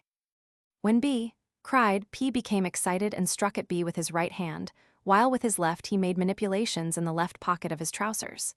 P confessed that to maltreat his friend, of whom he was very fond, gave him peculiar delight, and that ejaculation while hurting his friend gave him much more pleasure than when he masturbated alone. V. Juakowski, Pathol, und Therapie der Manel. Impotence, P. 80, 1889.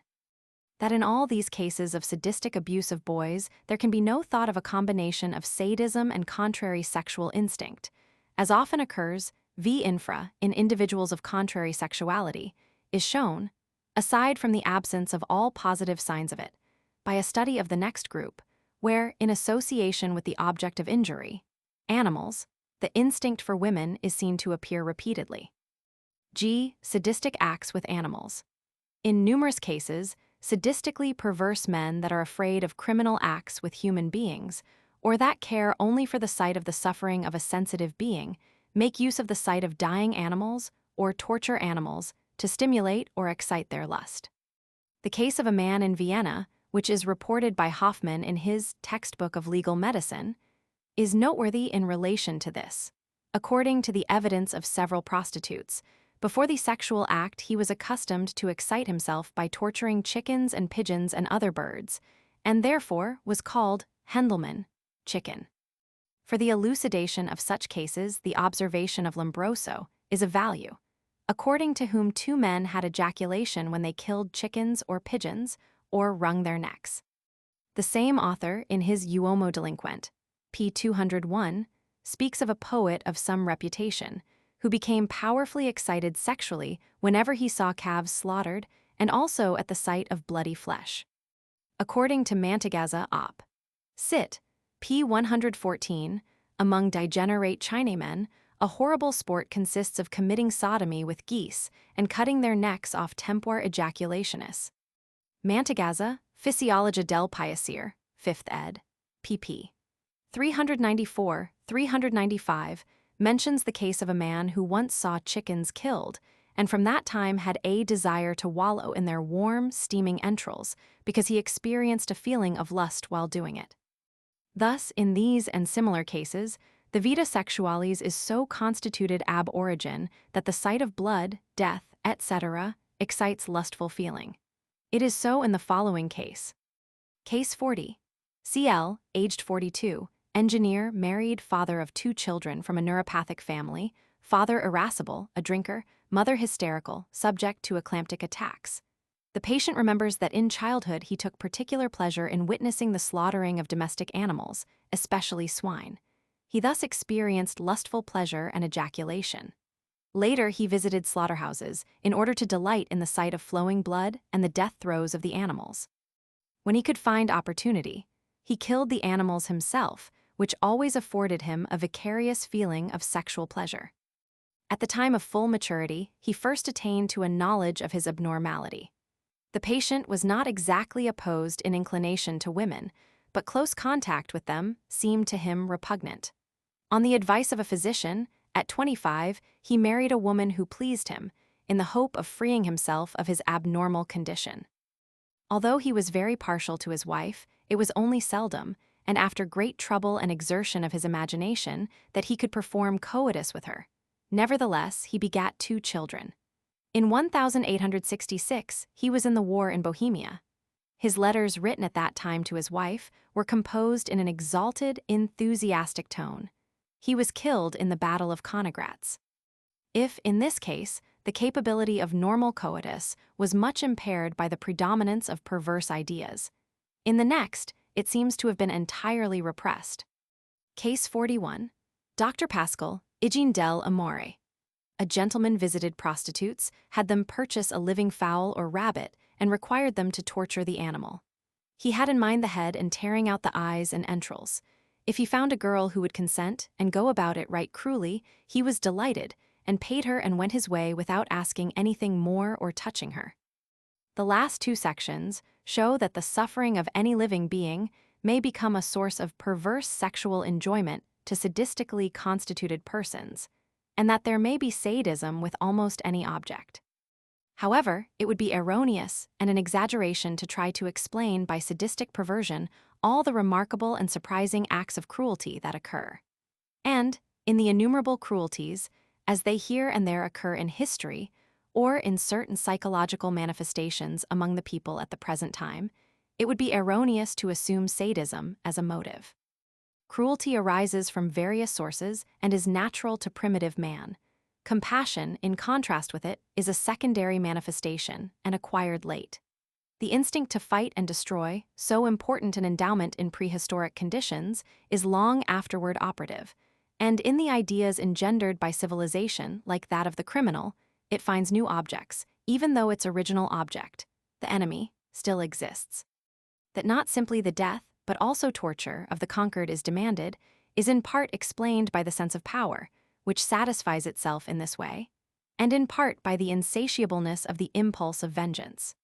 Thus, all cruelty and all historical enormities may be explained without recourse to sadism, which may often have been in operation, but which cannot be assumed, since it is relatively an infrequent perversion. At the same time, there is still another powerful psychical element to take into consideration, which explains the attraction that is still exerted by executions, etc., and that is, the pleasure there is in intense and unusual impressions and rare sights, in contrast with which in coarse and blunted beings, pity is silent. But undoubtedly, there are individuals for whom, in spite of, or even by reason of, their lively compassion, all that is connected with death and suffering has a mysterious attraction, who, with inward opposition, and yet following a dark impulse, occupy themselves with such things, or at least with pictures and notices of them. Still, this is not sadism, as long as no sexual element enters into consciousness. And yet it is possible that, in unconscious life, slender threads connect such manifestations with the hidden depths of sadism. Sadism in woman. That sadism, a perversion as we have seen frequent in men, is much less frequent in women, is easily explained. In the first place, sadism, in which the need of subjugation of the opposite sex forms a constituent element, in accordance with its nature, represents a pathological intensification of the masculine sexual character. In the second place, the obstacles which oppose the expression of this monstrous impulse are, of course, much greater for a woman than for a man. Yet sadism occurs in women, and it can only be explained by the primary constituent element, the general hyperexcitation of the motor sphere. Only 2 cases have thus far been scientifically studied. Case 42. A married man presented himself with numerous scars of cuts on his arms. He told their origin as follows: when he wished to approach his wife, who was young and somewhat nervous, he first had to make a cut in his arm. Then she would suck the wound, and during the act become violently excited sexually. This case recalls the widespread legend of the vampires, the origin of which may perhaps be referred to such sadistic facts. In a second case of feminine sadism, for which I am indebted to Dr. Moll of Berlin by the side of the perverse impulse, as so frequently occurs, there is anesthesia for the normal activities of the sexual life. And here there are also traces of masochism, v. infra. Case 43. Mrs. H of H, age 26, comes of a nervous family, in which nervous or mental diseases are said not to have occurred, but the patient herself presents signs of hysteria and neurasthenia.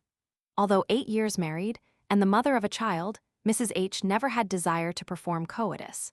Very strictly educated as a young girl, until her marriage she remained almost innocent of any knowledge of sexual matters. She has menstruated regularly since her 15th year. There does not seem to be any essential abnormality of the genitals. To the patient, coitus is not only not a pleasure, but even an unpleasant act, and repugnance to it has constantly increased. The patient cannot understand how anyone can call such an act the greatest delight of love, which, to her, is something far higher and unconnected with such a sensual impulse. At the same time, it should be mentioned that the patient really loves her husband. In kissing him, too, she experiences a decided pleasure, which she cannot exactly describe. But she cannot conceive how the genitals can have anything to do with love. In other respects, Mrs. H is a decidedly intelligent woman, of feminine character. Si oscula dat conjugi, magnum voluptatem percipit in mordendo eum, gratissimum I esset conjugem mordir eo modo ut sanguis fluet, contenta esset, si loco coitus morderetur a conjuge ipsic eum mordir licerit. Tamen eum poniterit, si morsu magnum dolorum facerit. Dr. Moll.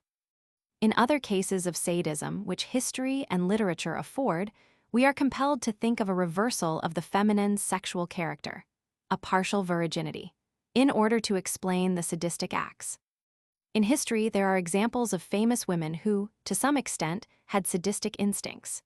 These Messalinas are particularly characterized by their thirst for power, lust, and cruelty. Among them are Valeria Messalina herself and Catherine de' Medici, the instigator of the massacre of Saint Bartholomew, whose greatest pleasure was found in having the ladies of her court whipped before her eyes, etc. The gifted Henry von Kleist, who was undoubtedly mentally abnormal, gives a masterly portrayal of complete feminine sadism in his Penthesilea. In scene 22, Kleist describes his heroine with Achilles, whom she had been pursuing in the fire of love, betrayed into her hands. As, overcome with lustful, murderous fury, she tears him in pieces and sets her dogs on him. She strikes, tearing the armor from his body. They set their teeth in his white breast. She and her dogs, the rivals Oxus and Sphinx, they on the right side, she on the left, and as I approached, blood dripped from her hands and mouth. And later, when Penthesilea becomes satiated, did I kiss him to death? No, did I not kiss him, torn in pieces? Then it was a mistake. Kissing rhymes with biting, and one who loves with the whole heart might easily mistake the one for the other. 2. The association of passively endured cruelty and violence with lust, masochism. Masochism is the opposite of sadism. While the latter is the desire to cause pain and use force, the former is the wish to suffer pain and be subjected to force.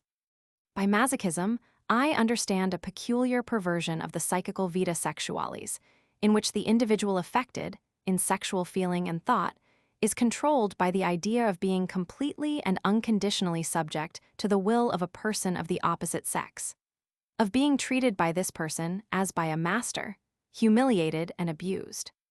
This idea is colored by lustful feeling. The individual affected lives in fancies, in which he creates situations of this kind, and often attempts to realize them. By this perversion, his sexual instinct is not infrequently made more or less insensible to the normal stimulus of the opposite sex, incapable of a normal vita sexualis, psychically impotent. But this psychical impotence does not in any way depend upon a horror sexus ulterius, but upon the fact that this perverse instinct finds an adequate satisfaction differing from the normal, in woman, to be sure, but not in coitus. But cases also occur, in which, with the perverse impulse, there is also sensibility, in a measure, to normal stimuli, and intercourse under normal conditions takes place. In other cases, the impotence is not purely psychical, but physical, i.e., spinal. For this perversion, like almost all other perversions of the sexual instinct, is developed only on the basis of a psychopathic and, for the most part, hereditarily predisposed individuality. And, as a rule, such individuals give themselves up to excesses, particularly masturbation, to which the difficulty of attaining what their fancy creates drives them again and again. The number of cases of undoubted masochism thus far observed is very large.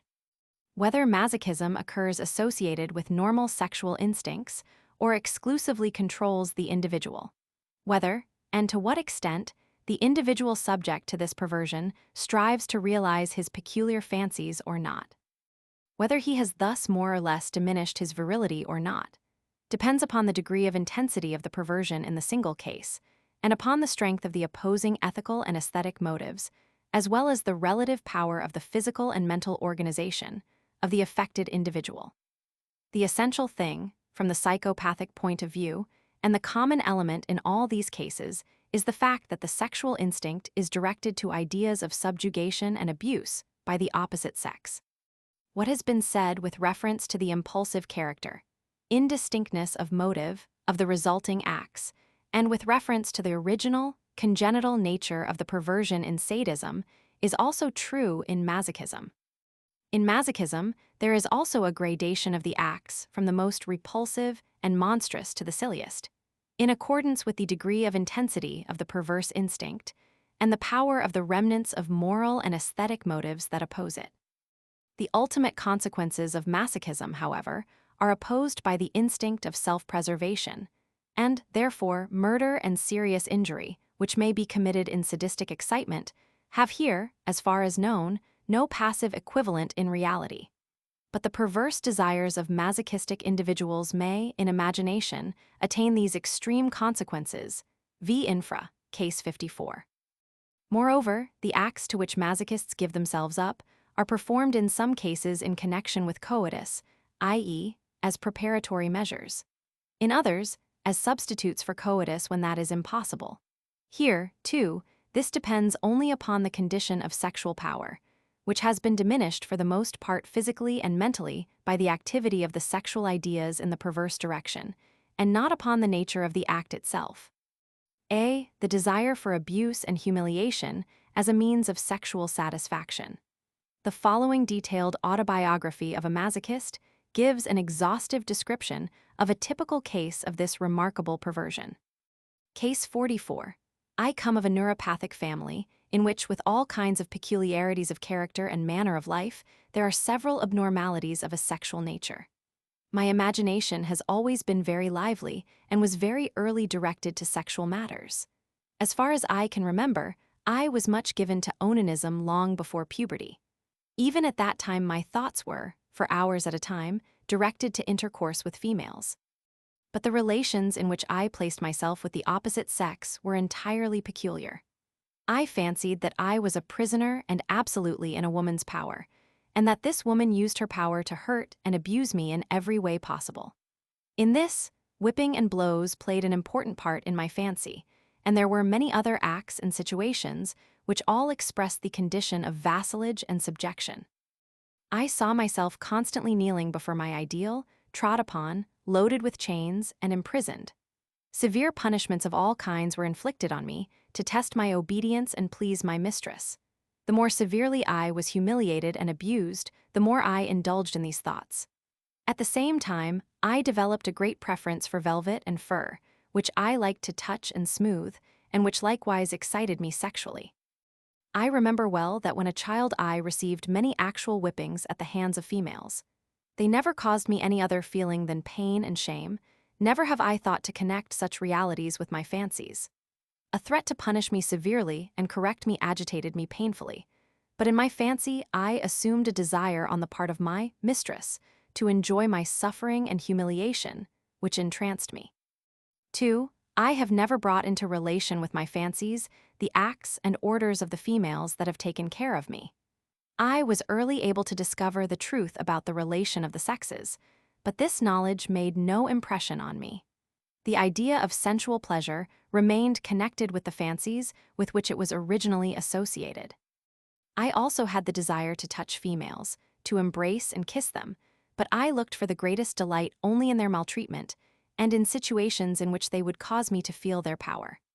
I soon came to realize that I differed from other men and preferred to be alone and absorbed in my dreams. In my boyhood, real girls and women had but little interest for me, for I saw no possibility of having them act in the way I desired. On lonely paths in the forest, I whipped myself with branches that had fallen from the trees and allowed my imagination to play in the habitual way. I reveled in the sight of pictures of commanding women, particularly if, like queens, they wore furs. I read everything related to my cherished ideas. Rousseau's Confessions, which then fell into my hands, was a great discovery. I found a condition described that resembled mine in essentials. I was still more astonished at the similarity of my ideas to those I read of in the writings of Sacher-Masoch.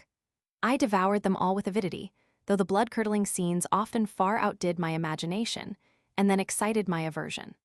Later, in order to supply new food for my fancy, I began to write descriptions of erotic scenes to my taste, and to make drawings of situations which, up to this time, I had painted only in imagination. In this, reality was entirely an indifferent matter to me. In the presence of a woman, I was devoid of every sensual feeling. At most, at the sight of a feminine foot, there would come a fleeting wish to be trod upon by it. This indifference, however, was only in relation to pure sensuality.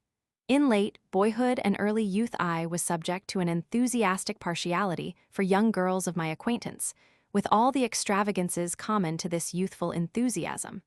But it never occurred to me to connect the world of my sensual thoughts with these pure ideals. I never had to overcome such a thought.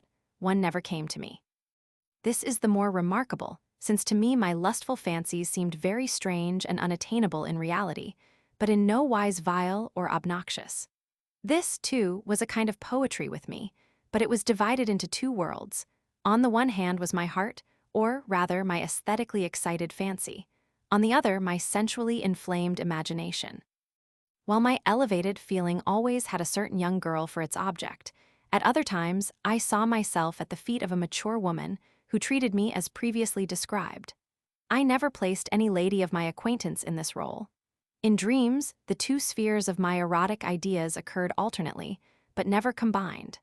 Only the images of the sensual sphere induced pollutions.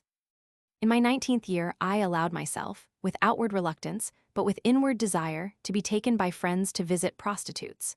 But there I experienced nothing but repugnance and aversion, and left as soon as possible, without having felt the faintest trace of sensual excitement. Later, on my own initiative, I repeated the attempt, in order to convince myself as to whether I was impotent or not, for I was much troubled by my unexpected failure in the first instance. The result was always the same. I felt no excitement at all, and had not the slightest erection. In the first place, it was not possible for me to regard a real woman as an object of sensual gratification, and furthermore, I could not renounce the conditions and situations which were the principal things in sexualibus for me, and about which nothing could induce me to speak a word. Imissio penis, the act to be undertaken by me, seemed to me absolutely senseless and unclean. Again, in the second place, there was also my repugnance for common women and fear of infection. In the meantime, in secret, my sexual life went on in the old fashion. Whenever my old fancies came to mind, violent erection occurred, and I provoked ejaculations almost daily. I began to suffer with all kinds of nervous troubles, and now regarded myself as impotent, in spite of powerful erections and intense desire when I was alone. Nevertheless, from time to time, I continued my experiments with prostitutes. In time, I overcame my timidity, and in part my aversion to contact with common women, but I remained absolutely cold. After I had, with advancing years, overcome to some extent my shyness and my inclination to indulge in dreams, in my sexual thought there was an approach to the normal, as I began to direct my interest to real persons. I was even successful in directing sensual thoughts to women of my acquaintance, without carrying over any of my peculiar ideas from the other sphere. Thus, I had some affairs with respectable girls. Embracing and kissing occurred, desire was excited, but not the power, At least, it was too weak to allow me to think that under normal circumstances I should be virile. Of course, the attention I gave to the excitation of my sexual power was not calculated to favor this. Thus, always greatly ashamed, I broke off the relations. With this, my old habit continued. I was still a great onanist, even though with lessened power. But my fancy no longer satisfied me entirely. I now began to follow both respectable women and others on the street, in winter, particularly those wearing velvet and furs. I often followed prostitutes to their homes and had them perform manustupration. I always thought I should find more real pleasure in that than in my fancies, but it was always less. When the woman took off her garments, my interest followed them. The empty clothing has never attracted me very strongly, but more than the nude female. The real object of my interest was the attired woman. In this, velvet and furs play the most important part, but also all other articles of attire attracted me, and particularly the form as brought out by lacing and padding. I had scarcely any other interest in the nude female form than an aesthetic one. I have always had a very great interest in the shoes of women, particularly in slippers with high heels, which is always connected with the thought of being trod upon or of submissively kissing the foot. At last I overcame the last vestige of my shyness, and one day, to realize my dreams, had myself whipped, trod upon, etc. by a prostitute. The result was a great disappointment. What was done to me I felt to be rough, repugnant, and silly. The blows caused me nothing but pain, the situation, repugnance, and shame. Nevertheless, I induced an ejaculation mechanically, with which, with the help of my imagination, I transformed the real situation into that for which I longed. This, the really desired situation, differed from the actual essentially in that I created in imagination a woman who abused me with the same pleasure that I experienced in her maltreatment of me. All my sexual fancies were erected on the assumption in the woman of a tyrannical, cruel disposition to which I wished to be subject. The act expressing the relation was a secondary matter to me. After the first attempt at an impossible realization, it was perfectly clear to me toward what my longing was directed. To be sure, in my lustful dreams, I had often passed beyond all ideas of abuse, and conceived a commanding woman with an imperious mien, a word of command, a kiss on the foot, etc. But now I fully realized what it was that attracted me, and that flagellation was only the strongest means of expressing the principle, and in itself secondary. In spite of this disappointment, after the first step, I did not abandon my efforts to realize my erotic ideas. I was confident that, when once accustomed to the new reality, my fancy would find food in it for more intense activity. For my purpose, I sought the most suitable women and instructed them carefully in a complicated comedy. In this I occasionally found that the way had been prepared for me by predecessors of like disposition. The value of these comedies, for the effect of my fancy on my sensuality, remained problematical. What these acts and scenes did for me, in the way of intensifying the subsidiary circumstances of the desired situation, caused a diminution of the intensity of the principal element, which my unaided fancy, without the consciousness of planned, coarse deception, could more easily bring up before me. My physical sensations, under the various punishments, were changeable.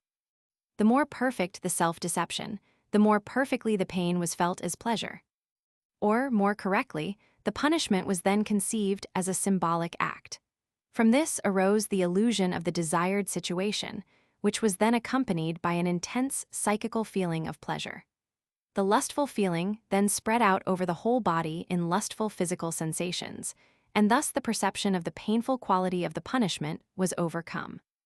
The process in the moral punishments, the humiliations to which I subjected myself, was similar, but simpler, because it was confined to the mental sphere. These were also attended with pleasurable feeling when the self-deception succeeded. It was seldom, however, that it succeeded well and never perfectly. There always remained a disturbing element in consciousness. Therefore, in the intervals, I returned to solitary onanism. Moreover, in the other case, the conclusion of the act was usually an ejaculation provoked by onanism, often an ejaculation without the aid of mechanical means. Thus I went on for many years, with diminishing power, but with slightly diminished desire, and with the power of my peculiar sexual idea over me unchanged. and at present the condition of my vita sexualis is the same. Coitus, which I have never performed, still seems to me a strange and unclean act. I learned about it from descriptions of sexual dissipations. My own sexual ideas seem natural and do not in the least offend my sensitive taste. Their realization, as previously mentioned for various reasons, leaves me unsatisfied. I am pleased with pretty girls and women of respectability, but for a long time I have ceased to approach them. I have never attained, not even partially, a direct, actual realization of my sexual fancy. As often as I have come into close relation with females, I have felt the woman's will to be beneath mine, never vice versa. I have never met a woman manifesting a desire of mastery in sexual things. Women who wish to rule in the household and exercise petticoat sovereignty are entirely different from my erotic ideals. My whole personality presents many abnormalities besides the perversion of my vita sexualis. My neuropathic condition is expressed in many mental and physical symptoms. Besides, I think I recognize in myself an original abnormality of character in the nature of a resemblance to the feminine type. At least, I regard as of this nature my great weakness of will, and my great lack of courage in the presence of men and animals, which is in contrast with my coolness in the face of peril. My external appearance is entirely masculine. The author of this autobiography also made me the following communication.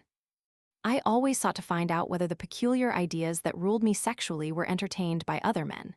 Since the first stories about it accidentally came to my ears, I have sought everywhere to learn of it. Since it is really a process of inner consciousness, it is, of course, not easy to identify it, and it cannot always be done with certainty. But I assume the existence of masochism, where I find perverse sexual acts that cannot be explained except by this dominating idea. I look upon this anomaly as widespread. I have heard numerous stories about it from prostitutes here in Berlin and in Vienna, and I thus learned how numerous my fellow sufferers are. I am always careful not to describe my own experiences or ask whether they know of such, but I allow these persons to relate their experiences just as they will. Simple flagellation is so common that almost every prostitute is familiar with it, but cases of real masochism are very frequent. The men subject to this perversion submit themselves to the most refined cruelties. In this, they always act the same farce with the instructed prostitutes. Humiliating subjection of the man, treading upon him, commands, threats, and scoldings that have been committed to memory, then flagellation, blows on various portions of the body and all kinds of punishment, pricking with needles, etc. The scenes often end with coitus, but more frequently with ejaculation without it. Twice prostitutes have shown me heavy iron chains with handcuffs, which their patrons had made for them to put on them, and the dried peas on which they kneeled, the seat set with needles, on which they sat at command, and many other similar things. Often the perverted man wishes the woman to tie his penis so tightly as to cause pain, to prick it with needles, make cuts in it with a knife, or beat it with a stick. Even the act of hanging is indulged in, it being cut short at just the right moment. Others have themselves scratched with a knife or dagger, but in the act the woman must threaten them with death. In all these things, the symbolism of subjection is the most important factor. The woman is usually called mistress, the man, slave. A man of high social standing, dressed as a servant, sat on the box of a carriage and drove his mistress about. Here there may have been a conscious imitation of the Venus in furs. It seems to me that the writings of Sacher-Masoch have done much to develop this perversion in those predisposed. It is peculiar that the inexplicable enthusiasm for furs is so frequently combined with this perversion. It, as well as that for velvet, has been peculiar to me from my earliest youth. All these comedies with prostitutes are for masochists only troublesome substitutes. Whether there is such a thing as a realization of masochistic dreams in love relations or not, I do not know. If it occur, it is certainly very infrequent. For this taste in women, sadism in women, as described by Sacher-Masoch, is very difficult to find. And, 2, the expression of sexual abnormalities finds greater obstacles in the modesty of women, etc., than in men. I myself have never noticed the slightest indications of anything of this kind, and have never been able to attempt an actual realization of my fancies. Once, a man confidingly told me of his masochistic perversion and said he had found his ideal. The two following cases are similar to the foregoing. Case 45. Mr. Z, age 29, technicist, came for consultation because of a fear of taboos. Father was nervous and died tabetic. Father's sister was insane. Several relatives are very nervous and peculiar. On closer examination, the patient is found to have sexual, spinal, and cerebral asthenia. He presents no symptoms of taboos dorsalis, nor does he give a history of them. Questions concerning abuse of the sexual organs bring out a confession of masturbation practiced since youth. In the course of the examination, the following interesting psychosexual anomalies came out. At the age of 5, the vita sexualis began with the impulse to whip himself, as well as with the desire to see others whipped. In this, he never thought of individuals as of one sex or the other. Fought demia, he practiced flagellation on himself, and in time, this induced ejaculation. Long before this, he had begun to satisfy himself with masturbation, and always during the act reveled in imaginary scenes of whipping. After growing up, he twice visited brothels to have himself flogged by prostitutes. For this purpose, he chose the prettiest girl he could find, but he was disappointed and did not even have an erection, to say nothing of ejaculation. He recognized that the flagellation was subsidiary, and that the idea of subjection to the woman's will was the important thing. He realized this on the second trial. When he had the thought of subjection, he was perfectly successful. In time, by straining his imagination with masochistic ideas, he performed coitus without flagellation, but he found little satisfaction in it, so that he performed sexual intercourse in a masochistic way. He found pleasure in masochistic scenes, in the sense of his original desire for flagellation, only when he was flagellated ad potisum, or, at least, only when he called up such a situation in imagination. At times of great excitability, it was even sufficient if a pretty girl told stories of such scenes. He would thus have an orgasm, and usually ejaculation.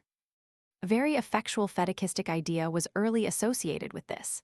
He noticed that he was attracted and satisfied only by women wearing high heels and short jackets, Hungarian fashion. He does not know how he arrived at this fetichistic idea. Boys' legs with high heels also pleased him, but this charm was purely aesthetic, without any sensual coloring, and he said he had never noticed anything sexual in himself. The patient referred his fetichism to his partiality for calves, legs. He is charmed by ladies, calves only when elegant shoes are on the feet. Nude legs, feminine nudity in general, do not in the least affect him sexually. A subordinate fetichistic idea for the patient is the masculine ear. It is a lustful pleasure for him to pet the ears of handsome men, i.e., men having beautiful ears. With men this pleasure is slight, but with women it gives him great enjoyment. He also has a weakness for cats. He thinks them simply beautiful, and their movements are very attractive to him. The sight of a cat can raise him from a feeling of the deepest depression. Cats seem to him sacred. He sees something divine in them. He does not know the reason for this idiosyncrasy. Of late, he has also frequently had sadistic ideas about punishing boys. In these imaginary flagellations, both men and women play a part, but particularly the latter. And then his enjoyment is much more intense. The patient finds that, with that which he recognizes and feels as masochism, there is something else which he prefers to designate pagism. While his masochistic fancies and acts are entirely of a coarse, sensual nature, his pagism consists of the idea of being a page to a beautiful girl. He conceives her as perfectly chaste but piquant, his relation to her that of a slave but perfectly chaste, a purely platonic submission. This reveling in the idea of serving such a beautiful creature as a page is colored by a pleasurable feeling, but this is in no way sexual. He experienced in it an exquisite feeling of moral satisfaction, in contrast with the sensually colored masochism, and therefore, he could but regard it as something of a different nature. At first sight, there was nothing remarkable in the patient's appearance, but his pelvis is abnormally broad, the ilia are flat, and the pelvis, as a whole, tilted and decidedly feminine. Eyes neuropathic. He also mentions that he often has itching and lustful irritation at the anus, and that there, erogenous area, op digiti, he can satisfy himself. The patient is troubled about his future. Help would be possible for him if he could but excite in himself an interest in women, but his will and imagination were too weak for that. What the patient designates as pathologism does not differ in any way from masochism, as may be seen when it is compared with the following cases of symbolic masochism and others. And, further, upon the consideration that in this perversion coitus is avoided as an inadequate act, and from the fact that in such cases there is often a fantastic exaltation of the perverse ideal. Case 46. Ex-writer, age 28, predisposed, sexually hyperesthetic from childhood. At the age of 6, he had dreams of being whipped ad nates by a woman. After them, he would awake in intense lustful excitement, and thus he came to practice onanism. When 8 years old, he once asked the cook to whip him. From his 10th year, neurasthenia. Until his 25th year, he had dreams of flagellation or similar waking fancies and indulged in onanism. 3 years ago, he had an impulse to have himself whipped by a pula.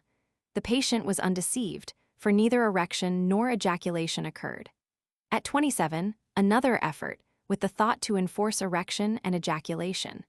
This was finally made possible by the following artifice.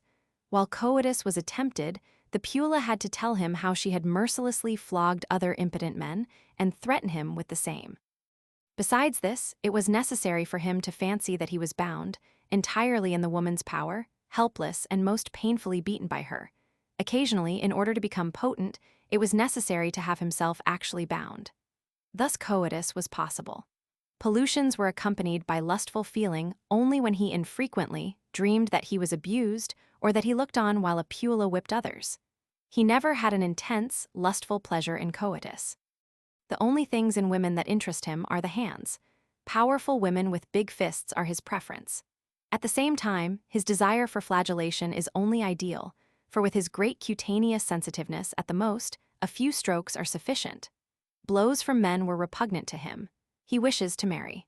From the impossibility of asking a decent woman to perform flagellation and the doubt about being potent with such a woman spring his embarrassment and desire to recover. In the foregoing 3 cases, for the most part, passive flagellation serves the individual subject to this perversion of masochism as an expression of the desired situation of subjection to the woman. The same means is needed by a large number of masochists. But passive flagellation is a process which, as is known, has a tendency to induce erection reflexly by irritation of the nerves of the nates. This effect of flagellation is used by weakened debauchees to help their diminished power, and this perversity, not perversion, is very common. It is, therefore, necessary to ascertain in what relation the passive flagellation of the masochists stands to these dissipated individuals who are not psychically perverse, but physically weakened. It is not difficult to show that masochism is something essentially different from flagellation, and more comprehensive, that flagellation is rather a byplay, one of the many means used for the purpose of masochistic gratification in the sense of subjection to the woman. For the masochist, the principal thing is subjection to the woman. The punishment is only the expression of this relation, the most intense effect of it he can bring upon himself. For him, the act has only a symbolic value, and is a means to the end of mental satisfaction of his peculiar desires. The essential thing is the desire for ill treatment, as a sign of this subjection.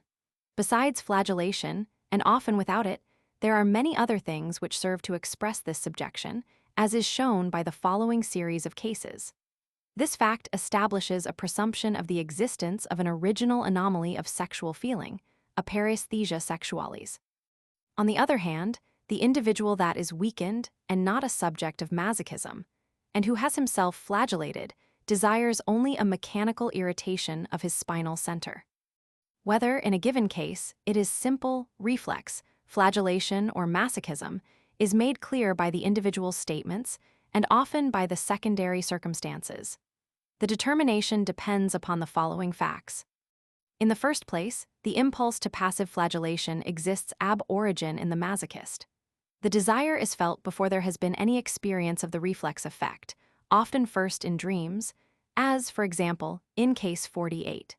Secondly, with the masochist, as a rule, the flagellation is only one of many and various punishments which come into his mind as fancies and are often realized. In these other punishments, and the frequent acts expressing purely symbolic humiliations, which occur by the side of flagellation, there can, of course, be no thought of a reflex physical irritative effect. Thirdly, it is significant that, in the masochist, when the desired flagellation is carried out, it need have no aphrodisiac effect at all. Very often, indeed, there is a more or less perfect disappointment. In fact, always, if the masochist is not successful in his desire to create, by means of the prearranged program, the illusion of the desired situation to be in the woman's power, so that the woman ordered to carry out the act seems to be nothing more than the executive agent of his own will. If one cannot tickle oneself, no more can one feel oneself subject to a woman directed by one's own will. In reference to this important point, compare the 3 foregoing cases and case 50. Between masochism and simple, reflex, flagellation, there is a relation somewhat analogous to that existing between contrary sexual instinct and acquired pederasty. It does not lessen the value of this opinion that, in the masochist, the flagellation may also have the known reflex effect, or that a whipping received in childhood may have aroused lust for the first time, and thus simultaneously excited the latent masochistically constituted vita sexualis. In this event, the case must be characterized by the conditions mentioned above, under the heads of secondly and thirdly, in order to be masochistic. If the details of the origin of the case are not known, other circumstances, such as those mentioned above under secondly, would make it clearly masochistic. This is illustrated in the 2 following cases. Case 47. A patient of Tarnowski's had a person in his confidence rent a house during his attacks and instruct its personnel, 3 prostitutes, in what was to be done with him. He would come there and was there undressed, manustuprated, and flagellated as ordered. He pretended to offer resistance and begged for mercy. Then, as ordered, he was allowed to eat and sleep. But in spite of protest, he was kept there and beat if he did not submit. Thus the affair would go on for some days. When the attack was over, he was dismissed, and he returned to his wife and children, who had no suspicion of his disease. The attacks occurred once or twice a year. Tarnowski, Op. Cit. Case 48. X, aged 34, greatly predisposed, suffers with contrary sexual instinct. For various reasons, he had no opportunity to satisfy himself with men, in spite of great sexual desire. Occasionally, he dreamed that a woman whipped him and then had a pollution. Through this dream, he came to have prostitutes beat him as a substitute for love with men. Occasionally, he would obtain a prostitute, undress himself completely, while she was not to take off a thing, and have her tread upon him, whip, and beat him. Quari summa libidine effectus pedum femini lambit quad solum eum libidinosum face repodist, tum ejaculationum assequitur. Then disgust at the morally debasing situation occurred, and he retired as quickly as possible.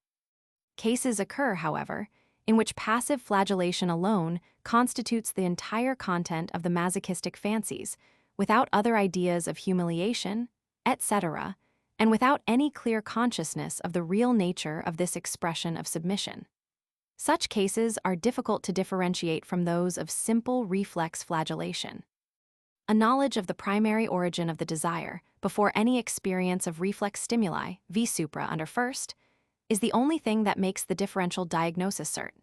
Taken with the circumstance that genuine masochists are perverse in their youth, and that the realization of their desires usually comes late or undeceives them, v supra, under thirdly. For the whole thing, for the most part, belongs to the sphere of the imagination. The following case is of this nature. Case 49. Autobiography. In January 1891, I received the following letter from a gentleman in Hungary. In depression and despair of a life that shuts me out from all that makes human happiness, I come to you with the last gleam of hope of rescue from a condition which, if it continue, can end only tragically. I am 30 years old, and come of a mother who suffered with periodical insanity. As early as my 14th year, abnormal sexual tendencies were noticeable in me. It always gave me a certain lustful pleasure to be whipped by boys of my own age, particularly when I was taken over the knee and spanked. It particularly delighted me when this was done by handsome young persons or boys having well-formed legs and closely fitting trousers. By means of such ideas, I also came to masturbate, and I practiced onanism quite frequently, almost daily, and, in fact, in absolute ignorance of the terrible results of the vice. Thus it continued until my 18th year, When, thus far absolutely unsuspecting, I was made aware of the vicious results of the practice. From this time began the terrible struggle with the desire to give it up, which I only too often abandoned. The fancies mentioned did not leave me. I longed to be whipped by handsome young persons aged from 20 to 22 years, wearing tight trousers. My fancy was filled especially with young soldiers and hussars. At times, I was able to repress my imagination and avoid onanism, but I then had pollutions with dreams of the same nature. After my 20th year, to my astonishment, the sexual inclination toward women, which I had noticed in comrades of my own age, and the occurrence of which I expected in myself, did not appear. I was cold toward women and embarrassed in their presence. At the same time, feminine nudity was not unpleasant. On the contrary, there was something attractive about it, but my sensuality was not excited. I twice attempted coitus. I was not troubled about being in bed with the girl, but rather kissed and embraced her with pleasure, and even had traces of erection, but that was all. Since then I have had no hope, and occasionally returned to onanism, which I had avoided for some months previously. Nevertheless, I cultivated social intercourse with ladies, and particularly young girls, and I was esteemed in society, and liked for my graceful dancing. I was always hoping that in this way my unhappy tendency would be overcome successfully, but in vain, it grew constantly stronger. Thus I have lived hours of wretchedness, and the ghost of suicide has passed before me. I once confided in a physician in Pest, but he had only the usual remedies for persons suffering with sexual weakness: cold baths, quieting medicines, intercourse with women, etc. I tried everything in vain, until by accident a book on contrary sexual instinct fell into my hands and gave me the last ray of hope. I have a respected position as a merchant, and appreciate thoroughly the joys of family life, and I have an opportunity to marry, under the most favorable circumstances, a young girl whom I love and who loves me. But I feel the cruel impossibility of this step. I suffer terribly in thinking about these repulsive abnormalities. My only hope lies in a cure by means of hypnosis. May it not be in vain. Pity and a scientific interest induced me to invite the writer of the preceding lines to come to see me. Early in February Mr. D came. He was distinguished, pleasing, and masculine in appearance. Examination of the case showed it to be one of masochism. He distinctly remembered that, when he once saw fellow pupils whipped by the teacher, it gave him a feeling of lustful pleasure. He cannot remember that he was ever whipped by a teacher. His masochism had been an absolutely primary manifestation, and incomprehensible to him. Only gradually and faute de mieux had he come to practice onanism, during which ideas of flagellation, in which he played the passive role, filled his mind. He had never had desire to be whipped by the teacher. He always wished to be flogged by fellow pupils and well-grown young persons. Since maturity, he had never been able to induce himself to satisfy his masochistic inclinations. In intercourse with puelles, he had repeatedly had the thought to have himself whipped by them, but since this was not accompanied by sensual feeling, it was not carried out. The patient declares that his inclinations toward persons of his own sex are purely masochistic. In other respects, he finds nothing interesting in men. Until his 18th year, the patient had also sadistic tendencies. He was enthusiastic about the position of the pedagogue and wanted to be a teacher in order to be able to flog boys. This ideal sadism later disappeared entirely. The patient complains that he feels alone in the world, like a pariah, and that he is different from other men. But his libido toward women had much diminished, possibly as a result of his masturbation. He had no erection at the sight of feminine charms, but the sight of a riding whip or a cane excited him powerfully sexually. When he attempted coitus, no masochistic ideas occurred. Such ideas arose, however, whenever he saw attractive young men. He believed that if he were freed from his ideas of flagellation, he would be helped, for his sensuality would then direct itself in a normal path. The patient has neuropathic eyes, but is free from all degenerative signs. In the direction of hereditary taint, it is noteworthy that his maternal grandfather was peculiar and shot himself while in a psychopathic condition. The patient feels well, save for slight neurasthenic troubles. Patellar reflex increased. The genitals are perfectly normal. His dreams with pollutions are exclusively about flagellation by young persons, particularly soldiers with tight trousers. The principles of treatment laid down were: 1. Removal of the symptoms of neurasthenia. 2. Suggestive treatment looking to a avoidance of onanism. B. Indifference toward his own sex and the disappearance of thoughts of flagellation, both while awake and asleep. C. Libido exclusively toward persons of the opposite sex, the occurrence of erections at sight of beautiful women, complete power with women, and dreams of women exclusively. At the first sitting, by means of Bernheim's method, the patient passed quickly into a state of deep lethargy. At the second sitting, February 5, a cataleptic condition of the muscles was induced. Sittings almost daily. It was seen that stroking the brow induced deeper hypnosis with catalepsy, which however did not go beyond deep lethargy. Suggestion was begun in the third sitting. February 10. The patient says that he has no longer any interest in men, but a growing interest in women. He begins to dream of women. February 13. He feels himself free from masochism during the day, and canes and whipping do not interest him anymore. At night, he still has weak dreams of flagellation concerning men, but without lustful feeling or pollution. A short time ago, he had had a dream that was entirely strange and without erotic coloring to the effect that he whipped himself. February 19. The patient attempted coitus with a pula pleasing to him. Erection was incomplete and ejaculation did not occur, so he gave up the attempt. The patient finds that his libido toward women is still very slight. He was not discouraged by his failure and expected ultimate success, for he felt free from his abnormal tendencies and like another man. On February 20, unfortunately, the patient had to discontinue treatment, being called home by duties there. The fact that traces of sadism, v. infra, were simultaneously present lends certainty to the diagnosis of this rudimentary case as one of masochism. The purely psychical character of this latter perversion is unquestionable. At the same time, the case is combined with incompletely developed contrary sexual instinct, an association not infrequent in masochists and sadists.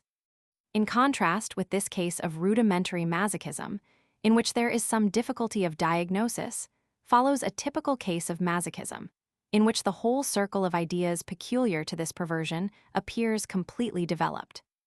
This case, in which there is a detailed personal description of the whole psychical state, is different from case 44 only in that here there is no thought of a realization of the perverse fancies, and that, notwithstanding the perversion of the vita sexualis, normal stimuli are so far effectual that sexual intercourse is possible under normal conditions. Case 50. I am 35 years old, mentally and physically normal. Among all my relatives, in the direct as well as in the lateral line, I know of no case of mental disease. My father, who at my birth was 30 years old as far as I know, had a preference for voluptuous, large women.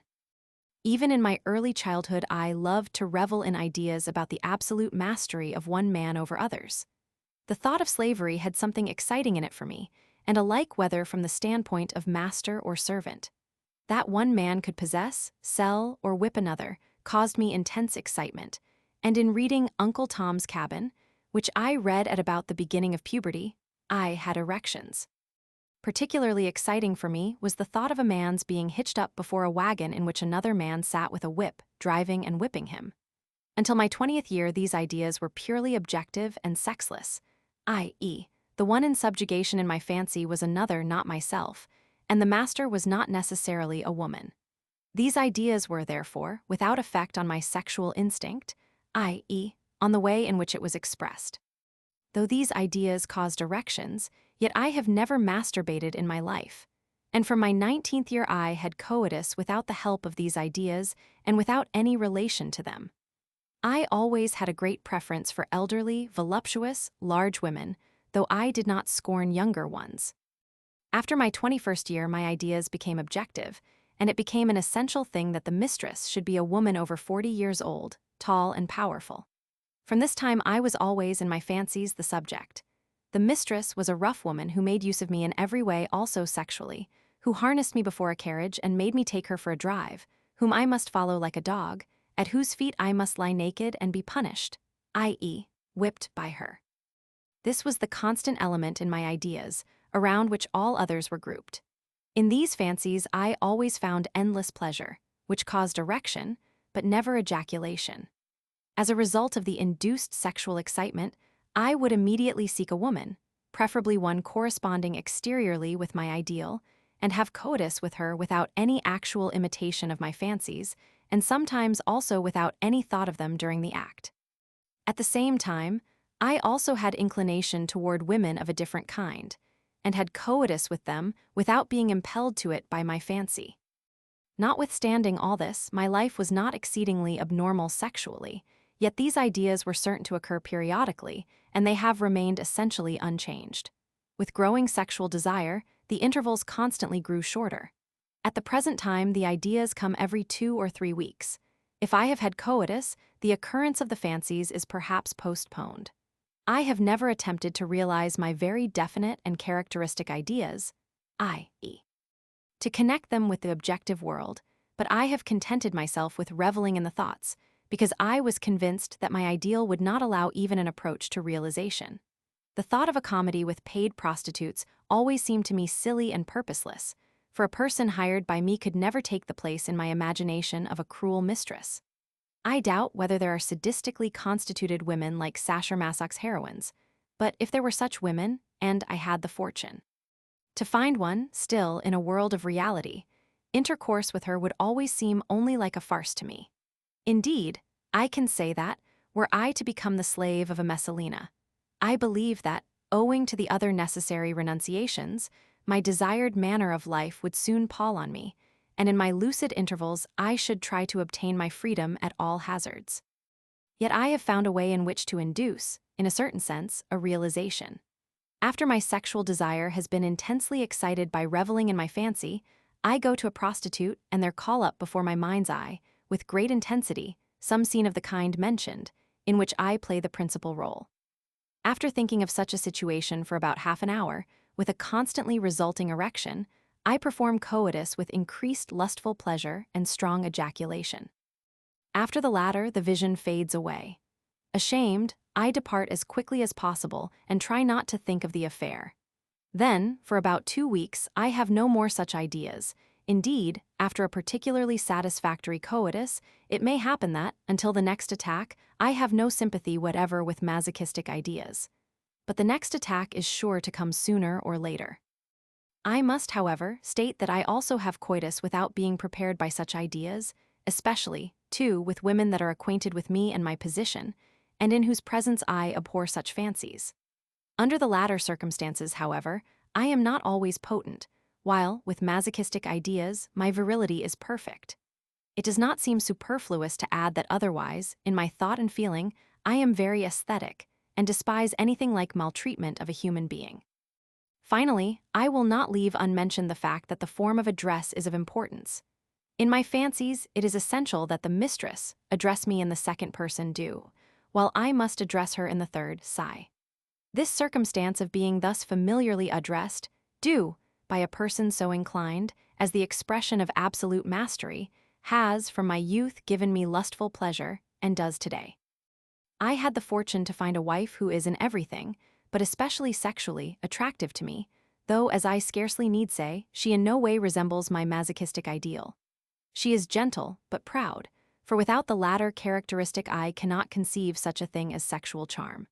The first few months of married life were normal sexually, the masochistic attacks did not occur, and I had almost lost all thought of masochism. Then came the first confinement and the necessary abstinence. Punctually then, with the occurrence of libido came the masochistic fancies again, which, in spite of my great love for my wife, necessitated coitus with another, with the accompaniment of masochistic ideas. It is here worthy of note that coitus maritalis, which was later resumed, did not prove sufficient to banish the masochistic ideas, as masochistic coitus always does. As for the essential element in masochism, I am of the opinion that the ideas, i.e., the mental element, are the end and aim. If the realization of the masochistic ideas, i.e., passive flagellation, etc., be the desired end, then it is in opposition with the fact that the majority of masochists never attempt realization, or, when this is attempted, great disappointment occurs, or at least the desired satisfaction is not obtained. Thus the reveling in imagination is the principal thing, and, in fact, this gives an unspeakable delight that takes its subject beyond external things, beyond all troubles and cares. It is an astonishing fact that there is an author, who, instead of keeping them to himself, as others do, discloses his imaginary ideals to the world in novels and romances. In Venus in Furs, we find those that are like us in feeling. Word for word, line for line, are expressed the ideas so familiar to us, which we believe to be our own exclusive discovery. Until then, I did not think it possible that there could be, in any other brain than mine, the lustful thought of being harnessed to a plow and made to work like a draft horse. And the ill temper of the mistress to be served at the toilet and bath, the imprisonment, how familiar such ideas are to us from childhood. Therefore, perhaps by reason of this open disclosure of things that should be secret, the reading of this book shocks masochists, undeceives them, and exerts a curative influence. Finally, I should mention that, according to my experience, the number of masochists, especially in large cities, seems to be quite large.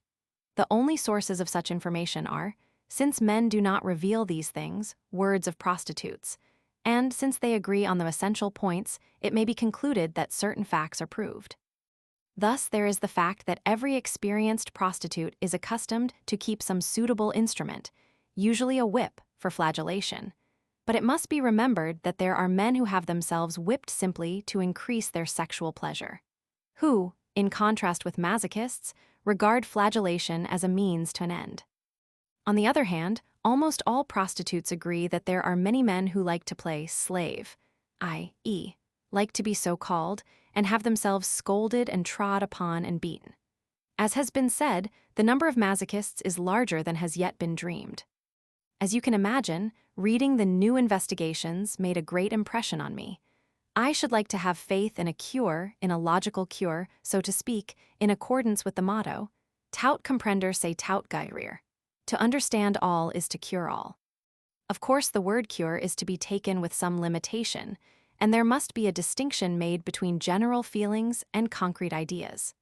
The former can never be overcome, they come like a stroke of lightning, are there, and one does not know whence or how. But this practice of masochism in imagination, by means of concrete associated ideas, can be avoided or at least restricted. Now the thing is changed. I say to myself, what, you busy your mind with things which not only the aesthetic sense of others, but also your own, disapproves. You regard that as beautiful and desirable which, in your own judgment, is at once ugly, coarse, silly, and impossible. You long for a situation which in reality you can never obtain. This opposing idea has an immediate inhibitory and undeceiving effect, and takes the edge off the fancy. 2. Since reading the new investigations, early this year, I have actually not reveled in my fancy once, though the masochistic tendency has occurred with regularity. I must also confess that, in spite of its marked pathological character, masochism is not only incapable of destroying my pleasure in life, but it does not in the least affect my outward life. When not in a masochistic state, as far as feeling and action are concerned, I am a perfectly normal man. During the activity of the masochistic tendencies, there is, of course, a great revolution in my feeling, but my outward manner of life suffers no change.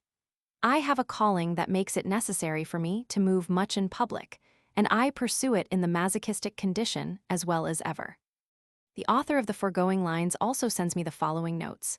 Masochism, according to my experience, is under all circumstances congenital and never acquired by the individual. I know positively that I was never spanked, that my masochistic ideas were manifested from my earliest youth, and that, as long as I have been capable of thinking, I have had such thoughts. If the origin of them had been the result of a particular event, especially of a beating, I should certainly not have forgotten it. It is characteristic that the ideas were present before there was any libido. At that time, the ideas were absolutely sexless. I remember that, when a boy, it affected, not to say excited me intensely when an older boy addressed me in the second person du, while I spoke to him in the third psi. I would keep up a conversation with him and have the exchange of address take place as often as possible. Later, when I had become more mature sexually, such things affected me only when they occurred with a married woman and one relatively old. Physically and mentally, I am in all respects masculine. I have a superabundant growth of beard, and my whole body is very hairy. In my relations to the female sex that are not masochistic, the dominating position of the man is an indispensable condition, and any attempt to change it would meet with my energetic opposition. I am energetic if not overcourageous, but the want of courage is not manifest when my pride is injured.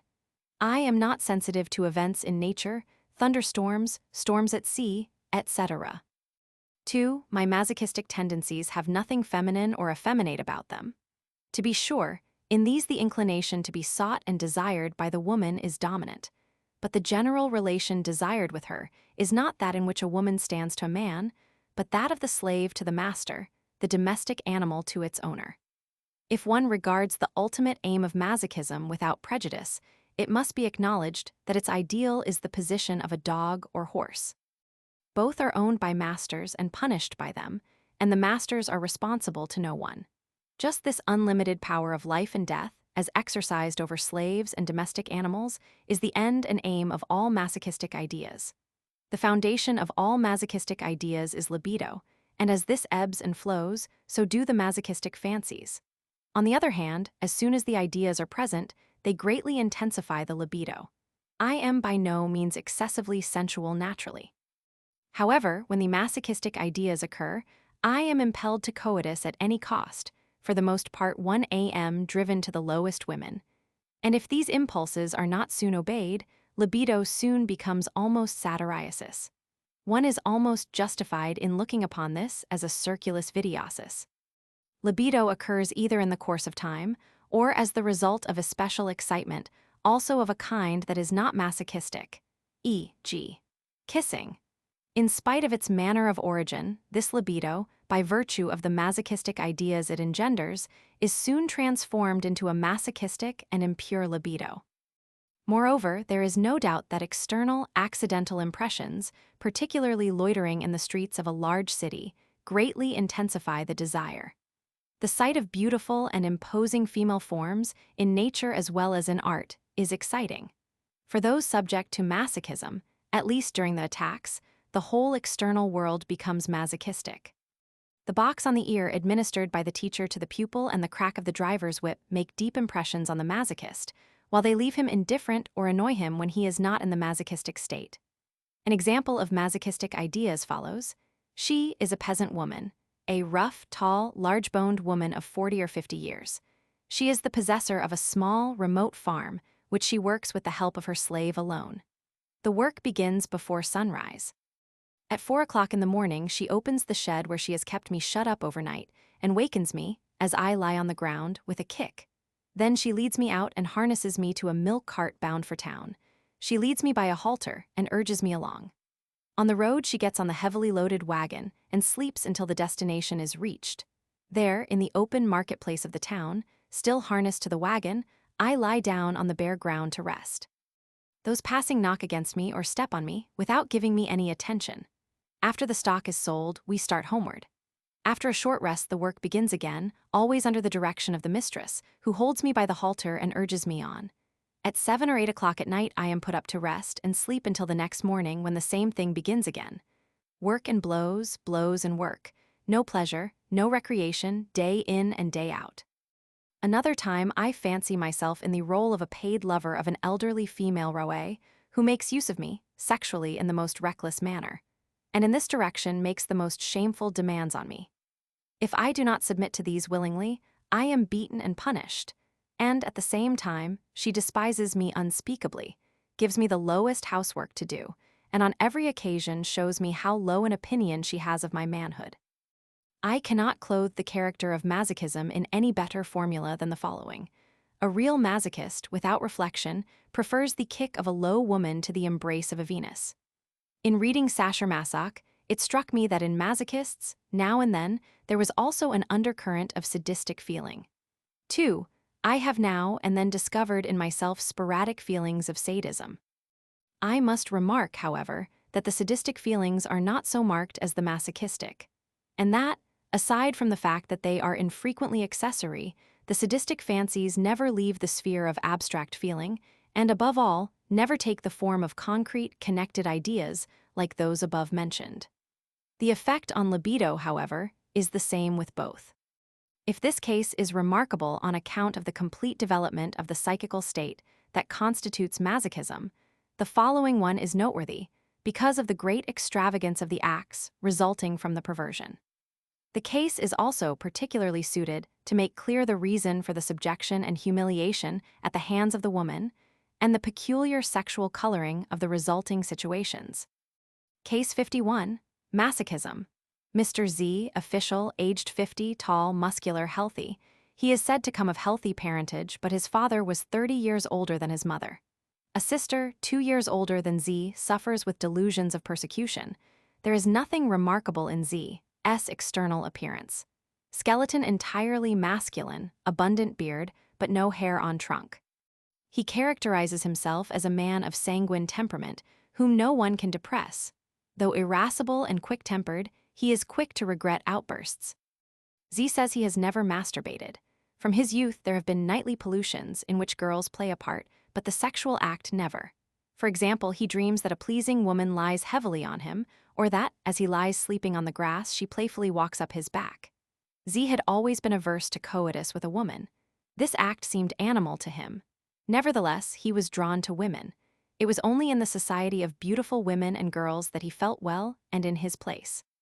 He was very gallant without being forward.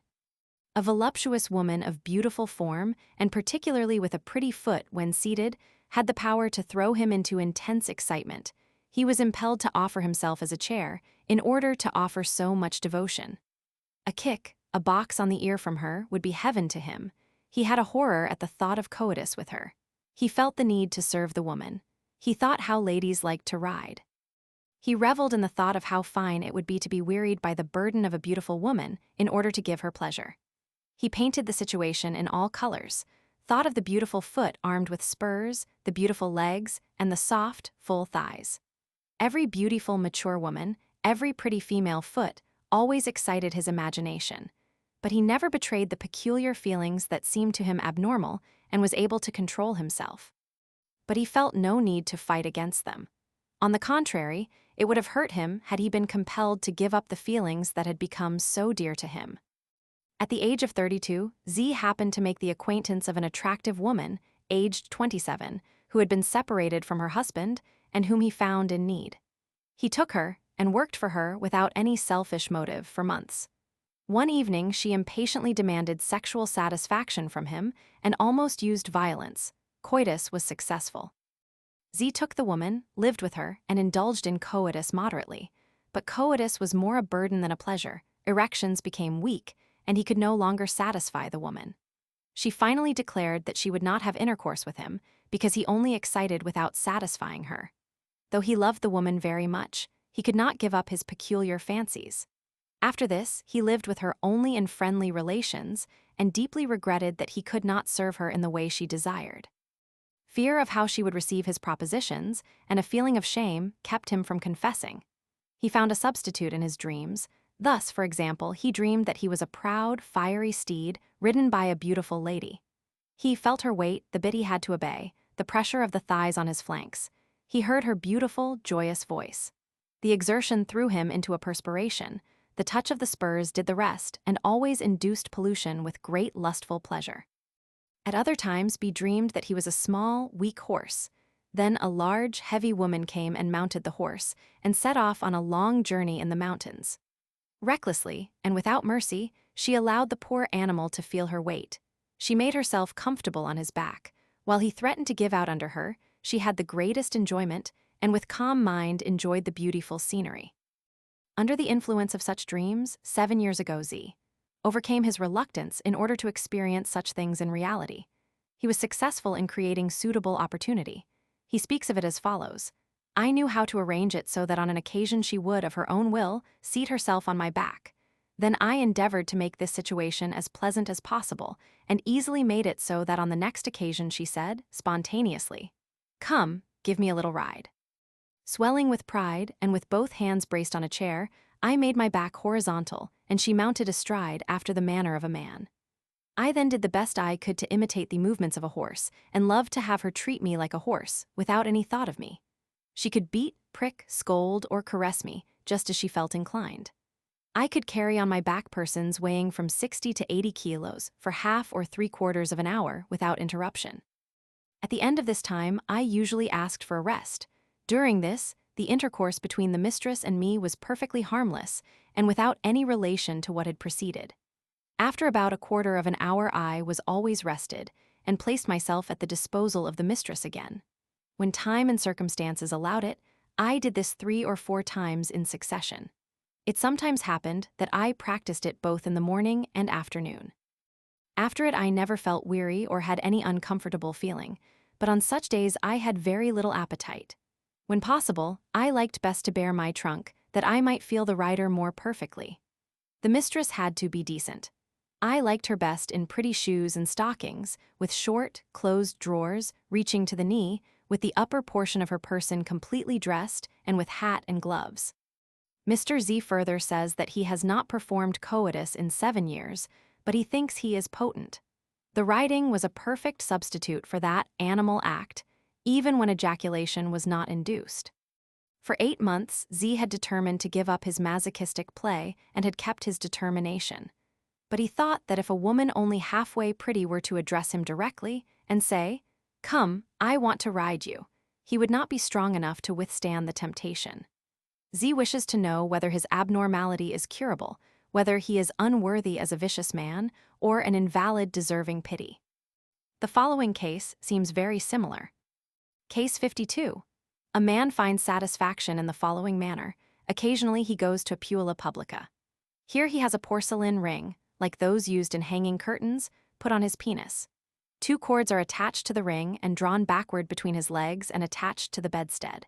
Then he tells the woman to beat him mercilessly with a whip and cry, "Woe" to him constantly, and treat and abuse him as if he were an unruly horse.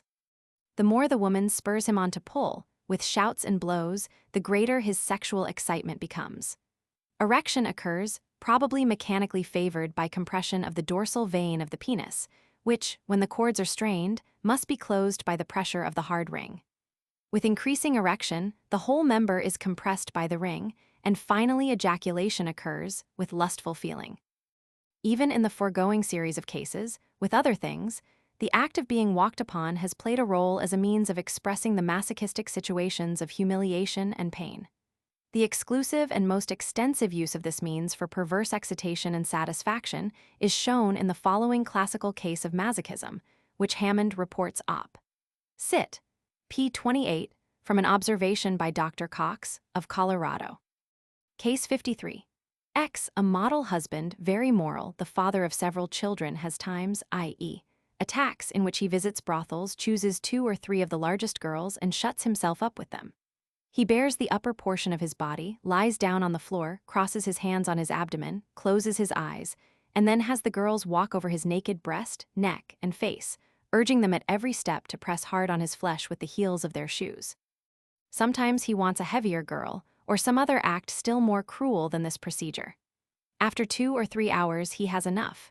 He pays the girls with wine and money, rubs his blue bruises, dresses himself, pays his bill, and goes back to his business, only to give himself the same strange pleasure again after a few weeks. Occasionally it happens that he has one of the girls stand on his breast, and the others then turn her around until his skin is torn and bleeding from the turning of the heels of her shoes. Frequently, one of the girls has to stand on him in such a way that one shoe is over the eyes, with its heel pressing on one eye, while the other rests across his neck. In this position, he endures the pressure of a person weighing about 150 pounds for 4 or 5 minutes. The author speaks of dozens of similar cases that are known to him. Hammond presumes, with reason, that this man had become impotent for intercourse with women, that, in this strange procedure, he found an equivalent for coitus, and that, when the heels drew blood, he had pleasant sexual feelings, accompanied by ejaculation. The 10 cases of masochism thus far described, and the numerous analogous cases mentioned by those who report them, form a counterpart to the previously described group, C, of sadism. Just as in sadism men excite and satisfy themselves by maltreating women, so in masochism the same effect is sought in the passive reception of similar abuse. But group A of the sadists, that of lust murder, strange as it may seem, is not without its counterpart in masochism. In its extreme consequences, masochism must lead to the desire to be killed by a person of the opposite sex, in the same way that sadism has its acme in active lust murder. But the instinct of self-preservation opposes such a result, so that the extreme is not actually carried out. When, however, the whole structure of masochistic ideas is purely psychical, in the imagination of such individuals, even the extreme may be reached, as the following case shows. Case 54. A middle-aged man, married and the father of a family, who has always led a normal vita sexualis, but who says he comes of a very nervous family, makes the following communication. In his early youth, he was powerfully excited sexually at the sight of a woman slaughtering an animal with a knife. From that time, for many years, he had reveled in the lustfully colored idea of being stabbed and cut and even killed by women with knives. Later, after the beginning of normal sexual intercourse, these ideas lost completely their perverse stimulus for him. This case should be compared with the statements made under Case 44, according to which men find sexual pleasure in being lightly pricked with knives in the hands of women, who, at the same time, threaten them with death. Such fancies, perhaps, give the key to an understanding of the following strange case, for which I am indebted to a communication from Dr. Korber, of Ranco. Case 55. A lady makes me the following communication. While still a young and innocent girl, she was married to a man of about 30 years. On their wedding night, he forced a towel and soap into her hands, and without any other expression of love, wanted her to lather his chin and neck, as if for shaving. The inexperienced young wife did it, and was not a little astonished during the first weeks of married life to learn its secrets in absolutely no other form. Her husband always told her that it gave him the greatest delight to have his face lathered by her.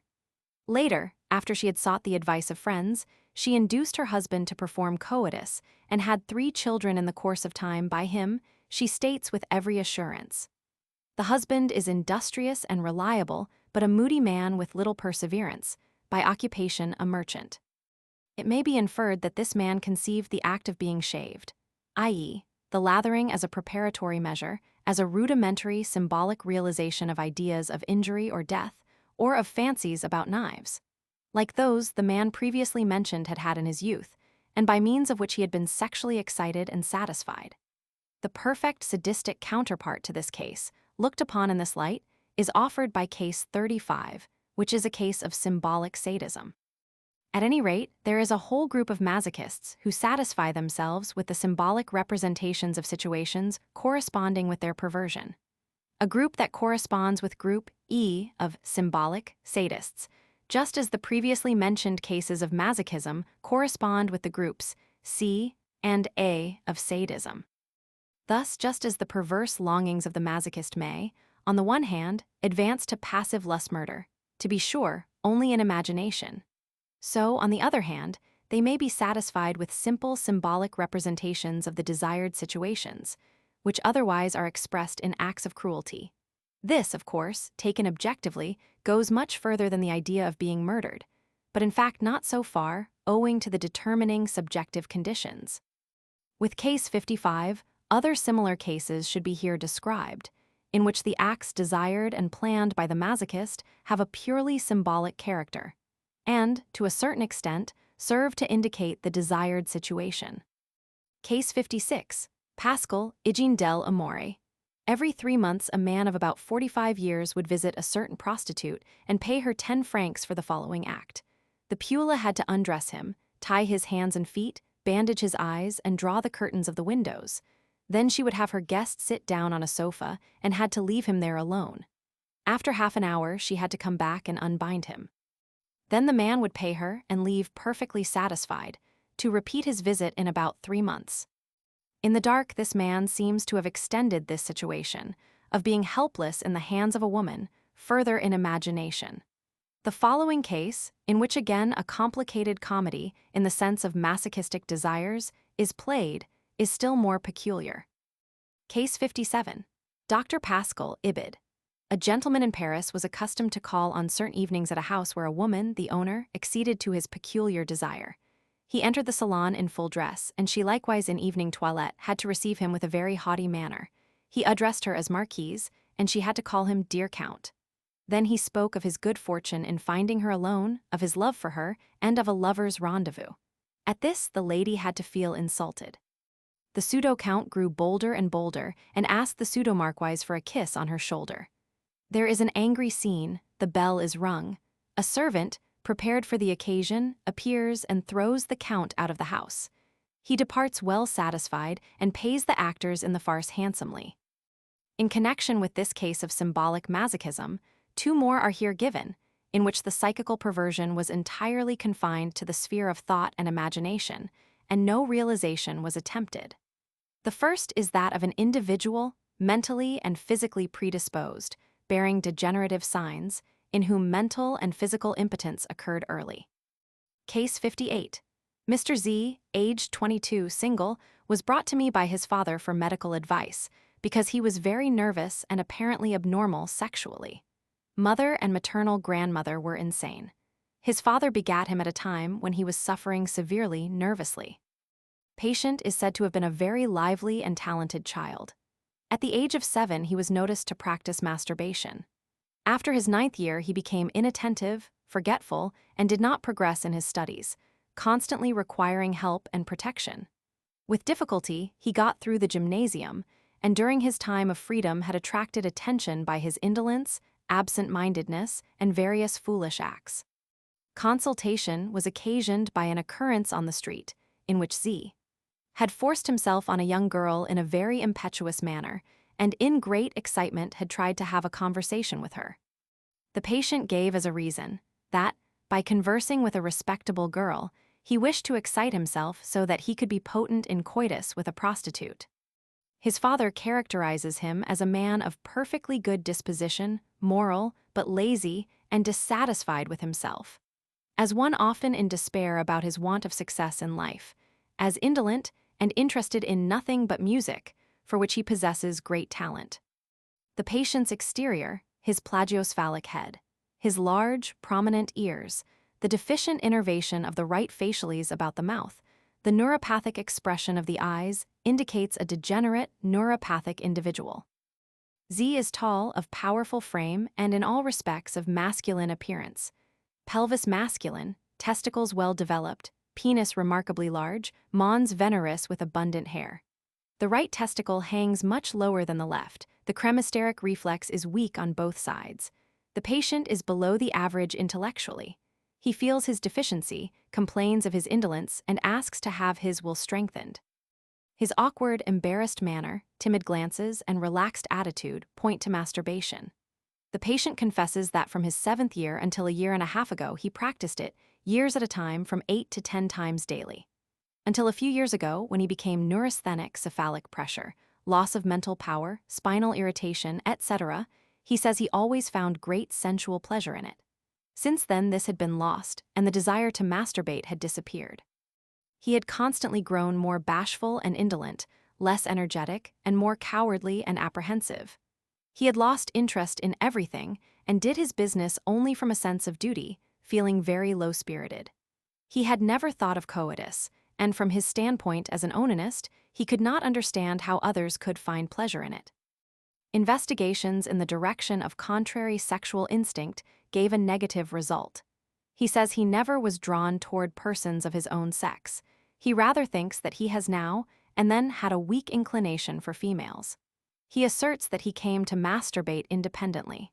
In his 13th year, he first noticed ejaculations as a result of masturbatic manipulations.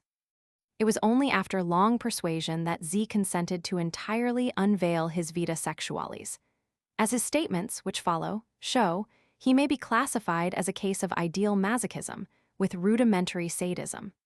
The patient distinctly remembers that, at the age of 6, without any cause, he had ideas of violence. He was compelled to imagine that a servant girl spread his legs apart and showed his genitals to another, that she tried to throw him into cold or hot water in order to cause him pain. These ideas of violence were attended with lustful feeling and became the cause of masturbatic manipulations. Later, the patient called them up voluntarily in order to incite himself to masturbation. They also played a part in his dreams, but they never induced pollution, apparently because the patient masturbated excessively during the day. In time, to these masochistic ideas of violence, others of a sadistic nature were added. At first they were scenes in which boys forcibly practiced onanism on one another or cut off the genitals. He often imagined himself such a boy, now in an active, now in a passive role. Later he busied himself with mental pictures of girls and women that exhibited themselves to one another. He reveled in the thought, for example, of a servant girl spreading another girl's legs apart and pulling the genital hair, or in the thought of boys treating girls cruelly and pricking and pinching their genitals. Such ideas also always induced sexual excitement, but he never experienced any impulse to carry them out actively or to have them performed on himself passive. It satisfied him to use them for masturbation. Since a year and a half ago, with diminishing sexual imagination and libido, these ideas and impulses had become infrequent, but their content remained unchanged. The masochistic ideas of violence predominated over the sadistic. Now, when he sees a lady, he has the thought that she has sexual ideas like his own. In this way, in part, he explains his embarrassment in social intercourse. Owing to the fact that he had heard that he would get rid of his burdensome sexual ideas if he were to accustom himself to natural sexual indulgence, during the last year and a half, he has twice attempted coitus, though he only experienced repugnance and was not confident of success. On both occasions, the attempt was a fiasco. The second time he made the attempt, he felt such aversion that he pushed the girl away and fled. The second case is the following one, placed at my disposal by a colleague. Even though it be aphoristic, it seems particularly suited to throw a clear light on the distinctive element of masochism, the consciousness of subjection, in its peculiar psychosexual effect. Case 59. Masochism. Z, age 27 artist. He is powerfully built of pleasing appearance and is said to be free from hereditary taint. Healthy in youth, since his 23rd year he has been nervous and inclined to be hypochondriacal. Though inclined to indulgence sexually, he is not very virile. In spite of associations with females, his relations with them are limited to innocent attentions. At the same time, his desire to devote himself to women that are cold toward him is remarkable. Since his 25th year, he has noticed that females, no matter how ugly, always excite him sexually whenever he discovers anything domineering in their character. An angry word from the lips of such a woman is sufficient to give him the most violent erections. Thus, one day, he sat in a cafe and heard the ugly, female cashier scold the waiters in a loud voice. This threw him into the most intense sexual excitement, which soon induced ejaculation. Z requires the women, with whom he is to have sexual intercourse, to repulse and annoy him in various ways. He thinks that only a woman like the heroines of Sacher-Masoch's romances could charm him. Cases like this, in which the whole perversion of the vita sexualis is confined to the sphere of imagination, to the inner world of thought and instinct, and only accidentally comes to the knowledge of others, do not seem to be infrequent. Their practical significance, like that of masochism in general, which has not the great forensic importance of sadism, is confined to the psychical impotence to which such individuals, as a rule, become subject, and to the intense impulse to solitary indulgence with adequate imaginary ideas and its results. That masochism is a perversion of uncommonly frequent occurrence is sufficiently shown by the relatively large number of cases that have thus far been studied scientifically, as well as by the agreement of the various statements reported. The works concerning prostitution in large cities also contain numerous statements concerning this matter. Leo Taxil Op. Cit. p. 228 describes masochistic scenes in Parisian brothels. The man affected with this perversion is there also called slave. Coffignon, La Corruption à Paris, has a chapter in his book entitled Les Passionals, which contains contributions to this subject. It is interesting and worthy of mention that one of the most celebrated of men was subject to this perversion and describes it in his autobiography, though somewhat erroneously. From Jean-Jacques Rousseau's Confessions, it is evident that he was affected with masochism. Rousseau, with reference to whose life and malady Mobius, J.J. Rousseau's Krankengeschichte, Leipzig, 1889, and Chatelain, La Folie de J.J. Rousseau, Neuchâtel, 1890, may be consulted, tells in his Confessions, Part 1, Book 1, how Miss Lambercier, aged 30, greatly impressed him when he was 8 years old and lived with her brother as his pupil. Her solicitude, when he could not immediately answer a question, and her threats to punish him if he did not learn well, made the deepest impression on him. When, one day, he had blows at her hands, with the feeling of pain and shame, he also experienced sensual pleasure that incited a great desire to be whipped by her again. It was only for fear of disturbing the lady that Rouse failed to make other opportunities to experience this lustful, sensual feeling. One day, however, he unintentionally gave cause for a whipping at Miss Lambercier's hands. This was the last, for Miss Lambercier must have noticed something of the peculiar effect of the punishment, and from this time on she did not allow the 8-year-old boy to sleep in her room. From this time, Rousseau felt a desire to have himself punished by ladies pleasing to him, a la Lambercier, but he asserts that until his youth he knew nothing of the relation of the sexes to each other. As is known, Rousseau was first introduced to the real mysteries of love in his 30th year, and lost his innocence through Madame de Warens. Until that time, he had had only feelings and impulses attracting him to woman, in the nature of passive flagellation and other masochistic ideas. Rousseau describes, in extenso, how he suffered with his great sexual desires by reason of his peculiar sensuality, which had undoubtedly been awakened by his whippings, for he reveled in desire and could not disclose his longings. It would be erroneous, however, to suppose that Rousseau was concerned merely with flagellation. Flagellation only awakened ideas of a masochistic nature.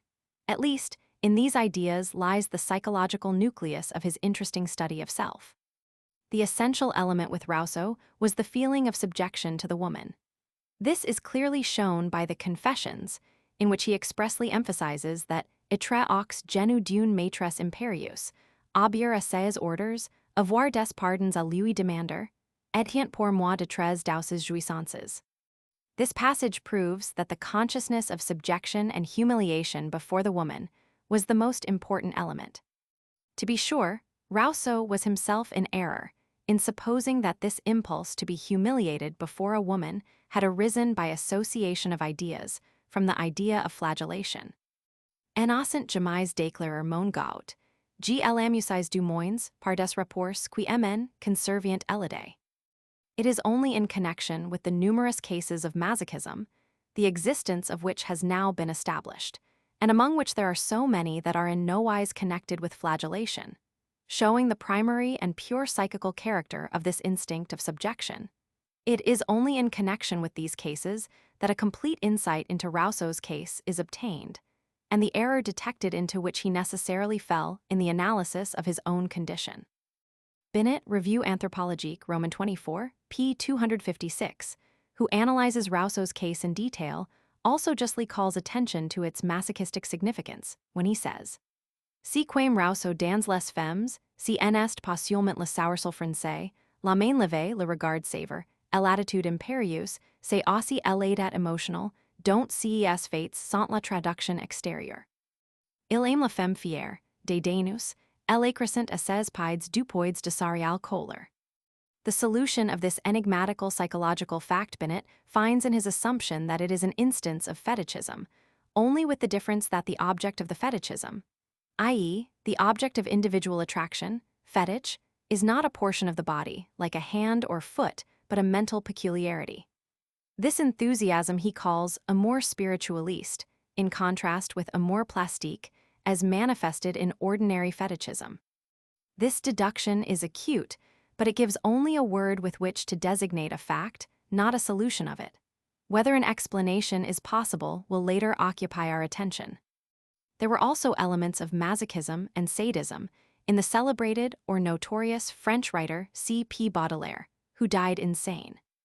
Baudelaire came of an insane and eccentric family. From his youth he was mentally abnormal. His vita sexualis was decidedly abnormal. He had love affairs with ugly, repulsive women, negresses, dwarfs, giantesses. About a very beautiful woman, he expressed the wish to see her hung up by her hands and to kiss her feet. This enthusiasm for the naked foot also appears in one of his glowing poems as the equivalent of sexual indulgence. He said women were animals who had to be shut up, beaten, and fed well. The man displaying these masochistic and sadistic inclinations died of paretic dementia. Lombroso, the man of genius. In scientific literature, the conditions that constitute masochism have not received attention until recently. All there is to mention is that Tarnowski, Die Krankhaften Erscheinungen des Geschlechtssinns, Berlin, 1886, relates that he has known happily married intellectual men who from time to time felt an irresistible impulse to subject themselves to the coarsest, cynical treatment, to scoldings or blows from passive or active pederasts or prostitutes. It is worthy of remark that, in Tarnowski's observation, in certain cases blows, even when they draw blood, do not bring the result desired virility, or at least ejaculation during flagellation, by those given to passive flagellation. The individual must then be undressed by force, his hands tied, fastened to a bench, etc., during which he fancies that he makes opposition, scolds, and pretends to resist. Only under such circumstances do the blows induce excitement that leads to ejaculation. O. Zimmermann's work, Die one des Leids, Leipzig, 1885, also contributes much to this subject, taken from the history and literature. Of late, the subject has been given much attention. A. Moll, in his work, Die contrarie Sexualempfindung, pp. 133 and 141 et seq. Berlin, 1891, gives a number of cases of complete masochism in individuals of contrary sexuality, and among them the case of a man suffering with contrary sexual instinct, who sent written instructions, containing 20 paragraphs, to a man engaged for his purpose, who was to treat and abuse him like a slave. In June 1891, Mr. Dmitry von Stefanovsky, deputy government attorney in Jaroslaw, Russia, informed me that about 3 years before he had given his attention to the perversion of the vita sexualis, designated masochism by me, and called passivism by him. That a year and a half previously he had prepared a paper on the subject for Professor von Kowalewski for the Russian Archives of Psychiatry. And that in November 1888 he had read a paper on this subject, considered in its legal and psychological aspects, before the Legal Society of Moscow, printed in the Juridischen Boten, the organ of the society, in numbers 6 to 8. In later fiction, the psychosexual perversion which forms the subject of this study has been treated by Sacher-Masoch, whose writings, already frequently alluded to, afford typical pictures of the perverse mental life of men of this kind. Many affected with this perversion refer directly to the writings of Sacher-Masoch, as is seen from the foregoing cases, as typical descriptions of their own psychical condition. In Nana, Zola has a masochistic scene, and likewise in Eugene Rougon. The latest decadent literature of France and Germany is also largely concerned with the themes of sadism and masochism. According to von Stefanovsky's statement, the modern Russian novel frequently treats the subject. But the statements of the writer of travels, Johann Georg Forster, 1754-1794, show that this subject also played a role in Russian folk songs.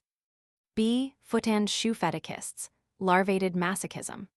Following the above-mentioned group of symbolic masochists, who do not exactly desire abuse by women as the means of expression of subjection, but all kinds of silly acts that can be understood only through an acquaintance with the masochistic circle of ideas, comes the very numerous class of foot and shoe fetichists. By fetichists, v. infra, 3, I understand individuals whose sexual interest is confined exclusively to parts of the female body, or to certain portions of female attire. One of the most frequent forms of this fetichism is that in which the female foot or shoe is the fetish, and becomes the exclusive object of sexual feeling and desire. It is highly probable, and shown by a correct classification of the observed cases, that the majority, and perhaps all of the cases of shoe fetichism rest upon a basis of more or less conscious masochistic desire for self-humiliation. In Hammond's case, case 53, the satisfaction of a masochist was found in being trod upon. In cases 44 and 48, they also had themselves trod upon. In case 51, equus eroticus, the person loved a woman's foot, etc. In the majority of cases of masochism, the act of being trod upon with feet plays a part as an easily accessible means of expressing the relation of subjection.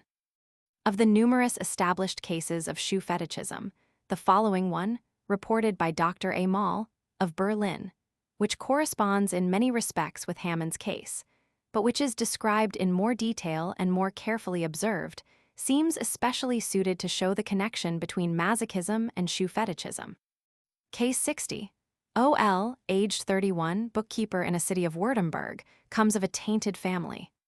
The patient is a large, powerful man of ruddy appearance. In general, he is of a quiet temperament, but may become very violent on occasion. He says himself that he is quarrelsome and inclined to assert himself. L. is of a kindly disposition and generous, easily made to weep. At school, he passed for a talented pupil, with good powers of comprehension. The patient at times has congestion of the head, but is otherwise healthy, except that he is much depressed and melancholic as a result of his sexual perversion, here to be described. But little can be learned of any hereditary taint. The following facts concerning the development of his sexual life are gathered from the patient's own statements.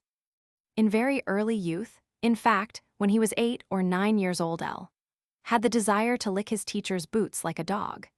L. thinks it possible that this thought was excited in him by his once seeing a dog actually do this, but he cannot state this with certainty, and it seems much more certain to the patient that the first ideas of this kind came in a waking state, not in dreams. From his 10th to his 14th year, he constantly sought to touch the shoes of his fellow pupils and also those of little girls, but for this purpose, he always chose boys who had wealthy and prominent parents. One of these, the son of a rich landed proprietor, had riding boots.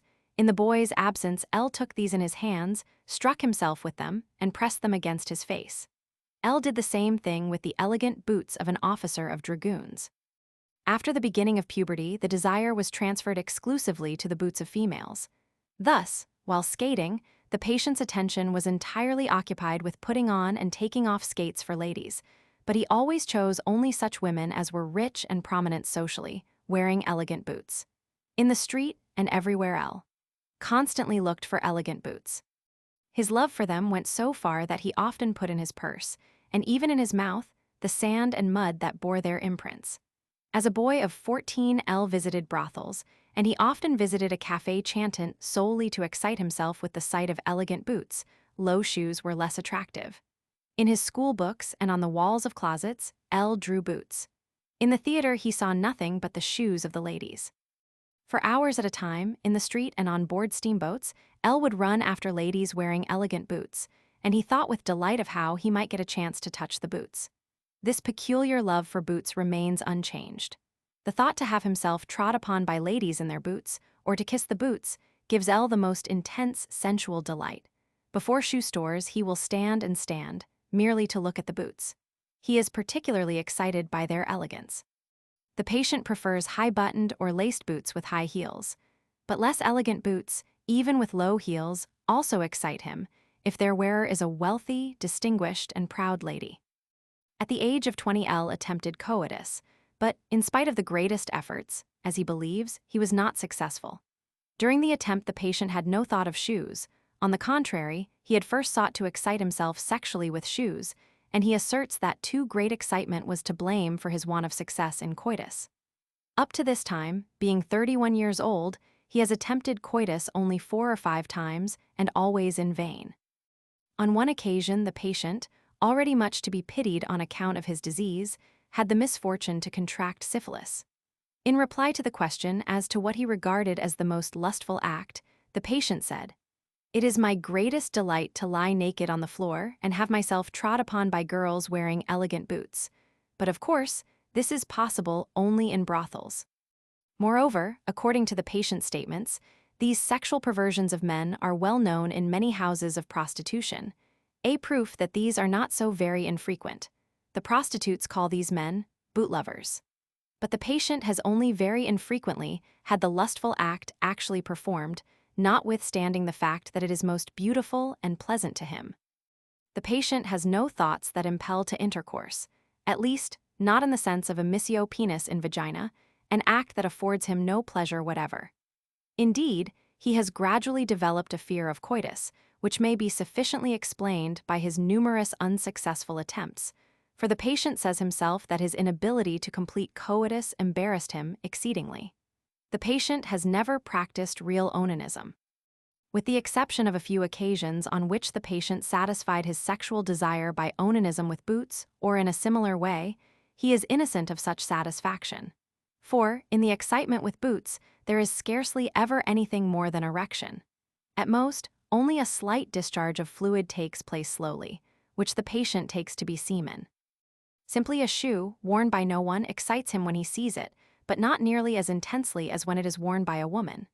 New shoes that have not been worn excite him much less than those that have been used, but they must be free from wear and look as new as possible. Shoes of this kind excite him the most. As has been said, ladies' boots excite him when they are not on the feet. Under such circumstances, in fancy, L creates a lady for them. He presses them to his lips and on his penis. He would die with delight if a proud, respectable lady were to tread upon him with her shoes. Aside from the previously mentioned characteristics of the women, pride, wealth, social prominence, which, in connection with the elegance of the boots, constitute an especial stimulus, the patient is by no means indifferent to the physical charms of the female sex. He is enthusiastic about beautiful women without thinking of boots, but this love is not directed to sexual satisfaction. The bodily charms play a part even in connection with the boots. A homely old woman even wearing the most elegant boots cannot affect the patient.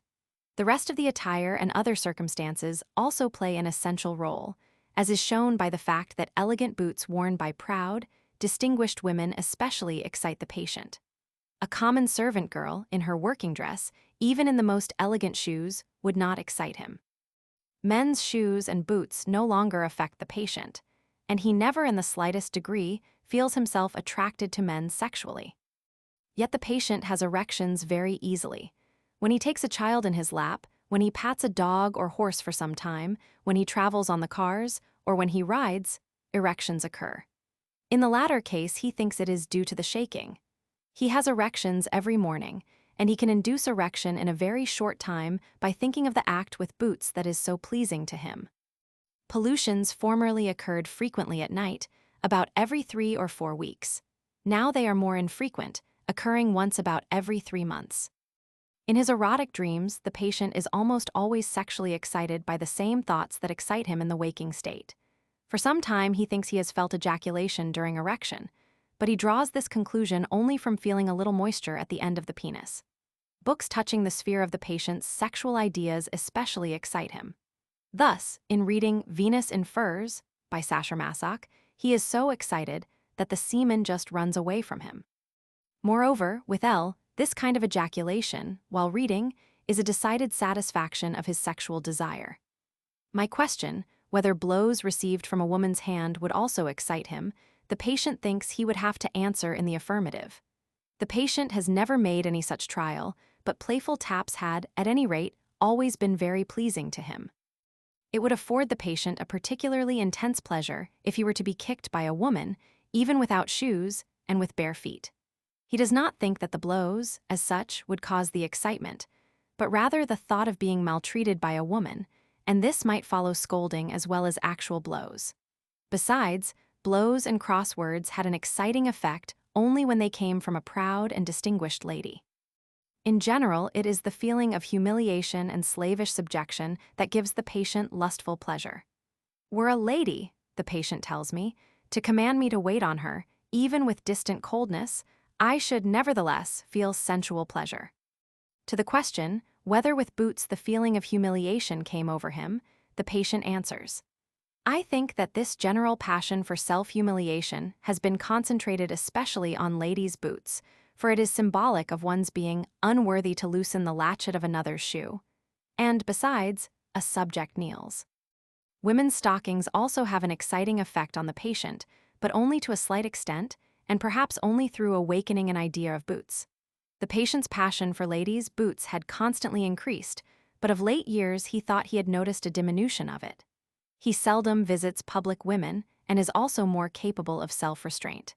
Yet this passion still rules him absolutely, and every other pleasure is spoiled by it. A pretty female boot could attract his glance from the most beautiful landscape. At the present time, he often goes about at night in the corridors of hotels, seeking elegant ladies' shoes, which he kisses and presses against his face and neck, but principally against his penis. The patient, who is very well-to-do, a short time ago went voluntarily to Italy, only with the thought of becoming the servant of a rich and distinguished lady unacquainted with him. But the plan failed. The patient, who came only for consultation, has not yet been treated medically. The foregoing history reaches almost to the present time, and in the interval he has made me communications by letter concerning his condition. It does not require an extensive commentary. It seems to me to be one of the best cases to illustrate the relationship between shoe fetichism and masochism, as set forth by von Krafft-Ebing. The principal charm for the patient, as he, without leading questions, always emphasizes, is his subjection to a woman, who, in pride and position, must be as far above him as possible. Such cases, in which, within a fully developed circle of masochistic ideas, the foot and the shoe or boot of a woman, conceived as a means of humiliation, have become the objects of a special sexual interest, are numerous. Through numerous degrees that are easily discriminated, they form the demonstrable transition to other cases in which the masochistic inclinations retreat more and more to the background, and little by little pass beyond the threshold of consciousness, while the interest in women's shoes, apparently absolutely inexplicable, alone remains in consciousness. The latter are the numerous cases of shoe fetichism.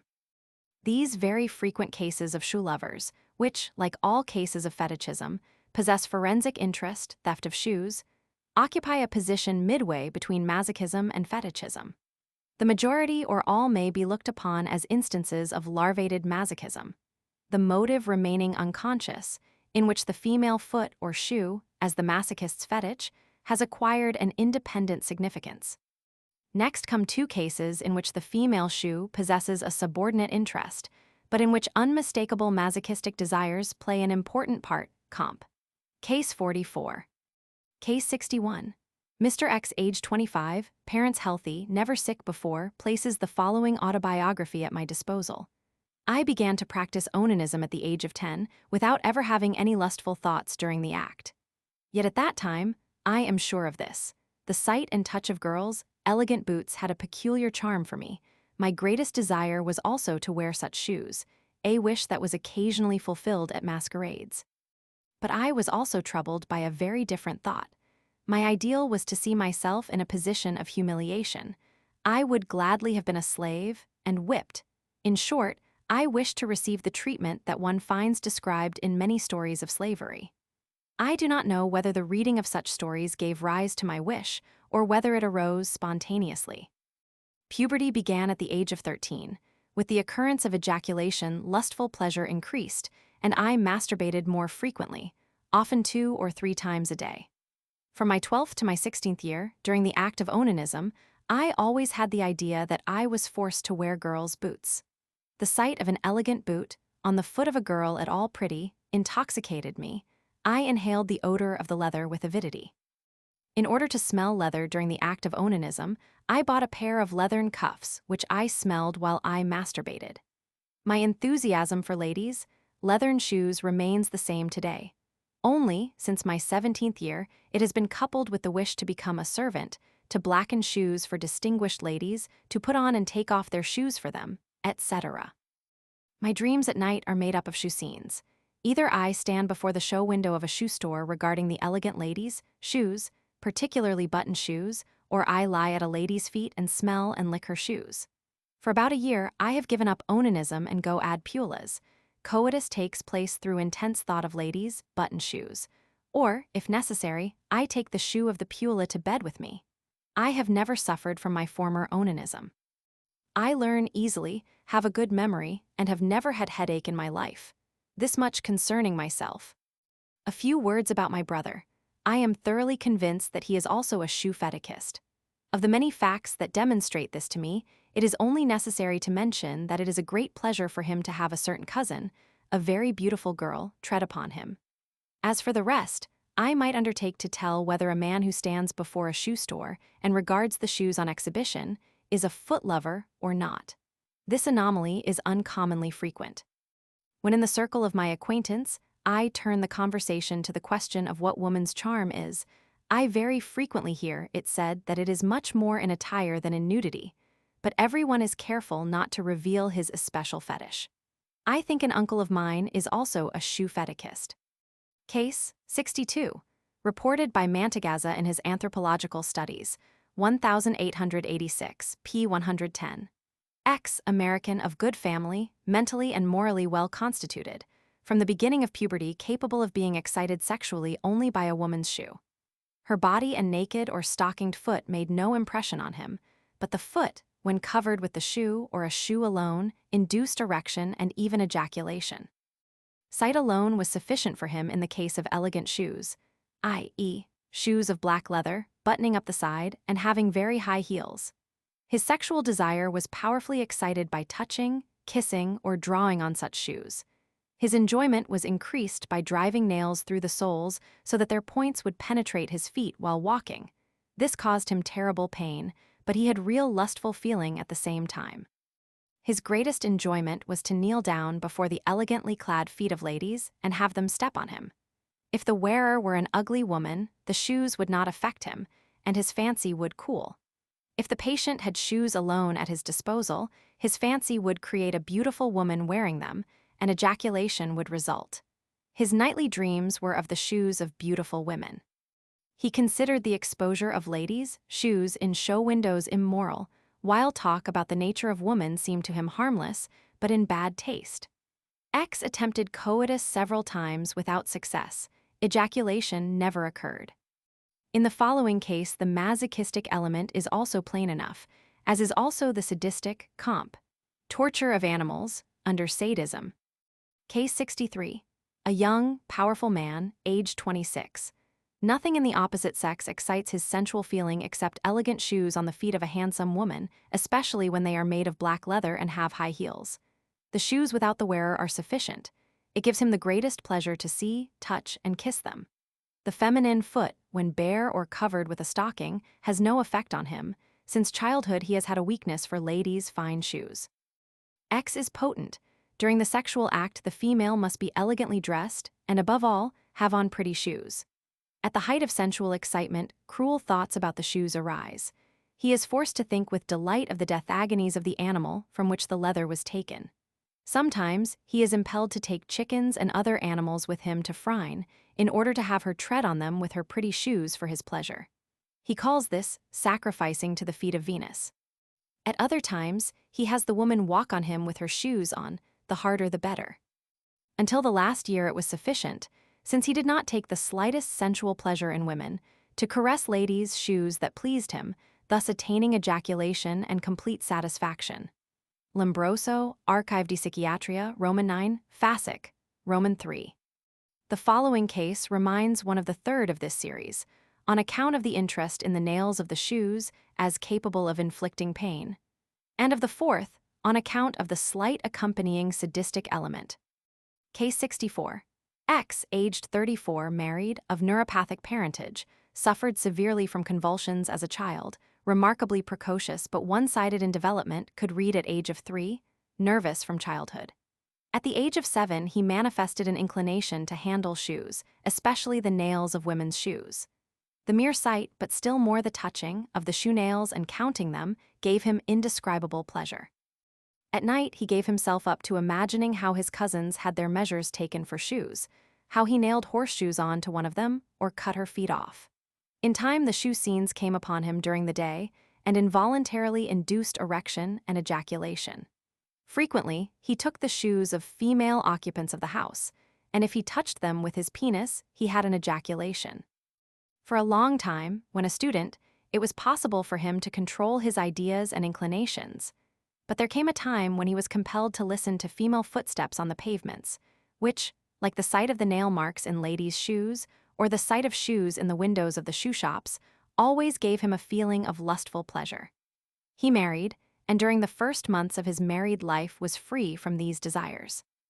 Gradually, he became hysteropathic and neurasthenic. At this stage, he began to have hysterical attacks when the shoemaker spoke to him of nails in ladies' shoes or of driving nails in the same.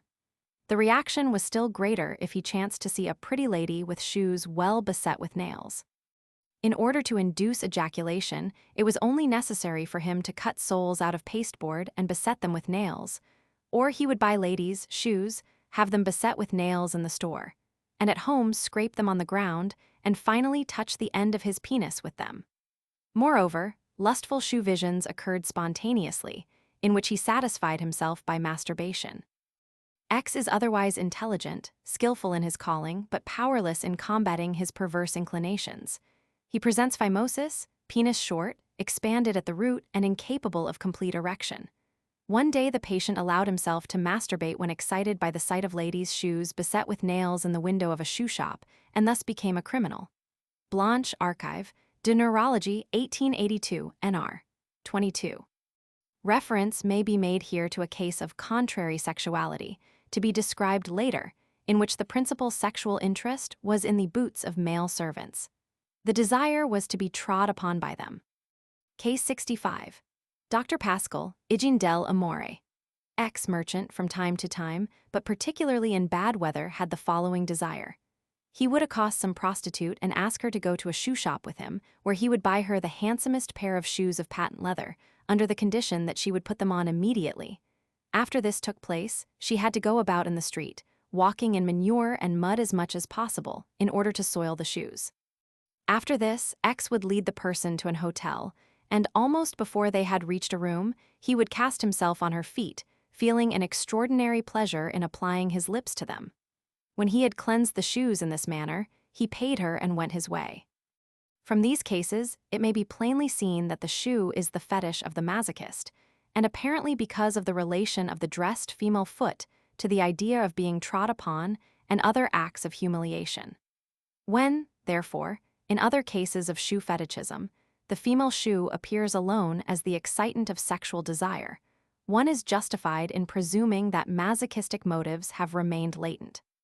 The idea of being trod upon, etc., remains in the depths of unconscious life, and the idea of the shoe alone, the means for such acts, rises into consciousness.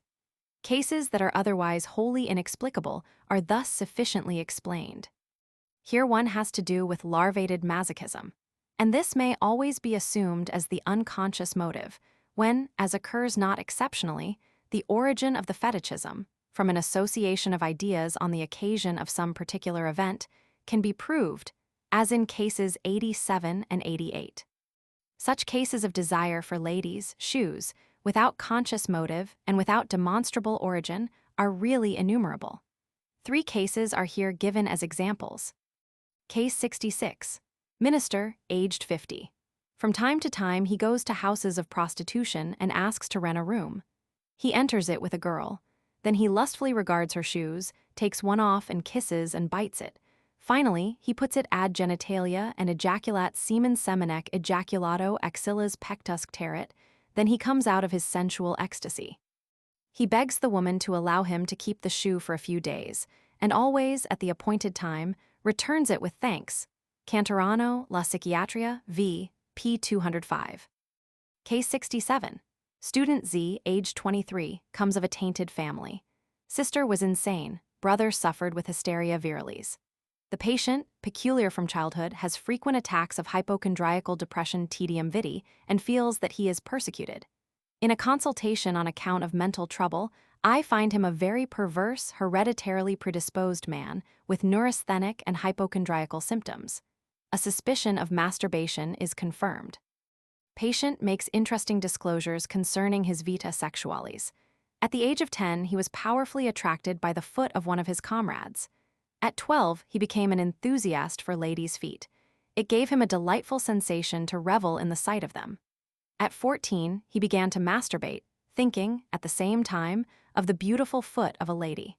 From this time on, he was taken with the feet of his 3-year-old sister. The feet of other females that attracted him induced sexual excitement. Only women's feet, no other part of them, interested him. The thought of sexual intercourse with women excited his disgust. He had never attempted coitus. After his 12th year, he had no interest in the feet of male individuals. The style of covering of the female foot is indifferent to him. It is only necessary that the person seem to be sympathetic. The thought of enjoying the feet of prostitutes was disgusting to him. For years he had been in love with his sister's feet. If he could but obtain her shoes, the sight of them powerfully excited his sensuality. Kissing or embracing his sister did not have this effect. His greatest delight was to embrace and kiss the foot of a sympathetic woman, when ejaculation would result with a lively, pleasurable sensation. Often he was impelled to touch his genitals with one of his sister's shoes, but he had been able, thus far, to master this impulse, especially for the reason that for 2 years, owing to progressive irritable weakness of the genitals, the simple sight of the foot had induced ejaculation. From his relatives, it is ascertained that the patient has a silly admiration for the feet of his sister, so that she avoids him and seeks to hide her feet from him. The patient looks upon his perverse sexual impulse as pathological, and is painfully affected by the fact that his vile fancy has for its object his sister's foot. He avoided opportunity as much as he could, and sought to help the matter by masturbation when, as in dreams accompanied by pollution, ladies' feet filled his imagination. However, when the impulse became too powerful, he could not avoid gaining a partial sight of his sister's foot. Immediately after ejaculation, he would become angry with himself at having been weak again. His partiality for his sister's foot had cost him many a sleepless night. He often wondered that he could still love his sister. Although it seemed right to him that she should conceal her feet from him, yet he was often irritated because the concealment caused him to have pollutions. The patient gives assurances of being moral in other respects, which are confirmed by his relatives. Case 68. S. New York is accused of being a street thief. Numerous cases of insanity in his ancestry, father, brother, and sister mentally abnormal. At 7 years, violent cerebral concussion twice. At 13, struck with a beam. At 14, S. had violent attacks of headache.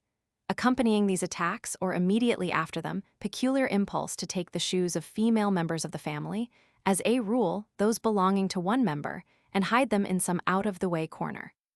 Taken to task, he would lie, or declare that he had no memory of the affair.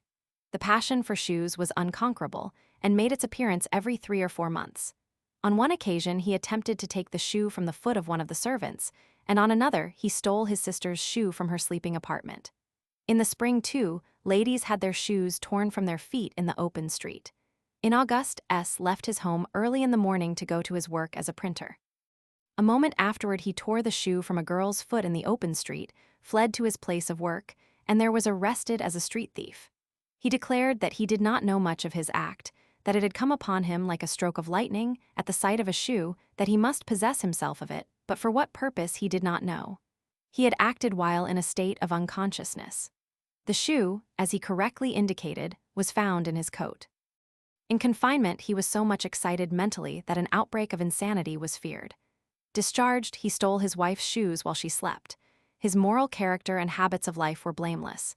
He was an intelligent workman, but irregularity of employment that soon followed made him confused and incapable of work. Pardoned. Nichols, M., Journal of Insanity, 1859, Beck, Med., Jurisprudence, Volume IP. 732, 1860. Dr. Pascal Opp, Cit., has some similar cases, and many others have been mentioned to me by colleagues and patients. C. Disgusting acts for the purpose of self-humiliation and sexual gratification. Larvated masochism. There are numerous established cases in which perverted men are thrown into sexual excitement by the secretions, or even the excretions, of women, and try to see and touch them. Probably in these cases, there is almost always an unconscious masochistic impulse, pleasure in the most extreme humiliation of self, and desire to experience it. This connection is made perfectly clear by the confessions of those affected with this repugnant perversion. Case 88 of the 6th edition, that of an individual affected with contrary sexuality, which is later described, is here instructive. The subject of this case not only revels in the thought of being the slave of the beloved man, and refers on this point to Sacher Masochs, Venus in Furs, sed etiam sibi fingit amatum passir ut crepidas sudor diffluentes alfaciat ejusque stercor vescitur. Dane narat, qui anon habet, qui confingit et exotet, aerum loco suas crepidas sudor infectas, alfacir suc stercor vescae, inter qui facta pene erecto si voluptate perturbari seminc ejaculari. The masochistic significance of a disgusting act in the following case, communicated by a professional friend, is clear. Case 69. HVG landed proprietor, Major, died in his 60th year, came of a family in which irresponsibility, tendency to run in debt, and defect of morals are hereditary. In his youth, he was given to most reckless dissipation. He was known as the leader of naked balls. He was always of a cynical and brutal nature, though punctilious and exact in his military service, which, on account of a disreputable affair that was not made known, he had to leave, and he lived in private life 17 years. Untrammeled by the necessity to earn his living, he led everywhere the life of a man of the town, and was everywhere avoided on account of his lascivious nature. His ostracism by the best society, which, in spite of his independence, he noticed, caused him to prefer the ordinary society of fakirs, artisans, and loafers. It cannot be ascertained that he had sexual intercourse with men, but it is certain that in his later years he arranged symposiums with mixed company and was known as a roué. In the last few years of his life, he was accustomed to hang about new buildings in the evening, and of the women working there, he would ask the dirtiest to accompany him. It is certain that he had the woman undress, and then he would suck her toes, his libido being excited and satisfied by the act. Cantorano also reports a case in La Psichiatria, v. Year, p. 207, in which, preceding the act, apparently from a similar cause, there was biting and sucking of a woman's toes in as filthy a state as possible.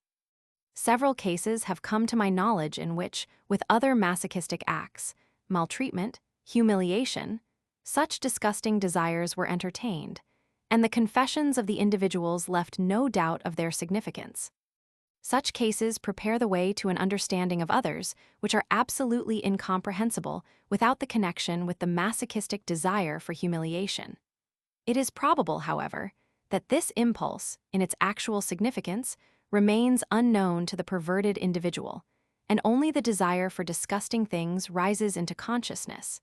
Again, larvated masochism. Other cases of Cantorano's lock. Sit. Belong here. Mictio even defecatio puli ad linguem viri ante actum, consumption of confex smelling like feces in order to become potent, and also the following case, likewise communicated to me by a physician. Case 70. A Russian prince, who was very decrepit, was accustomed to have his mistress turn her back to him and defecate on his breast, this being the only way in which he could excite the remnant of libido. Another supported a mistress in unusually brilliant style, with the condition that she eat marchpane exclusively. Ut libidinosus fiat et ejaculare possit excrementa femini, or excipit. A Brazilian physician tells me of several cases of defecatio femini in os viri that have come to his knowledge. Such cases occur everywhere and are not at all infrequent. All kinds of secretions, saliva, nasal mucus, and even oral cerumen, are used in this way and swallowed with pleasure, and oscula ad nates and even ad anum are indulged in. Dr. Moll, op. Cit.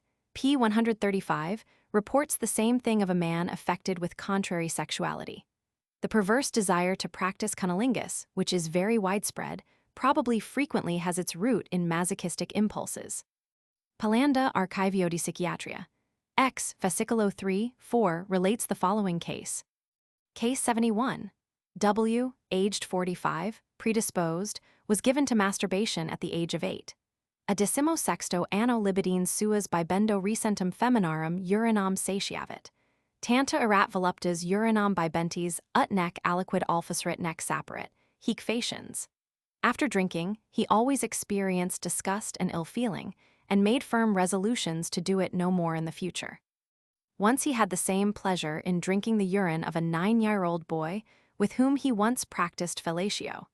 The patient suffers with epileptic insanity. The cases described in this group form the complete counterpart to Group D of the sadists. Still other older cases belong here, which Tardieu, Etude medico-legal sur les attentats aux moeurs, p. 206, observed in senile individuals.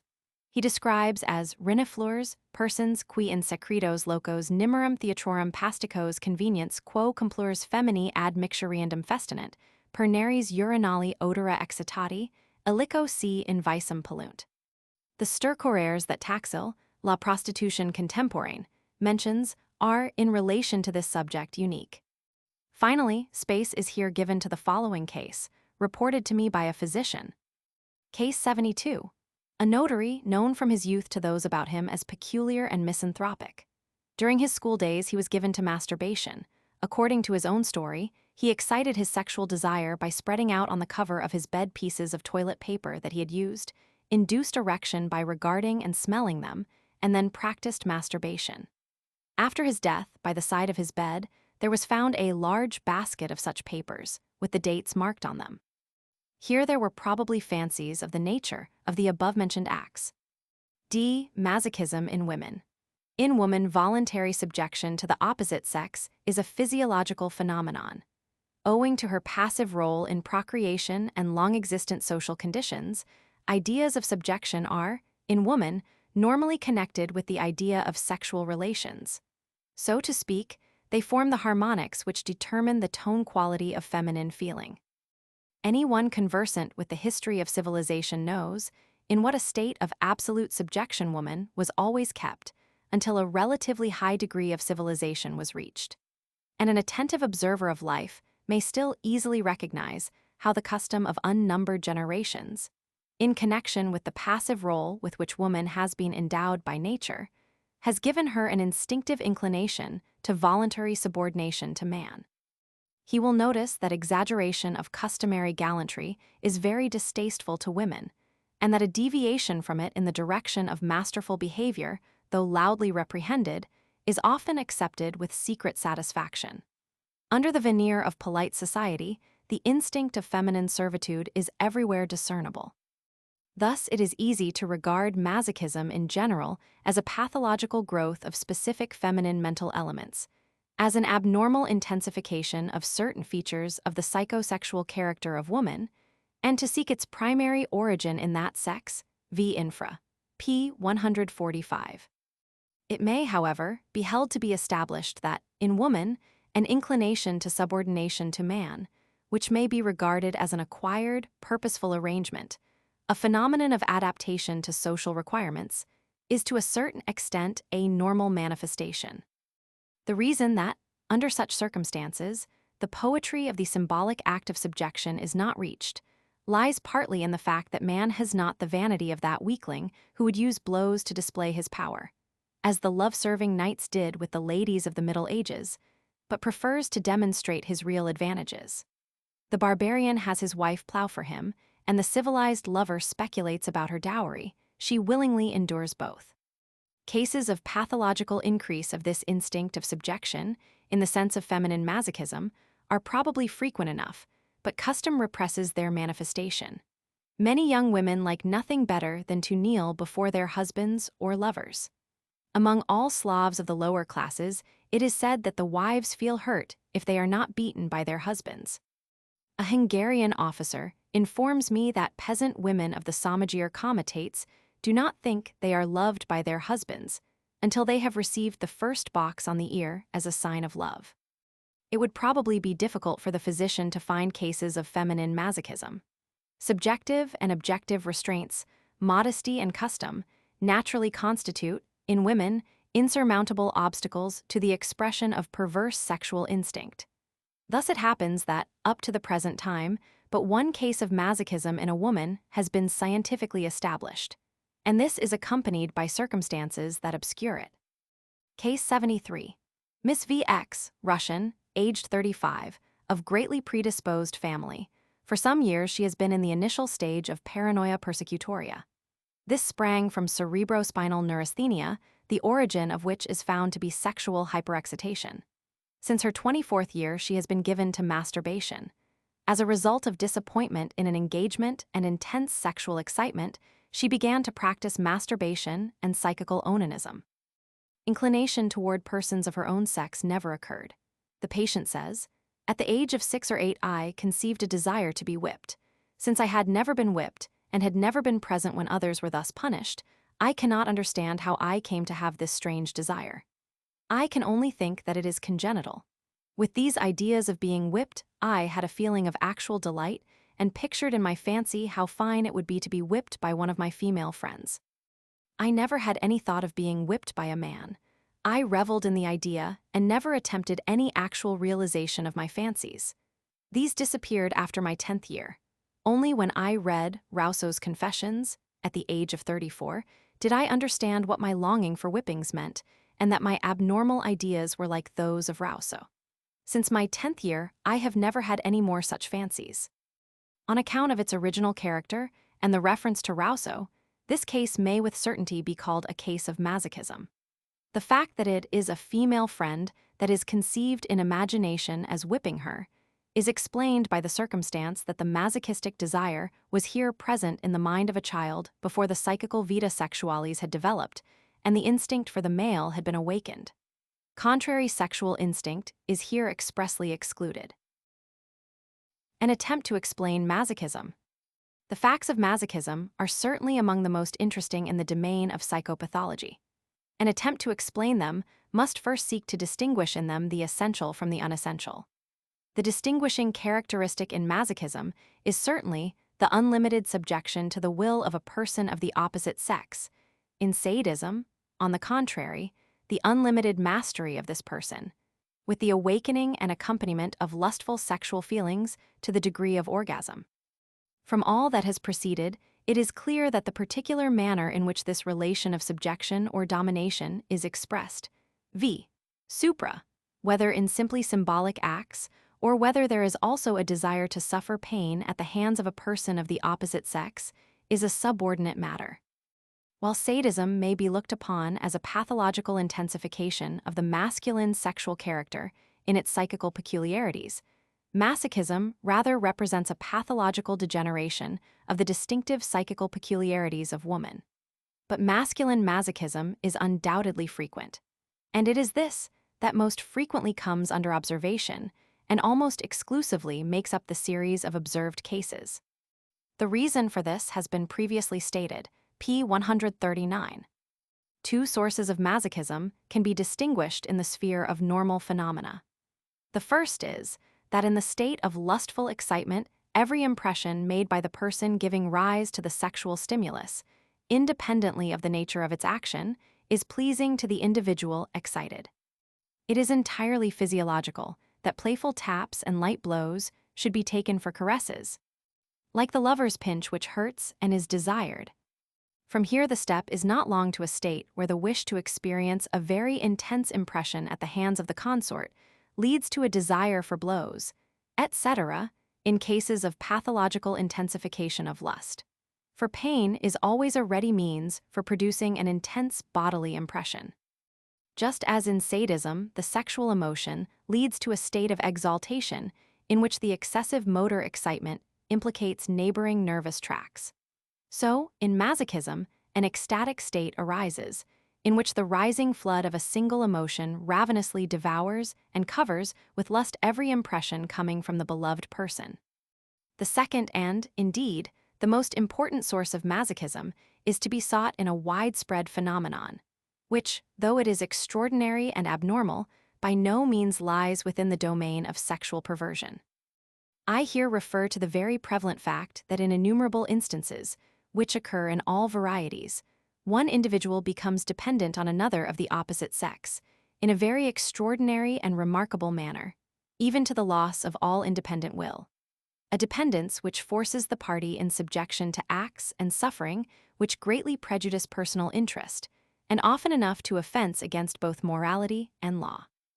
This dependence, however, differs from the manifestations of normal life only in the intensity of the sexual feeling that here comes in play, and in the slight degree of willpower necessary for the maintenance of its equilibrium.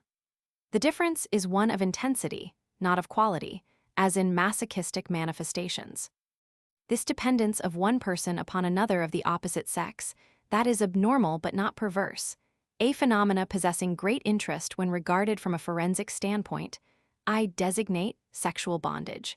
For the relations and circumstances attending it have in all respects the character of bondage. The will of the ruling individual dominates that of the person in subjection, just as a master's does his bondsman.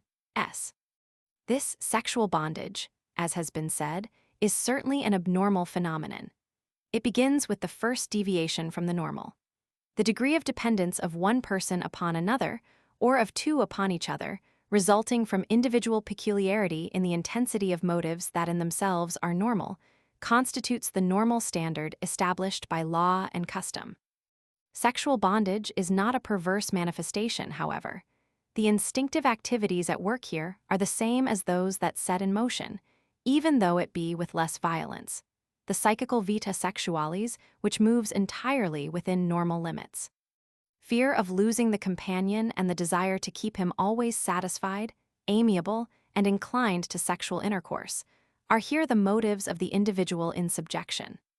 An extraordinary degree of love, which, particularly in woman, does not always indicate an unusual degree of sensuality, and a weak character are the simple elements of this extraordinary process. The motive of the dominant individual is egoism, which finds unlimited room for action. The manifestations of sexual bondage are various in form, and the cases are very numerous. At every step in life, we find men that have fallen into sexual bondage.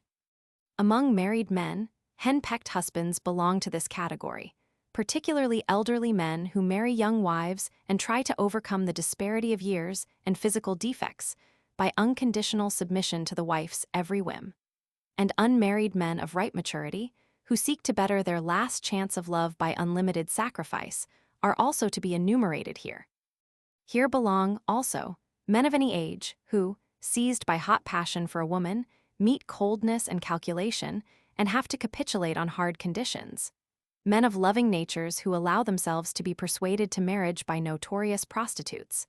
Men who, to run after adventuresses, leave everything and jeopardize their future. Husbands and fathers who leave wife and child to lay the income of a family at the feet of a harlot. But numerous as the examples of masculine bondage are, every observer of life who is at all unprejudiced must allow that they are far from equaling in number and importance the cases of feminine bondage. This is easily explained. For a man, love is almost always only an episode, and he has many other and important interests. For a woman, on the other hand, love is the principal thing in life, and, until the birth of children, always her first interest. After this, it is still often her first thought, but always, at least, takes the second place. But what is still more important, the man ruled by this impulse easily satisfies it in embraces for which he finds unlimited opportunities. A woman in the upper classes of society, if she have a husband, is bound to him alone, and even in the lower classes there are still great obstacles to polyandry. Therefore, a woman's husband means for her the whole sex, and his importance to her becomes very great. It must also be considered that the normal relation established by law and custom between husband and wife is far from being one of equality. In itself, it expresses a sufficient predominance of woman's dependence. The concessions she makes to her lover, to retain the love which it would be almost impossible for her to replace, only plunge her deeper in bondage, and this increases the insatiable demands of husbands resolved to use their advantage and traffic in woman's readiness to sacrifice herself. Here may be placed the fortune hunter, who for money allows himself to be enveloped in the easily created illusions of a maiden, the seducer, and the man who compromises wives, calculating on blackmail, the gilded army officer and the musician with the lion's mane, who know so well how to stammer thee or death, as a means to pay debts and provide a life of ease. Here, too, belong the kitchen soldier, whose love the cook returns with love plus means to satisfy a different appetite, the drinker, who consumes the savings of the mistress he marries, and the man who with blows compels the prostitute on whom he lives to earn a certain sum for him daily. These are only a few of the innumerable forms of bondage into which woman is forced by her greater need of love and the difficulties of her position. The subject of sexual bondage must here receive brief consideration, for in it may be clearly seen the soil from which the main root of masochism springs. The relationship of these two phenomena of psychical sexual life is immediately apparent. Bondage and masochism both consist of the unconditional subjection of the individual affected with the abnormality to a person of the opposite sex, and of domination of the former by the latter. The two phenomena, however, must be strictly differentiated. They are not different in degree, but in quality. Sexual bondage is not a perversion and not pathological. The elements from which it arises, love and weakness of will, are not perverse. It is only their simultaneous activity that produces the abnormal result which is so opposed to self-interest, and often to custom and law. The motive in obedience to which the subordinated individual acts and endures tyranny, is the normal instinct toward woman or man, the satisfaction of which is the price of bondage. The acts of the person in subjection, by means of which the bondage is expressed, are performed at the command of the ruling individual, to satisfy selfishness, etc. For the subordinated individual they have no independent purpose. They are only the means to an end, to obtain or retain possession of the ruling individual. Finally, bondage is a result of love for a particular person. It first appears when this love is awakened. In masochism, which is decidedly abnormal and a perversion, this is all very different. The motive of the acts and suffering of the person in subjection is here the charm afforded by the tyranny in itself. There may, at the same time, be a desire for coitus with the dominant person, but the impulse is directed to the acts which serve to express the tyranny as the immediate objects of gratification. These acts in which masochism is expressed are, for the individual in subjection, not means to an end, as in bondage, but the end in themselves. Finally, in masochism, the longing for subjection occurs a priori, before the occurrence of an inclination to any particular object of love. The connection between bondage and masochism may be assumed by reason of the correspondence of the two phenomena in the objective condition of dependence, notwithstanding the difference in their motives. And the transformation of the abnormality into the perversion probably takes place in the following manner. Anyone living for a long time in sexual bondage becomes disposed to acquire a slight degree of masochism. Love that willingly bears the tyranny of the loved one then becomes an immediate love of tyranny. When the idea of being tyrannized over is long closely associated with the lustful thought of the beloved person, the lustful emotion is finally connected with the tyranny itself, and the transformation to perversion is completed. This is the manner in which masochism may be acquired by cultivation. Thus, a mild degree of masochism may arise from bondage, become acquired. But genuine, complete, deep-rooted masochism, with its feverish longing for subjection from the time of earliest youth, is congenital. The explanation of the origin of the infrequent perversion of fully developed masochism is most probably to be found in the assumption that it arises from the very frequent abnormality of sexual bondage. In that now and then, this abnormality is hereditarily transferred to a psychopathic individual in such a way that it becomes transformed into a perversion. It has been previously shown how a slight displacement of the psychical element under consideration may affect this transition. This transformation of the abnormality into the perversion, through hereditary transference, would take place very easily where the psychopathic constitution of the descendant presented the other factor of masochism, i.e., what has been previously called its main root, the tendency of sexually hyperesthetic natures to assimilate all impressions coming from the beloved person with the sexual impression. From these two elements, from sexual bondage on the one hand, and from the above-mentioned disposition to sexual ecstasy, which perceives even maltreatment with lustful emotion, on the other, the roots of which may be traced back to the field of physiological facts, masochism arises on the basis of psychopathic predisposition. In that its sexual hyperesthesia intensifies first all the physiological accessories of the vita sexualis, and, finally, only its abnormal accompaniments to the pathological degree of perversion. At any rate, masochism, as a congenital sexual perversion, constitutes a functional sign of degeneration in almost exclusively hereditary taint, and this clinical deduction is confirmed in my cases of masochism and sadism. It is easy to demonstrate that the peculiar, psychically anomalous direction of the vita sexualis which masochism represents is an original abnormality, and not, so to speak, cultivated in a predisposed individual by passive flagellation, through association of ideas as Rousseau and Binet suppose. This is shown by the numerous cases of masochism, in fact, the majority, in which flagellation never appears, in which the perverse impulse is directed exclusively to purely symbolic acts expressing subjection without any actual infliction of pain. This is demonstrated by the whole series of cases, from case 53, given here. The same result, namely, that passive flagellation is not the nucleus around which all the rest is gathered, is reached when closer study is given to the cases in which passive flagellation plays a role, as in Case 44 and Case 50. Case 51 is particularly instructive in relation to this, for in this instance, there can be no thought of a sexually stimulating effect of punishment received in youth. Moreover, in this case, connection with an early experience is not possible, for the situation constituting the object of principal sexual interest is absolutely incapable of being carried out by a child. Finally, the origin of masochism in purely psychical elements, on confronting it with sadism, v. infra, is convincingly demonstrated. That passive flagellation occurs so frequently in masochism is explained simply by the fact that it is the most extreme means of expressing the relation of subjection. I repeat that the decisive points in the differentiation of simple passive flagellation from flagellation dependent upon masochistic desire are that, in the former, the act is a means to make coitus, or at least ejaculation, possible, and that, in the latter, it is a means of gratification of masochistic desires.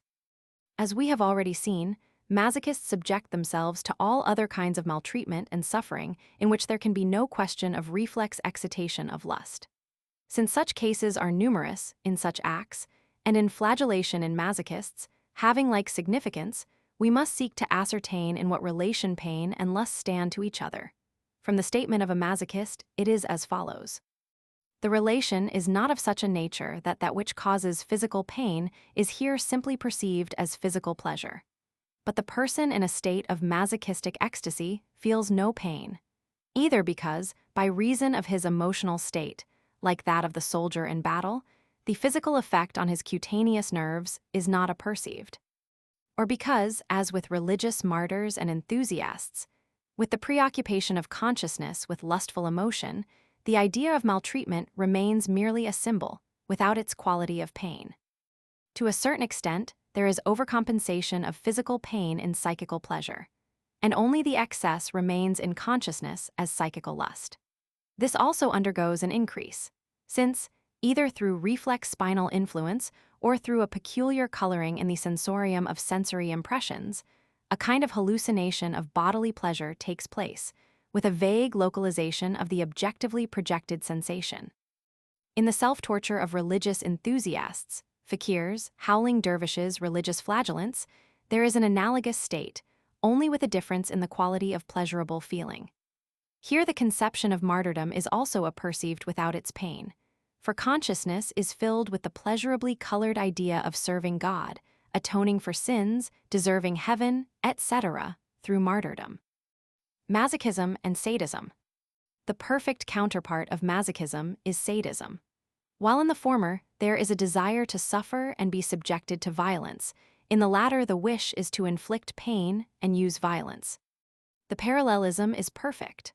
All the acts and situations used by the sadist in the active role become the object of the desire of the masochist in the passive role. In both perversions, these acts advance from purely symbolic acts to severe maltreatment. Even murder, in which sadism reaches its acme, finds, as is shown by Case 54, of course, only in fancy, its passive counterpart. Under favoring conditions, both perversions may occur with a normal vita sexualis. In both, the acts in which they express themselves are preparatory for coitus or substitutes for it.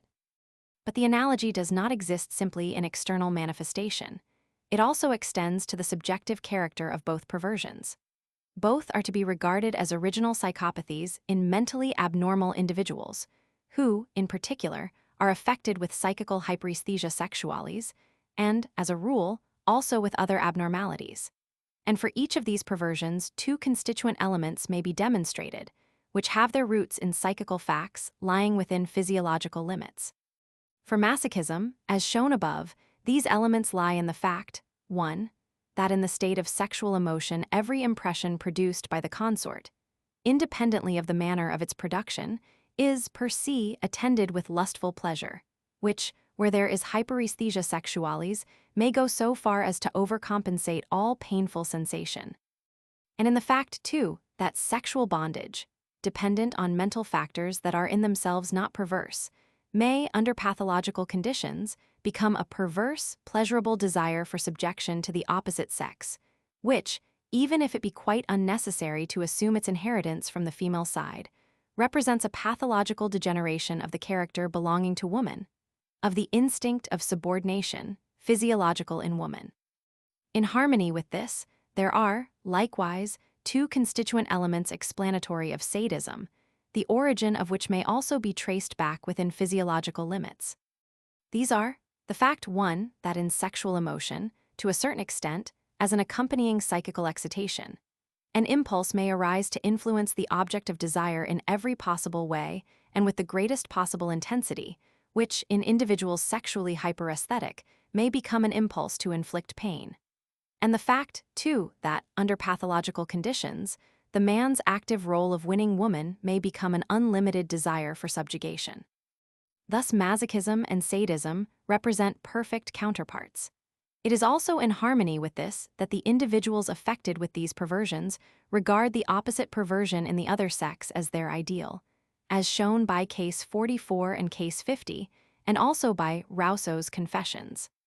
But the contrast of masochism and sadism may also be used to invalidate the assumption that the former has its origin in the reflex effect of passive flagellation, and that all the rest is the product of associations of related ideas, as Binet, in explanation of Rousseau's case, thinks, and as Rousseau himself believed. In the active maltreatment forming the object of the sadist's sexual desire, there is, in fact, no irritation of his own sensory nerves by the act of maltreatment, so that there can be no doubt of the purely psychical character of the origin of this perversion. Sadism and masochism, however, are so related to each other, and so correspond in all points with each other, that the one allows, by analogy, a conclusion for the other. And this is alone sufficient to establish the purely psychical character of masochism. According to the above-detailed contrast of all the elements and phenomena of masochism and sadism, and as a resume of all observed cases, lust in the infliction of pain and lust in inflicted pain appear, but as two different sides of the same psychical process, of which the primary and essential thing is the consciousness of active or passive subjection, in which the combination of cruelty and lustful pleasure has only a secondary psychological significance. Acts of cruelty serve to express this subjection. First, because they are the most extreme means for the expression of this relation, and again, because they represent the most intense effect that one person, either with or without coitus, can exert on another. The cases in which sadism and masochism occur simultaneously in one individual are interesting, but they present some difficulties of explanation. Cases 49, 50, 58, etc. are of this kind, and also particularly Case 30. From the latter, it is evident that it is especially the idea of subjection that, both actively and passively, forms the nucleus of the perverse desires. Traces of the same thing are also to be observed, with more or less clearness, in many other cases. At any rate, one of the two perversions is always markedly predominant. Owing to this marked predominance of one perversion and the later appearance of the other, in such cases it may well be assumed that the predominating perversion is original, and that the other has been acquired in the course of time. The ideas of subjection and maltreatment, colored with lustful pleasure, either in an active or passive sense, have become deeply impressed in such an individual. Occasionally, the imagination is tempted to try the same ideas in an inverted role. There may even be realization of this inversion. Such attempts in imagination and in acts, however, are usually soon abandoned as inadequate for the original inclination. Masochism and sadism also occur in combination with contrary sexual instinct, and, too, in association with all forms and degrees of this perversion. The individual of contrary sexuality may be a sadist as well as masochist, comp. Cases 48 and 49, and numerous cases in the following series of cases of contrary sexual instinct. Wherever a sexual perversion has developed on the basis of a neuropathic individuality, sexual hyperesthesia, which may always be assumed to be present, may induce the phenomena of masochism and sadism, now of the one, now of both combined, one arising from the other. Thus, masochism and sadism appear as the fundamental forms of psychosexual perversion, which may make their appearance at any point in the domain of sexual aberration. 3. The association of lust with the idea of certain portions of the female person or with certain articles of female attire, fetichism. In the considerations concerning the psychology of the normal sexual life in the introduction to this work, VDP 17, it was shown that, within physiological limits, the pronounced preference for a certain portion of the body of persons of the opposite sex, particularly for a certain form of this part, may attain great psychosexual importance. Indeed, the especial power of attraction possessed by certain forms and peculiarities for many men, in fact, the majority, may be regarded as the real principle of individualization in love. This preference for certain particular physical characteristics in persons of the opposite sex, by the side of which, likewise, a marked preference for certain psychical characteristics may be demonstrated. Following Binet, Du Fetiscisme dans l'Amour, Revue Philosophique, 1887, and Lombroso, Introduction to the Italian edition of the second edition of this work, I have called fetichism. Because this enthusiasm for certain portions of the body, or even articles of attire, and the worship of them, in obedience to sexual impulses, frequently call to mind the reverence for relics, holy objects, etc., in religious cults. This physiological fetichism has already been described in detail on page 17 at Sec.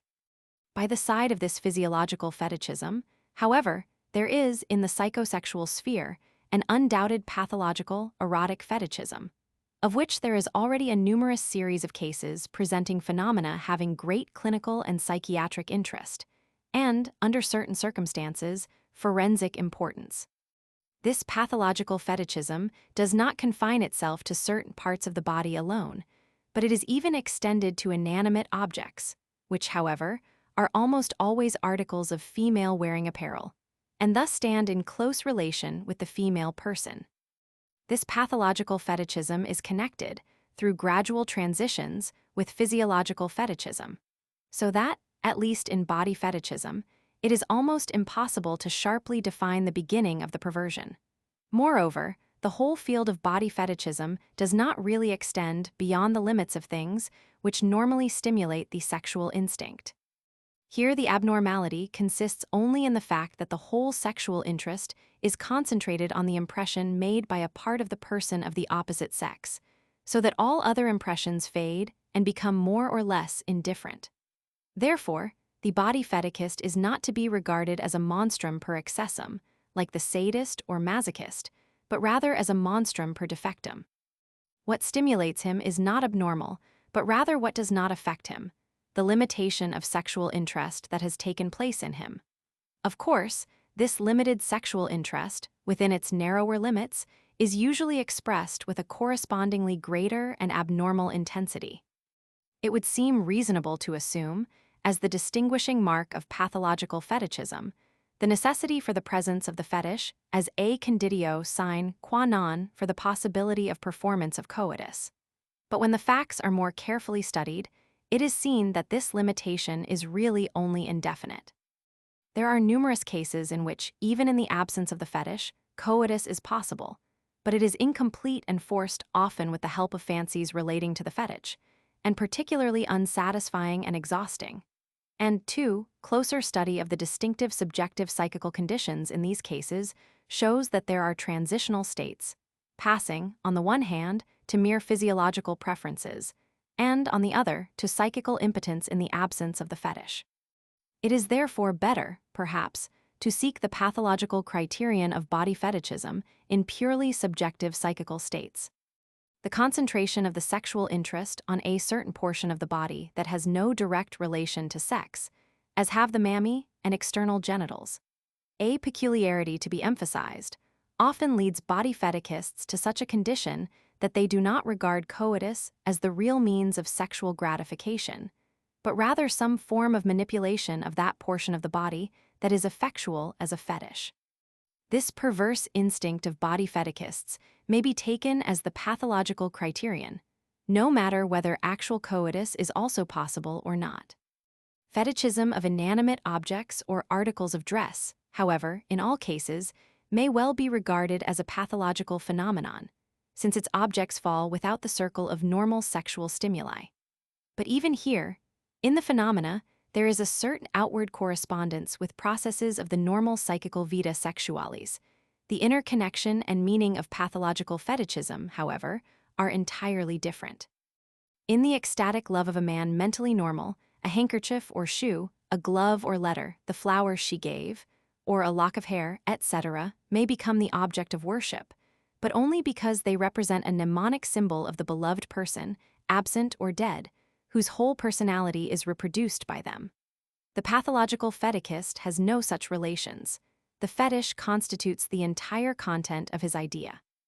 When he is possessed by it, sexual excitement occurs, and the fetish makes itself felt. According to all observations thus far made, pathological fetichism seems to arise only on the basis of a psychopathic constitution that is for the most part hereditary, or on the basis of existent mental disease. Thus it happens that it not infrequently appears combined with the other, original sexual perversions that arise on the same basis. Not infrequently fetichism occurs in the most various forms in combination with contrary sexuality, sadism, and masochism.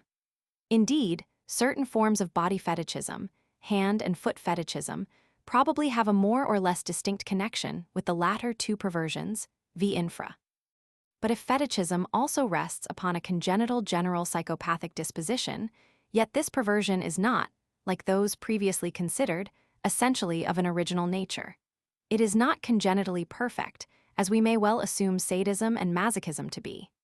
While in the sexual perversions thus far described, we have met only cases of a congenital nature. Here we meet only acquired cases.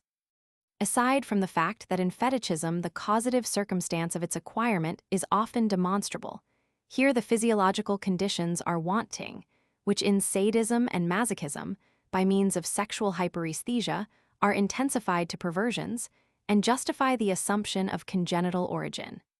In fetichism, every case requires an event which affords the subject of perversion. As has been said, it is, of course, physiological in sexual life to be partial to one or another of woman's peculiarities and to be enthusiastic about it. But concentration of the entire sexual interest on such partial impressions is here the essential thing. And for this concentration, there must be a particular reason in every individual affected. Therefore, we may accept Binet's conclusion that in the life of every fetishist, there may be assumed to have been some event which determined the association of lustful feeling with the single impression. This event is to be referred to the time of early youth, and, as a rule, occurs in connection with the first awakening of the vita sexualis. This first awakening is associated with some partial sexual impression, since it is always something standing in some relation to woman, and stamps it for life as the principal object of sexual interest. The circumstances under which the association arises are usually forgotten. It is only the result of the association that is retained. The general predisposition to psychopathic states and the sexual hyperesthesia of such individuals are all that is original here. Like the other perversions thus far considered erotic pathological, fetichism may also express itself in strange, unnatural, and even criminal acts. Gratification with the female person loco in debito, theft and robbery of objects of fetichism, pollution of such objects, etc. Here, too, it only depends upon the intensity of the perverse impulse and the relative power of opposing ethical motives, whether and to what extent such acts are performed. These perverse acts of fetishists, like those of other sexually perverse individuals, may either alone constitute the entire external vita sexualis or occur together with the normal sexual act. This depends upon the condition of physical and psychical sexual power and the degree of excitability to normal stimuli that has been retained. Where excitability is diminished, not infrequently the sight or touch of the fetish serves as a necessary preparatory act. The great practical importance which attaches to the facts of fetichism, in accordance with what has been said, lies in two factors. First, pathological fetichism is not infrequently a cause of psychical impotence. Since the object upon which the sexual interest of the fetishist is concentrated stands, in itself, in no immediate relation to the normal sexual act, it often happens that the fetishist diminishes his excitability to normal stimuli by his perversion. Or, at least is capable of coitus only by means of concentration of his fancy upon his fetish. In this perversion, and in the difficulty of its adequate satisfaction, just as in the other perversions of the sexual instinct, lie conditions favoring psychical and physical onanism, which again reacts deleteriously on the constitution and sexual power. This is especially true in the case of youthful individuals, and particularly in the case of those who, on account of opposing ethical and aesthetic motives, shrink from the realization of their perverse desires. Secondly, fetichism is of great forensic importance. Just as sadism may extend to murder and the infliction of bodily injury, fetichism may lead to theft and even to robbery for the possession of the desired articles. Erotic fetichism has for its object either a certain portion of the body of a person of the opposite sex, or a certain article or material of wearing apparel of the opposite sex. Only cases of pathological fetichism in men have thus far been observed, and therefore only portions of the female person and attire are spoken of here. In accordance with this, fetishists fall into three groups. A. The fetish is a part of the female body. Just as, in physiological fetichism, the eyes, the hand, the foot, and the hair of woman very frequently become fetishes, so, in the pathological domain, the same portions of the body become the sole objects of sexual interest. This exclusive concentration of interest on these parts, by the side of which everything else feminine fades, and all other sexual value of woman may sink to nil, so that, instead of coitus, strange manipulations of the fetish become the object of desire. This it is that makes these cases pathological. Case 74. Binet Op. Sit. X, aged 34, teacher in a gymnasium. In childhood he suffered with convulsions. At the age of 10 he began to masturbate with lustful feelings which were connected with very strange ideas. He was particularly partial to women's eyes, but since he wished to imagine some form of coitus, and was absolutely innocent in sexual matters, to avoid too great a separation from the eyes, he evolved the idea of making the nostrils the seat of the female sexual organs. Then, his lively sexual desires were connected with this idea. He sketched drawings representing correct Greek profiles of female heads, but the nostrils were so large that a missio penis would have been possible. One day, in an omnibus, he saw a girl in whom he thought he recognized his ideal. He followed her to her home and immediately proposed to her. Shown the door, he returned again and again until arrested. X never had sexual intercourse. Hand fetishists are very numerous. The following case is not really pathological. It is given here as a transitional case. Case 75. B, of neuropathic family, very sensual, mentally intact. At the sight of the hand of a beautiful young lady, he is always charmed and feels sexual excitement to the extent of ejaculation. It is his delight to kiss and press such hands. As long as they are covered with gloves, he feels unhappy. By pretexts, he tries to get hold of such hands. He is indifferent to the foot. If the beautiful hands are ornamented with rings, his lust is increased. Only the living hand, not its image, causes him this lustful excitement. It is only when he is exhausted sexually by frequent coitus that the hand loses its sexual charm. At first, the memory picture of female hands disturbed him even while at work. Binet, Op. Sit. Binet states that such cases of enthusiasm for the female hand are numerous.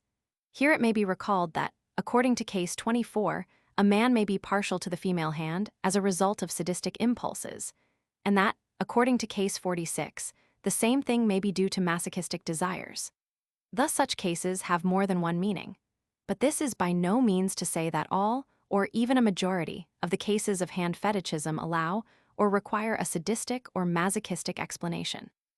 The following interesting case that has been studied in detail shows that, in spite of the fact that at first a sadistic or masochistic element seems to have exercised an influence, at the time of the individual's maturity and the complete development of the perversion, the latter contained nothing of these elements. Of course, it is possible that, in the course of time, these disappeared. But here the assumption of the origin of the fetichism in an accidental association meets every requirement. Case 76. A case of hand fetichism, communicated by Albert Moll. P. L., age 28, a merchant of Westphalia. Aside from the fact that the patient's father was remarkably moody and somewhat quick-tempered, nothing of an hereditary nature could be proved in the family. At school, the patient was not very diligent. He was never able to concentrate his attention on any one subject for any length of time. On the other hand, from childhood he had a great inclination for music.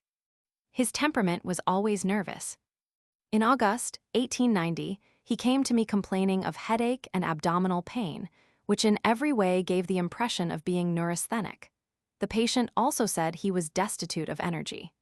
Only after accurately directed questions did the patient make the following statements concerning his sexual life. As far as he could remember, the beginnings of sexual excitement occurred in his 7th year. Whenever he saw a boy of his own age urinate and caught sight of his genitals, he became lustfully excited. L states with certainty that this excitement was associated with very evident erections. Led astray by another boy, L learned to masturbate at the age of 7 or 8. Being of a very excitable nature, said L, I practiced masturbation very frequently until my 18th year without gaining any clear idea of the evil results or the meaning of the practice. He was particularly fond of practicing mutual onanism with some of his school friends, but it was by no means an indifferent matter who the other boy was. On the contrary, only a few of his companions could satisfy him in this respect. To the question as to what particularly caused him to prefer this or that boy, L replied that a white, beautifully formed hand in his schoolfellows impelled him to practice mutual onanism with them.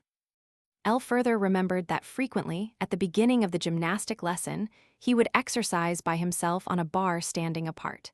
He did this for the purpose of exciting himself as much as possible, and he was so successful that, without using his hand and without ejaculation, L was still too young, he had lustful pleasure. Another early event which L remembers is interesting. One day his favorite companion, N, who practiced mutual onanism with him, proposed that L should try to get hold of his ens, penis, and he would do all he could to prevent it. L acquiesced. In this way, the onanism way directly combined with a struggle between both parties, in which N was always overcome. The struggle always finally ended in Ents being compelled to allow L to practice onanism on him. L assured me that this kind of masturbation had given him, as well as N, a special pleasure. In this way, L continued to practice masturbation very frequently until his 18th year. Warned by a friend, he then began to struggle with all his might against his evil habit. He became more and more successful, and finally, after the first performance of coitus, he stopped the practice of onanism entirely. But this was only accomplished in his 22nd year. It now seems incomprehensible to the patient, and he says he is filled with disgust at the thought of it, how he could ever have found pleasure in performing masturbation with other boys. Now, nothing could induce him to touch another man's genitals, the sight of which is even unpleasant to him.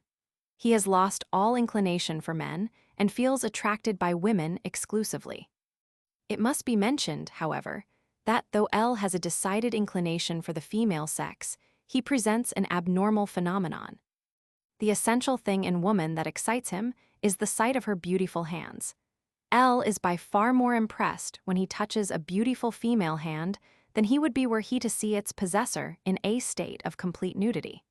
The extent to which L's preference for beautiful female hands goes is shown by the following incident. L knew a beautiful young lady possessed of every charm, but her hands were quite large and not beautifully formed, and often they were not as clean as L could wish. For this reason, it was not only impossible for L to conceive a deeper interest in the lady, but he was not able even to touch her. L believes that there is nothing more disgusting to him than dirty fingernails. This alone would make it impossible for him to touch a woman who in all other respects was most beautiful. L, formerly, as a substitute for coitus, had the Pula perform genital manipulation with her hand until ejaculation took place. To the question as to what there was about a woman's hand that attracted him in particular, whether he saw in it a symbol of power, and whether it gave him pleasure to be directly humiliated by a woman, the patient answered that only the beautiful form of the hand charmed him, that it afforded him no gratification to be humiliated by a woman, and that he had never had any thought to regard the hand as the symbol or instrument of a woman's power. The preference for the hand is still so great that the patient has greater pleasure when his genitals are touched by it than when he performs coitus in vaginam. Yet, the patient prefers to perform the latter, because it seems to him to be natural, while the former seems abnormal. The touch of a beautiful female hand on his body immediately causes him to have erection. He thinks that kissing and other contacts do not exert nearly so strong an influence. It is only of late years that the patient has performed coitus frequently, but it has always been very difficult for him to determine to do it. 2. In coitus, he did not find the complete satisfaction he sought. However, when he finds himself near a woman whom he would like to possess, sometimes, at mere sight of her, his sexual excitement becomes so intense that ejaculation results. L says expressly that during this, he does not intentionally touch or press his genitals. Ejaculation under such circumstances affords him much more pleasure than he experiences in actual coitus. To go back, the patient's dreams were never about coitus. When he had pollutions at night, they were almost always associated with other thoughts than those that occur in the normal man. The patient's dreams are of events of his school days. During his school days, besides the mutual onanism described, he had ejaculations whenever he became anxiously excited. When, for example, the teacher dictated an extemporaneous exercise and L was unable to follow in translation, ejaculation often occurred. The pollutions that now occur occasionally, at night, are only accompanied by dreams that have the same or a similar subject, the events at school just mentioned. On account of his unnatural feeling and sensibility, the patient thinks he is incapable of loving a woman long. Treatment of the patient's perversion has not yet been possible. This case of hand fetichism certainly does not depend on masochism or sadism, but is to be explained simply by early indulgence in mutual onanism. There is here, also, quite as little of contrary sexual instinct. Before the sexual appetite was clearly conscious of its object, the hands of schoolfellows were used. As soon as the instinct for the opposite sex became evident, the interest for the hand was transferred to woman. In hand fetichists, who, according to Binet, are so numerous, it is possible that other associations lead to the same result. Next to the hand fetichists, naturally come the foot fetichists. While glove fetichism, which belongs to the next group of object fetichism, seldom takes the place of hand fetichism, we find shoe and boot fetichism, of which there are innumerable cases occurring everywhere, taking the place of enthusiasm for the naked female foot. There are only here and there traces of the latter enthusiasm, and these are scarcely pathological. It is easy to see the reason for this. The female hand is usually seen uncovered, the foot covered. Thus, the early associations which determine the direction of the vita sexualis are naturally connected with the naked hand, but with the covered foot. Shoe fetichism also finds its place in the following group of dress fetichism. However, on account of its demonstrable masochistic character in the majority of cases, it has been, for the most part, described already, p. 123 et seq. Besides the eyes, hand, and foot, the mouth and ears often play the role of a fetish. Among others, mal op, sit, mentions such cases. Comp. also Belot's romance, La Bouche de Madame X, which B states rests upon actual observation. The following remarkable case came under my personal observation. Case 77. A gentleman of very bad heredity consulted me concerning impotence that was driving him almost to despair. While he was young, his fetish was women of plump form. He married such a lady and was happy and potent with her. After a few months, the lady fell very ill and lost much flesh. When one day he tried to resume his marital duty, he was absolutely impotent and remained so. If, however, he attempted coitus with plump women, he was perfectly potent. Even bodily defects may become fetishes. Descartes, who himself, Traité des Passions, CXXXVI, expresses some opinions concerning the origin of peculiar affections in associations of ideas, was always partial to cross-eyed women, because the object of his first love had such a defect. Binet, Op. Cit. Lidston, A Lecture on Sexual Perversion, Chicago, 1890, reports the case of a man who had a love affair with a woman whose right lower extremity had been amputated. After separation from her, he searched for other women with a like defect, a negative fetish. When the part of the female body forming the fetish is capable of removal, like the hair, the most extravagant acts may be performed. Therefore, hair fetishists form an interesting and forensically important category. While such admirers of female hair are probably not infrequent within physiological limits, and possibly various senses, sight, smell, and hearing, through crepitant sounds, and certainly touch, just as with velvet and silk fetishists, v infra, are thus excited with an accompaniment of lustful feeling. Yet, a series of similar pathological cases has also been observed, in which the hair fetichism had become an overpowering impulse and driven the individuals to commit crimes. These form the group of hair despoilers. Case 78, a hair despoiler. P, aged 40, artistic locksmith, single. His father was temporarily insane and his mother was very nervous. He developed well and was intelligent, but he was early affected with tics and imperative ideas. He had never masturbated. He loved platonically and often busied himself with matrimonial plans. He had coitus infrequently with prostitutes, but never felt satisfied with such intercourse, rather disgusted. 3 years ago, he was overtaken by misfortune, financial ruin, and besides, he had a febrile disease with delirium. These things had a very bad effect on his hereditarily predisposed nervous system. On August 28, 1889, P was arrested at the Trocadero in Paris in flagranti as he forcibly cut off a young girl's hair. He was arrested with the hair in his hand and a pair of shears in his pocket.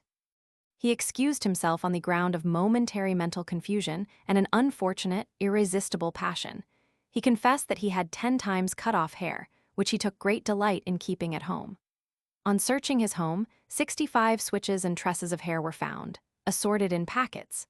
P had already been once arrested, on December 15, 1886, under similar circumstances, but was released for lack of evidence. P states that, for the last 3 years, when he is alone in his room at night, he feels ill, anxious, excited, and dizzy, and then is troubled by the impulse to touch female hair. When it happened that he could actually take a young girl's hair in his hand, he felt intensely excited sexually and had erection and ejaculation without touching the girl in any other way. On reaching home, he would feel ashamed of what had taken place, but the wish to possess hair, always accompanied by great sensual pleasure, became more and more powerful in him. He wondered that previously, even in the most intimate intercourse with women, he had experienced no such feeling. One evening, he could not resist the impulse to cut off a girl's hair. With the hair in his hand, at home, the sensual process was repeated. He was forced to rub his body with the hair and envelop his genitals in it. Finally, quite exhausted, he grew ashamed and could not trust himself to go out for several days. After months of rest, he was again impelled to possess himself of female hair, indifferent as to whose it might be. If he attained his end, he felt himself possessed by a supernatural power and unable to give up his booty. If he could not attain the object of his desire, he became greatly depressed, hurried home, and there reveled in his collection of hair. He combed and fondled it, and thus had intense orgasm, satisfying himself by masturbation. Hair exposed in the cases of hairdressers made no impression on him. It required hair hanging down from a female head. At the height of his act, he states, he is in such a state of excitement that he has only imperfect apperception and subsequent memory of what he does. When he touches the hair with the shears, he has erection, and at the instant of cutting it off, ejaculation. Since his misfortune, about 3 years ago, he states that he has had weakness of memory, is easily exhausted mentally, and has been troubled by sleeplessness and night terrors. P deeply regrets his crime. Not only hair, but a number of hairpins, ribbons, and other articles of the feminine toilet were found in his possession, which he had presented to him. He had always had an actual mania for collecting such things, as well as newspapers, pieces of wood, and other worthless trash, which he would never give up. He also had a strange, and to him, inexplicable fear of passing a certain street. If he ever tried it, it made him ill. The opinion medico-legal showed him to be hereditarily predisposed and proved the imperative, impulsive, and decidedly involuntary character of the criminal acts, which had the significance of an imperative act, induced by an imperative idea with an accompaniment of overpowering abnormal sexual feeling. Pardon, asylum for insane. Voisin, Sake, Motet, Annals de Hygiene, April 1890. Following this case is a similar one which also deserves attention, for it has been well studied and may be called almost classical. And, too, it places the fetish, as well as the original associative awakening of the idea, in a clear light. Case 79, a hair despoiler. E, age 25. Maternal aunt, epileptic, brother had convulsions. E says he was fairly healthy as a child and learned quite easily. At the age of 15, he had a sensual feeling of pleasure, with erection at the sight of one of the village beauties combing her hair. Until that time, persons of the opposite sex had made no impression on him. 2 months later, in Paris, the sight of young girls with their hair flowing down over their shoulders always excited him intensely. One day he could not resist an opportunity to twist a young girl's hair in his fingers. For this, he was arrested and sentenced to imprisonment for 3 months. After that, he served 5 years as a soldier.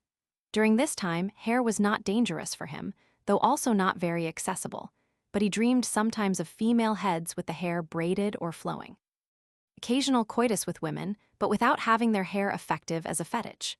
Once more in Paris, he again dreamed as before and became greatly excited by female hair. He never dreamed about the whole form of a woman, only of heads with braids of hair. His sexual excitement due to this fetish had become so intense of late that he had resorted to masturbation. The idea of touching female hair, or, better, of possessing it to masturbate while handling it, grew more and more powerful. Of late, when he had female hair in his fingers, ejaculation was induced. One day he succeeded in cutting hair, about 25 centimeters long, from 3 little girls in the street, and keeping it in his possession when he was arrested in a 4th attempt. Deep regret and shame. He was not sentenced. Since spending some time in the asylum, he has so far improved that female hair no longer excites him. Set at liberty, he thought of going to his native place, where the women wear their hair done up. Magnin Archive de l'Anthropole, Criminel v. Nr. 28. A third case is the following, which is likewise suited to illustrate the psychopathic nature of such phenomena, and the remarkable means which induced a cure are worthy of note. Case 80, hair fetichism. Mr. X, between 30 and 40 years old, from the higher class of society, single. He says that he comes of a healthy family, but from childhood has been nervous, vacillating, and peculiar, that since his 8th year he has been powerfully attracted by female hair. This was particularly true in the case of young girls. When he was 9 years old, a girl of 13 seduced him. He did not understand it and was not at all excited. A 12-year-old sister of this girl also courted, kissed, and hugged him. He allowed this quietly because this girl's hair pleased him so well. When about 10 years old, he began to have sensual feelings at the sight of female hair that pleased him. Gradually, these feelings occurred spontaneously, and memory pictures of girls' hair were always immediately associated with them. At the age of 11, he was taught to masturbate by schoolmates. The associative connection of sexual feelings and a fetichistic idea was already established, and always appeared when the patient indulged in evil practices with his companions. With advancing years, the fetish grew more and more powerful. Even false hair began to excite him, but he always preferred natural hair. When he could touch or kiss it, he was perfectly happy. He wrote essays and poems on the beauty of female hair. He sketched heads of hair and masturbated. After his 14th year, he became so powerfully excited by his fetish that he had violent erections. In contrast with his early taste while a boy, he was now charmed only by luxuriant, thick black hair. He experienced intense desire to kiss such hair, particularly to suck it. To touch such hair afforded him but little satisfaction. He obtained much more pleasure in looking at it, but particularly in kissing and sucking it. If this were impossible, he would become unhappy, even to the extent of tedium vitae. Then he would attempt to relieve himself, imagining fantastic hair adventures and masturbating. Not infrequently, in the street and in crowds, he could not keep from imprinting a kiss on ladies' heads. He would then hurry home to masturbate. Sometimes he could resist this impulse, but it was then necessary for him, filled with feelings of fear, to run away as quickly as possible in order to escape the domination of his fetish. He was only once impelled to cut off a girl's hair in a crowd. In the act, he was seized with fear and was not successful with his pocket knife, and by flight, he narrowly escaped detection. When he became mature, he attempted to satisfy himself in coitus with pules. He induced powerful erection by kissing the hair, but could not induce ejaculation. Therefore, he was unsatisfied by coitus. At the same time, his favorite idea was coitus with kissing of hair, but even this did not satisfy him because it did not induce ejaculation. Faute de mieux, he once stole the combings of a lady's hair, put it in his mouth, and masturbated while calling its owner up in imagination. In the dark, a woman could not interest him because he could not then see her hair. Flowing hair also had no charm for him, nor did the hair about the genitals. His erotic dreams were all about hair. Of late, the patient had become so excited that he had a kind of satyriasis. He was incapable of business and felt so unhappy that he sought to drown his sorrow in alcohol. He drank large quantities, had alcoholic delirium, an attack of alcoholic epilepsy, and required hospital treatment. After the intoxication had passed away, under appropriate treatment, the sexual excitement soon disappeared. And when the patient was discharged, he was freed from his fetichistic idea, save for its occasional occurrence in dreams. The physical examination showed normal genitals and no degenerative signs whatever. Such cases of hair fetichism, which lead to attacks on female hair, seem to occur everywhere from time to time. In November 1890, according to reports in American newspapers, several cities in the United States were troubled by such hair despoilers. B. The fetish is an article of female attire. The great importance of adornment, ornament, and dress in the normal vita sexualis of man is very generally recognized. Culture and fashion have, to a certain extent, endowed woman with artificial sexual characteristics, the removal of which, when woman is seen unattired, in spite of the normal sensual effect of this sight, may exert an opposite influence. It should not be overlooked that female dress often shows a tendency to emphasize and exaggerate certain sexual peculiarities, secondary sexual characteristics, bosom, waist, hips. In most individuals, the sexual instinct awakes long before there is any possibility or opportunity of intimate intercourse, and the early desires of youth are concerned with the ordinary appearance of the attired female form. Thus it happens that not infrequently, at the beginning of the vita sexualis, ideas of the persons exerting sexual charms and ideas of their attire become associated. This association may be lasting. The attired woman may be always preferred, if the individuals dominated by this perversion do not in other respects attain to a normal vita sexualis and find gratification in natural charms. In psychopathic individuals, sexually hyperesthetic, as a result of this, it actually happens that the dressed woman is always preferred to the nude female form. It may be recalled that in case 48 the woman was not to take off a garment, and that in case 51, equus eroticus, the woman was preferred dressed. In case 89 of the 6th edition, that of a man manifesting contrary sexuality, the same preference is expressed. Dr. Mal Op. Sit. Mentions a patient who could not perform coitus with puella nuda, the woman had to have on a chemise at least. The same author, Op. Sit. p. 129, mentions a man affected with contrary sexuality who was subject to the same dress fetichism. The reason for this phenomenon is apparently to be found in the mental onanism of such individuals. In seeing innumerable clothed forms, they have cultivated desires before seeing nudity. A more marked form of dress fetichism is that in which, instead of the dressed woman, a certain kind of attire becomes a fetish. One can understand how, with an intense and early sexual impression, combined with the idea of a particular garment on the woman, in hyperesthetic individuals, a very intense interest in this garment might be developed. Hammond Op. Sit. Reports the following case taken from Roubaud, Traité de l'Impuissance, Paris. Case 81. X, son of a general. He was raised in the country. At the age of 14, he was initiated into the joys of love by a young lady.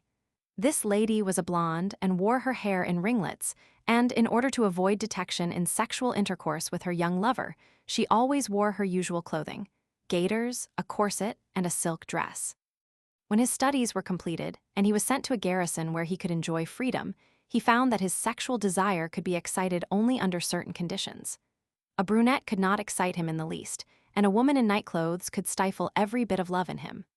In order to awaken his desire, a woman had to be a blonde and wear gaiters, a corset, and a silk dress. In short, she had to be dressed like the lady who had first awakened his sexual desire. He was always compelled to give up thoughts of matrimony, because he knew he would be unable to fulfill his marital duty with a woman in night clothes. Hammond reports another case where coitus maritalis could be performed only by the help of a certain costume, and Dr. Mall mentions several similar cases in individuals of hetero and homosexuality. The cause may often be shown to be an early association, and such may always be assumed. It is only in this way that one can explain why a certain costume cannot be resisted by such individuals, no matter what person wears the fetish. Thus one can understand why, as Krafft-Ebing, op. cit. relates, men at brothels demand that the women with whom they are concerned put on certain costumes, such as that of a ballet dancer or nun, etc., and why these houses are furnished with a complete wardrobe for such purposes. Binet op. cit. relates the case of a judge who was exclusively in love with Italian girls who came to Paris as artists' models and their peculiar costume. The cause was here demonstrably an impression made at the time of the awakening of the sexual instinct. A third form of dress fetichism, having a much higher degree of pathological significance, is by far the most frequent. In this form, it is no longer the woman herself, dressed, or even dressed in a particular fashion, that constitutes the principal sexual stimulus, but the sexual interest is so concentrated on some certain article of female attire that the lustful idea of this object is entirely separated from the idea of woman, and thus obtains an independent value. This is the real domain of dress fetichism, where an inanimate object, an isolated article of wearing apparel, is alone used for the excitation and satisfaction of the sexual instinct. This third form of dress fetichism is also the one that is important forensically. In a large number of these cases, the fetishes are articles of female underwear, which, owing to their private use, are suited to occasion such associations. Case 82. K, aged 45, shoemaker, is reported to be without hereditary taint. He is peculiar and has small mental endowment. He is of masculine habitus and without signs of degeneration. Previously blameless in conduct, on the evening of July 5, 1876, he was detected taking stolen female undergarments from a place of concealment. There were found with him about 300 articles of the female toilet, among them, besides chemises and drawers, nightcaps, garters, and a female doll. When arrested, he was wearing a chemise. Since his 13th year, he had been a slave to an impulse to steal women's linen, but after his first punishment for it, he had become very careful and stolen with refinement and success. When this longing came over him, he would grow anxious, and his head would become heavy. Then he could not resist the impulse, cost what it might. He was indifferent to the source of the articles. At night, on going to bed, he would put on the stolen clothing and create beautiful women in imagination, thus inducing pleasurable feeling and ejaculation. This was apparently the motive of his thefts. At least, he had never disposed of any of the articles, but had hidden them here and there. He declared that, earlier in his life, he had indulged in normal sexual intercourse with women. He denied onanism, pederasty, and other sexual acts. He said he was engaged at 25, but the engagement was broken through no fault of his.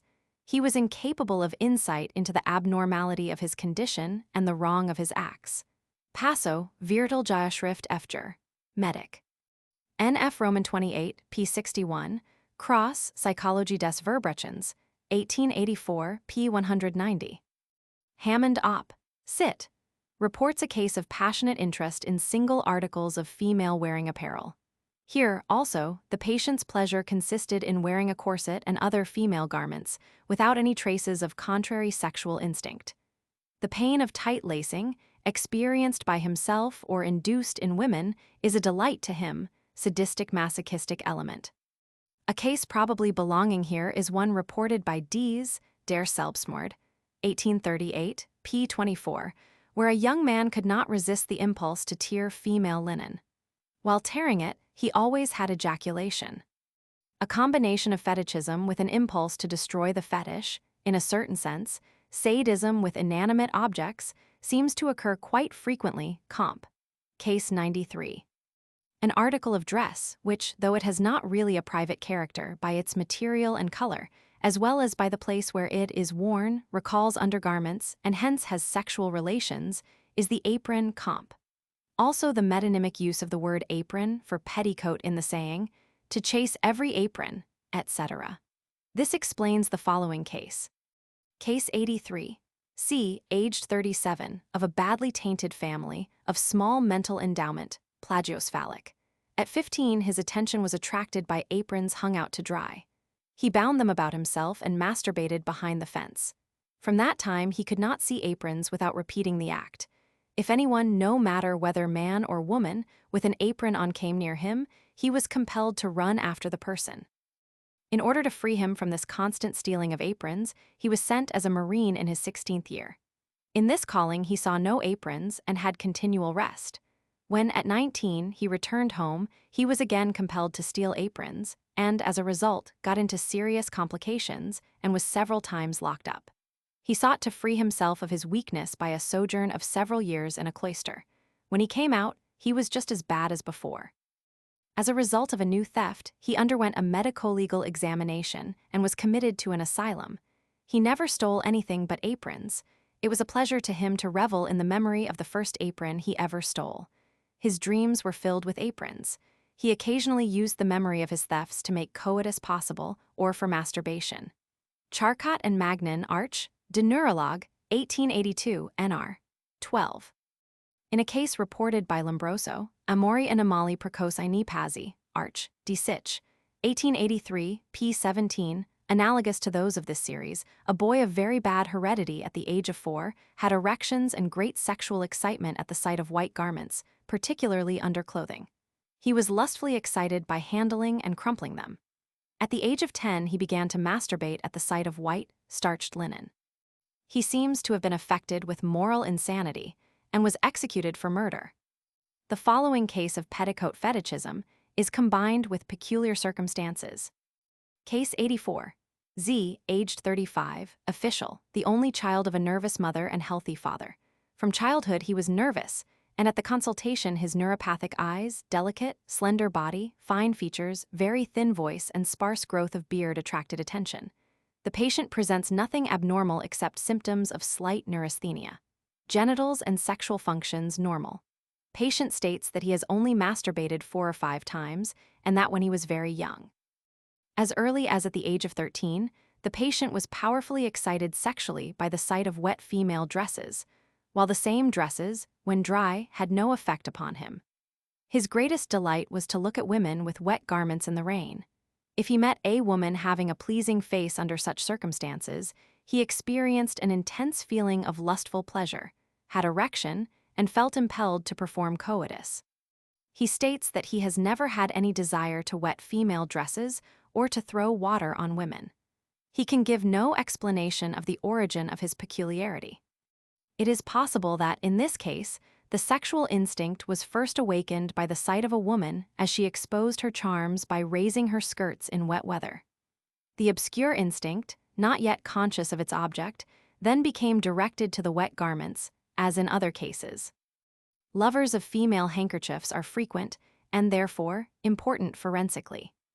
As to the frequency of handkerchief fetichism, it may be remarked that the handkerchief is the one article of feminine attire which, outside of intimate association, is most frequently displayed, and which, with its warmth from the person and specific odors, may by accident fall into the hands of others. The frequency of early association of lustful feelings with the idea of a handkerchief, which may always be presumed to have occurred in such cases of fetichism, probably is due to this.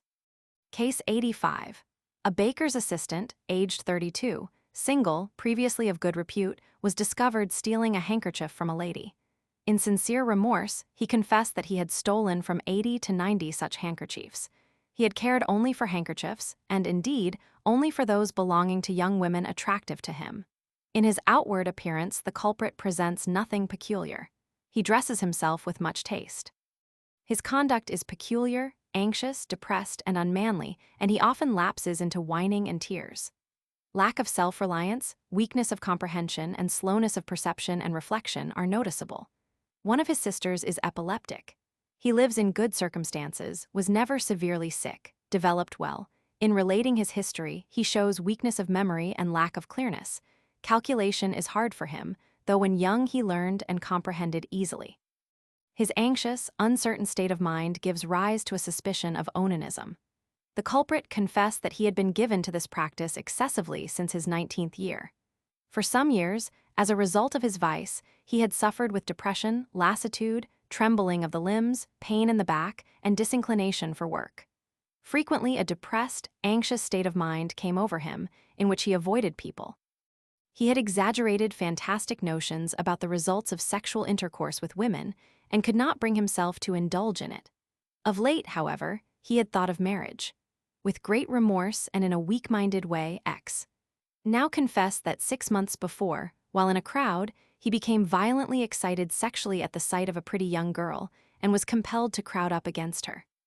He felt an impulse to compensate himself for the want of a more complete satisfaction of his sexual excitement by stealing her handkerchief. Thereafter, as soon as he came near attractive females, with violent sexual excitement, palpitation of the heart, erection, and impetus quondi, the impulse would seize him to crowd up against them and, faute de mieux, steal their handkerchiefs. Although the consciousness of his criminal act never left him for a moment, he was unable to make any resistance to the impulse. During the act, he felt an anxiety which was in part due to his inordinate sexual impulse and partly to the fear of detection.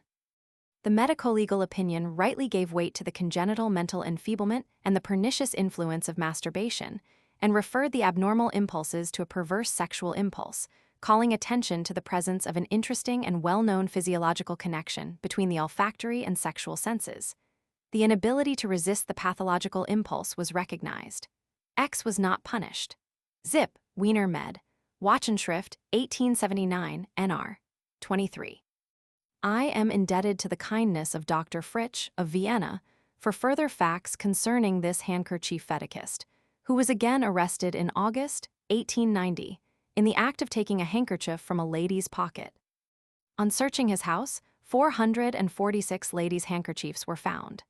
He stated that he had burned besides 2 bundles of them. In the course of the examination, it was further shown that X had been punished with imprisonment for 14 days in 1883 for stealing 27 handkerchiefs, and again with imprisonment for 3 weeks in 1886 for a similar crime. Concerning his relatives, nothing more could be learned than that his father was subject to congestions, and that a brother's daughter was weak-minded and constitutionally neuropathic. X had married in 1879 and embarked in an independent business, and in 1881 he made an assignment. Soon after that, his wife, who could not live with him and with whom he did not perform his marital duty, denied by X, demanded a divorce. Thereafter he lived as assistant baker to his brother. He complained bitterly of an impulse for ladies' handkerchiefs, but when opportunity offered, unfortunately, he could not resist it. In the act he experienced a feeling of delight and felt as if someone were forcing him to it. Sometimes he could restrain himself, but when the lady was pleasing to him, he yielded to the first impulse. He would be wet with sweat, partly from fear of detection and partly on account of the impulse to perform the act. He says he has been sensually excited by the sight of handkerchiefs belonging to women since puberty. He cannot recall the exact circumstances of this fetichistic association. The sensual excitement, occasioned by the sight of a lady with a handkerchief hanging out of her pocket, had constantly increased. This had repeatedly caused erection, but never ejaculation. After his 21st year, he says, he had inclination to normal sexual indulgence and had coitus without difficulty, without ideas of handkerchiefs. With increasing fetichism, the appropriation of handkerchiefs had afforded him much more satisfaction than coitus. The appropriation of the handkerchief of a lady attractive to him was the same to him as intercourse with her would have been. In the act, he had true orgasm. If he could not gain possession of the handkerchief he desired, he would become painfully excited, tremble, and sweat all over. He kept separate the handkerchiefs of ladies particularly pleasing to him and reveled in the sight of them, taking great pleasure in it. The odor of them also gave him great delight, though he states that it was really the odor peculiar to the linen, and not the perfume, which excited him sensually. He had masturbated but very seldom. X complained of no physical ailments except occasional headache and vertigo. He greatly regretted his misfortune, his abnormal impulse, the evil spirit that impelled him to such criminal acts. He had but one wish, that someone might help him. Objectively, there are mild neurasthenic symptoms, anomalies of the distribution of blood, and unequal pupils. It was proved that X had committed his crimes in obedience to an abnormal, irresistible impulse. Pardon. Such cases of handkerchief fetichism, where an abnormal individual is driven to theft, are very numerous. They also occur in combination with contrary sexuality, as is proved by the following case, which I borrow from page 125 of Dr. Mall's frequently cited work. Case 86. Handkerchief fetichism in a case of contrary sexual instinct. K, aged 38, mechanic, a powerfully built man. He makes numerous complaints: weakness of the legs, pain in the back, headache, want of pleasure in work, etc. The complaints give the decided impression of neurasthenia with tendency to hypochondria. Only after the patient had been under my treatment several months did he state that he was also abnormal sexually. K had never had any inclination whatever for women, but handsome men, on the other hand, had a peculiar charm for him. Patient had masturbated frequently until he came to me. He had never practiced mutual onanism or pederasty. He did not think that he would have found satisfaction in this, because, in spite of his preference for men, an article of white linen was his chief charm, though the beauty of its owner played a role. The handkerchiefs of handsome men particularly excite him sexually. His greatest delight is to masturbate in men's handkerchiefs. For this reason, he often took his friends' handkerchiefs. In order to save himself from detection, he always left one of his own handkerchiefs with his friend in place of the one he stole. In this way, he sought to escape the suspicion of theft by creating the appearance of a mistake. Other articles of men's linen also excited K sexually, but not to the extent handkerchiefs did. K had often performed coitus with women, having erection and ejaculation, but without lustful pleasure. There was also nothing which could stimulate the patient to the performance of coitus. Erection and ejaculation occurred only when, during the act, he thought of a man's handkerchief. And this was easier for the patient when he took a friend's handkerchief with him and had it in his hand during coitus. In accordance with his sexual perversion, in his nightly pollutions with lustful ideas, men's linen played the principal role. It is possible that, in this interest in used handkerchiefs, elements of feeling in the sense of masochism, group C, are also often at work. Still far more frequent than the fetichism of linen garments is that of women's shoes. These cases are, in fact, almost innumerable, and a great many of them have been scientifically studied. But I have but a few reports at second hand of the similar glove fetichism. Concerning the reason for the relative infrequency of glove fetichism, VDP 161. In shoe fetichism, the close relationship of the object to the feminine person, which explains linen fetichism, is absolutely wanting. For this reason, and because there is a large number of well-observed cases at hand, in which the fetichistic enthusiasm for the female shoe or boot consciously and undoubtedly arises from masochistic ideas, an origin of a masochistic nature, even when it is concealed, may always be assumed in shoe fetichism, when, in the concrete case, no other manner of origin is demonstrable. For this reason, the majority of the cases of shoe or foot fetichism have been given under masochism. There, the constant masochistic character of this form of erotic fetichism has been sufficiently demonstrated by means of transitional conditions. This presumption of the masochistic character of shoe fetichism is weakened and removed only where another accidental cause for an association between sexual excitation and the idea of women's shoes, the occurrence of which is quite improbable a priori, is demonstrable. In the two following cases, however, there is such a demonstrable connection. Case 87. Shoe fetichism.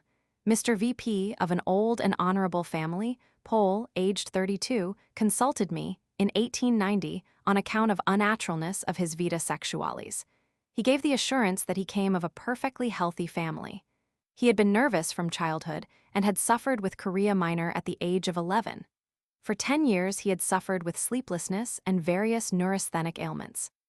From his 15th year, he had recognized the difference of the sexes and been capable of sexual excitation. At the age of 17, he had been seduced by a French governess, but coitus was not permitted, so that intense mutual sensual excitement, mutual masturbation, was all that was possible. In this situation, his attention was attracted by her very elegant boots. They made a very deep impression. His intercourse with this lewd person lasted 4 months. During this association, her shoes became a fetish for the unfortunate boy. He began to have an interest in ladies' shoes in general, and actually went about trying to catch sight of ladies wearing pretty boots. The shoe fetichism gained great power over his mind. He had the governess touch his penis with her shoes, and thus ejaculation with great lustful feeling was immediately induced. After separation from the governess, he went to Pules, whom he had performed the same manipulation. This was usually sufficient for satisfaction. Only seldom did he resort to coitus as an auxiliary, and inclination for it grew less and less. His vita sexualis consisted of dream pollutions, in which women's shoes played the exclusive role, and of gratification with women's shoes apposita ad mentallam, but this had to be done by the pula. In the society of the opposite sex, the only thing that interested him was the shoe, and that only when it was elegant, of the French style, with heels, and of a brilliant black like the original. In the course of time, the following conditions have become accessory: a prostitute's shoe that is elegant and chic, starched petticoats, and black hose if possible. Nothing else in woman interests him. He is absolutely indifferent to the naked foot. Women have not the slightest mental charm for him. He had never had masochistic desires in the sense of being trod upon. In the course of years, his fetichism had gained such power that when he saw a lady on the street, of a certain appearance and with certain shoes, he was so intensely excited that he had to masturbate. Slight pressure on the penis sufficed to induce ejaculation in his state of severe neurasthenia. Shoes displayed in shops, and of late, even advertisements of shoes, sufficed to excite him intensely. In states of intense libido, he made use of onanism, if shoes were not at his immediate command. The patient quite early recognized the pain and danger of his condition, and even when he was free from neurasthenic ailments, he was morally very much depressed. He sought help of various physicians. Cold water cures and hypnotism were unsuccessful. The most celebrated physicians advised him to marry and assured him that, as soon as he once really loved a girl, he would be free from his fetichism. The patient had no confidence in his future, but he followed the advice of the physicians. He was cruelly disappointed in the hope which the authority of the physicians had aroused in him, though he led to the altar a lady distinguished by both mental and physical charms. The wedding night was terrible. He felt like a criminal and did not approach his wife. The next day he saw a prostitute with the required chic. He was weak enough to have intercourse with her in his way. Then he bought a pair of elegant ladies' boots and hid them in bed, and by touching them while in marital embrace, after a few days, he was able to perform his marital duty. He ejaculated tardily, for he had to force himself to coitus, and after a few weeks this artifice failed because his imagination failed. He felt unspeakably miserable and would have preferred to make an end of himself. He could no longer satisfy his wife, who was sensual and much excited by their previous intercourse, and he saw her suffering severely, both mentally and morally. He could not and would not disclose his secret. He experienced disgust in marital intercourse. He felt afraid of his wife and feared the coming of night and being alone with her. He could no longer induce erection. He again made attempts with prostitutes and satisfied himself by touching their shoes. Then the pula had to touch his penis when he would have ejaculation, but if this did not take place, he would attempt coitus with the lewd woman, without success, however, for ejaculation would occur immediately. In absolute despair, the patient comes for consultation. He deeply regretted that, against his inner conviction, he had followed the unfortunate advice of the physicians and made a virtuous wife unhappy, having deeply injured her, both mentally and morally.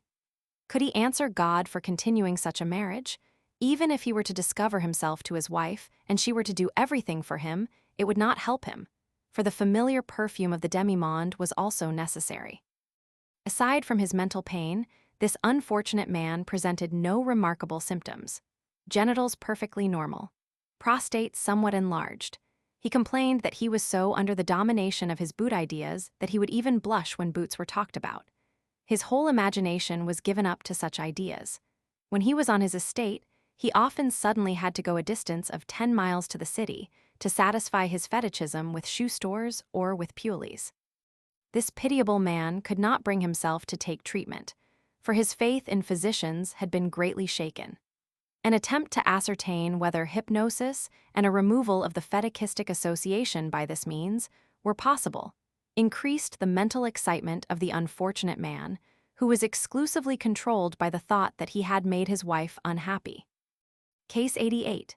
X, age 24, from a badly tainted family, mother's brother and grandfather insane, one sister epileptic, another sister subject to migraine, parents of excitable temperament. During dentition, he had had convulsions. At the age of 7, he was taught to masturbate by a servant girl. X first experienced pleasure in these manipulations when this girl occasionally stroked his penis with her foot with her shoe on. Thus, in the predisposed boy, an association was established, as a result of which, from that time on, merely the sight of women's shoes, and, finally, merely the idea of them, sufficed to induce sexual excitement and erection.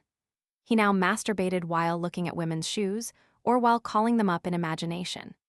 At school, the teacher's shoes excited him intensely, and in general, he was affected by shoes that were partly concealed by female garments. One day he could not keep from grasping the teacher's shoes, an act that caused him great sexual excitement. In spite of punishment, he could not keep from performing this act repeatedly. Finally, it was recognized that there must be an abnormal motive in play, and he was sent to a male teacher. He then reveled in the memory of shoe scenes with his former school mistress, and thus had erections, orgasm, and, after his 14th year, ejaculation. At the same time, he masturbated while thinking of a woman's shoe. One day, the thought came to him to increase his pleasure by using such a shoe for masturbation. Thereafter, he frequently took shoes secretly and used them for that purpose. Nothing else in a woman could excite him. The thought of coitus filled him with horror. Men did not interest him in any way. At the age of 18, he opened a general store and, among other things, handled ladies' shoes. He was excited sexually by fitting shoes for his female patrons or by manipulating shoes that they had worn. One day, while doing this, he had an epileptic attack and, soon after, another, while practicing onanism in his customary way. Then he recognized, for the first time, the injury to health caused by his sexual practices. He tried to overcome his onanism, sold no more shoes, and strove to free himself from the abnormal association between women's shoes and the sexual function. Then frequent pollutions, with erotic dreams about shoes, occurred, and the epileptic attacks continued. Though devoid of the slightest feeling for the female sex, he determined on marriage, which seemed to him to be the only remedy. He married a pretty young lady. In spite of lively erections when he thought of his wife's shoes, in attempts at cohabitation he was absolutely impotent, for his distaste for coitus, and for close intercourse in general, was far more powerful than the influence of the shoe idea, which induced sexual excitement. On account of his impotence, the patient applied to Dr. Hammond, who treated his epilepsy with bromides, and advised him to hang a shoe up over his bed and look at it fixedly during coitus, at the same time imagining his wife to be a shoe. The patient became free from epileptic attacks and potent so that he could have coitus about once a week. 2. His sexual excitation by women's shoes grew less and less. Hammond, sexual impotence. Following these two cases of shoe fetichism, which apparently depend merely upon accidental association, and are not favored by any inner relation between the things themselves, is given the very strange case of a fetishist who was excited sexually only by the idea of a nightcap on the head of an ugly old woman. Also a case arising apparently from merely accidental association. Case 89. L, aged 37, clerk from tainted family, had his first erection at 5 years when he saw his bedfellow, an aged relative, put on a nightcap. The same thing occurred later when he saw an old servant put on her nightcap. Later, simply the idea of an old, ugly woman's head covered with a nightcap was sufficient to cause an erection. Simply the sight of a cap, or of a naked woman or man, made no impression, but the mere touch of a nightcap induced erection, and sometimes even ejaculation. L was not a masturbator, and had never been sexually active until his 32nd year, when he married a young girl with whom he had fallen in love. On his marriage night, he remained cold until, from necessity, he brought to his aid the memory picture of an ugly woman's head with a nightcap. Coitus was immediately successful. Thereafter it was always necessary for him to use this means. Since childhood, he had been subject to occasional attacks of depression, with tendency to suicide, and now and then to frightful hallucinations at night. When looking out of windows, he became dizzy and anxious. He was a perverse, peculiar, and easily embarrassed man of bad mental constitution. Charcot and Magnin, Arch, De Neural, 1882, number 12. In this very peculiar case, The simultaneous coincidence of the first sexual excitation and an absolutely heterogeneous impression seems to have determined the association. Hammond Op. Cit. also mentions a case of accidental associative fetichism that is quite as peculiar. A married man, aged 30, who, in other respects, was healthy, physically and mentally, is said to have suddenly lost his sexual power after moving to another house and to have regained it as soon as the furniture of the sleeping room had been arranged as it was before. C. The fetish is some special material. There is a third principal group of fetishists who have as a fetish neither a portion of the female body nor a part of female attire, but some particular material which is so used, not because it is a material for female garments, but because in itself it can arouse or increase sexual feelings. In many cases of this kind, the active feeling of such material during the sexual act seems indispensable in order to make the latter possible or at least satisfactory. Such materials are furs, velvet, and silk. These cases differ from the foregoing instances of erotic dress fetishism, in that these materials, unlike female linen, do not have any close relation to the female body. And, unlike shoes and gloves, they are not related to certain parts of the person which have peculiar symbolic significance. Moreover, this fetichism cannot be due to an accidental association, like that in the cases of the nightcaps and the arrangement of the sleeping room, for these cases form an entire group having the same object. It must be presumed that certain tactile sensations, a kind of tickling which stands in some distant relation to lustful sensations, in hyperesthetic individuals furnish the occasion for the origin of this fetichism. The following is a personal observation of a man affected with this peculiar fetichism. Case 90. NN, aged 37, of a neuropathic family, neuropathic constitution. He makes the following statement. From my earliest youth I have always had a deeply rooted partiality for furs and velvet, in that these materials cause me sexual excitement, and the sight and touch of them give me lustful pleasure. I can recall no event that caused this peculiarity, such as the simultaneous occurrence of the first sexual excitation and an impression of these materials. First excitation by a woman dressed in them. In fact, I cannot remember when this enthusiasm began. However, by this I would not exclude the possibility of such an event, of an accidental connection in a first impression and consequent association. But I think it very improbable that such a thing took place, because I believe such an occurrence would have deeply impressed me. All I know is that even when a small child I had a lively desire to see and stroke furs, and thus had an obscure sensual pleasure. With the first occurrence of definite sexual ideas, i.e., the direction of sexual thoughts to woman, the peculiar preference for women dressed in such materials was present. Since then, up to mature manhood, it has remained unchanged. A woman wearing furs or velvet, or better, both, excites me much more quickly and intensely than one devoid of these auxiliaries. To be sure, these materials are not a conditio sine qua non of excitation. The desire occurs also without them, in response to the usual stimuli. But the sight, and particularly, the touch of these fetish materials form for me a powerful aid to other normal stimuli and intensify erotic pleasure. Often merely the sight of only a passably pretty girl, dressed in these materials, causes me lively excitement and overcomes me completely. Even the sight of my fetish materials gives me pleasure, but the touch of them much more.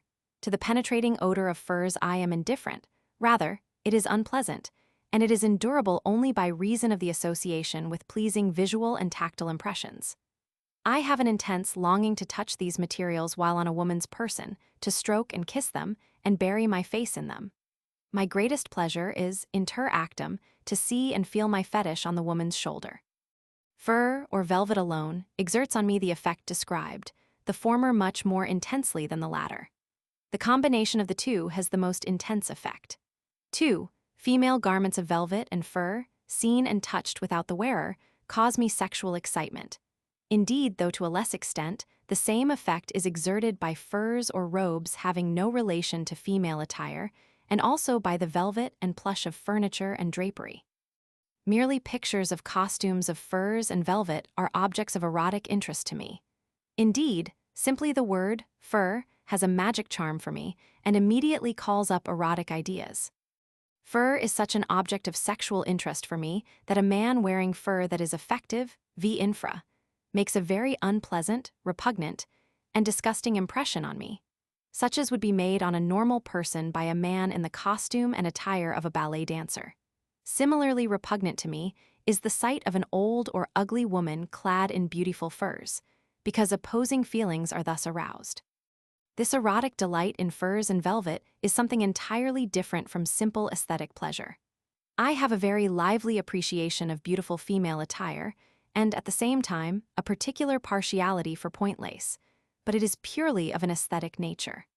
A woman dressed in a point lace toilette or in other elegant, elaborate attire is more beautiful than another, but one dressed in my fetish material is more charming.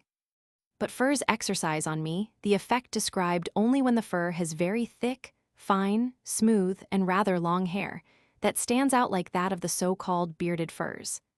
I have noticed that the effect depends upon this. I am entirely indifferent not only to the common coarse, bushy furs, but also to those that are commonly regarded as beautiful and precious, from which the long hair has been removed, seal, beaver, or of which the hair is naturally short ermine, and likewise to those of which the hair is overlong and lies down, monkey, bear.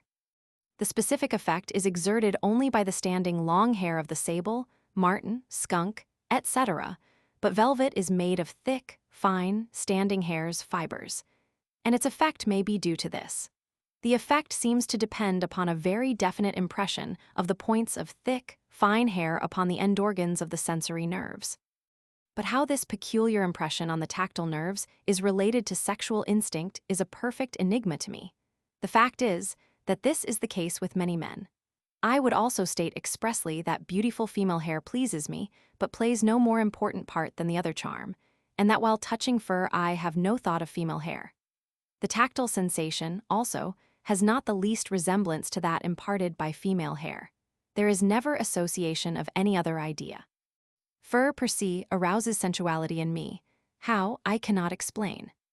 The mere aesthetic effect, the beauty of costly furs, to which everyone is more or less susceptible, which, since Raphael's Fornarina and Rubens' Hellene Formant, has been used as the foil and frame of female beauty by innumerable painters, and which plays so important a role in fashion, the art and science of female dress, this aesthetic effect, as has been remarked, explains nothing here.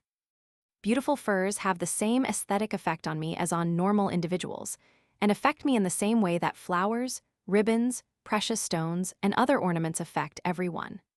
Such things, when skillfully used, enhance female beauty and thus, under certain circumstances, may have an indirect sensual effect. They never have a direct, powerful, sensual effect on me, as do the fetish materials mentioned. Though in me, and in fact in all fetichists, the sensual and aesthetic effect must be strictly differentiated. Nevertheless, that does not prevent me from demanding in my fetish a whole series of aesthetic qualities in form, style, color, etc. I could give a very lengthy description of these qualities that my taste demands, but I omit it as not being essential to the real subject in hand. I would only call attention to the fact that erotic fetichism is complicated with purely aesthetic tastes.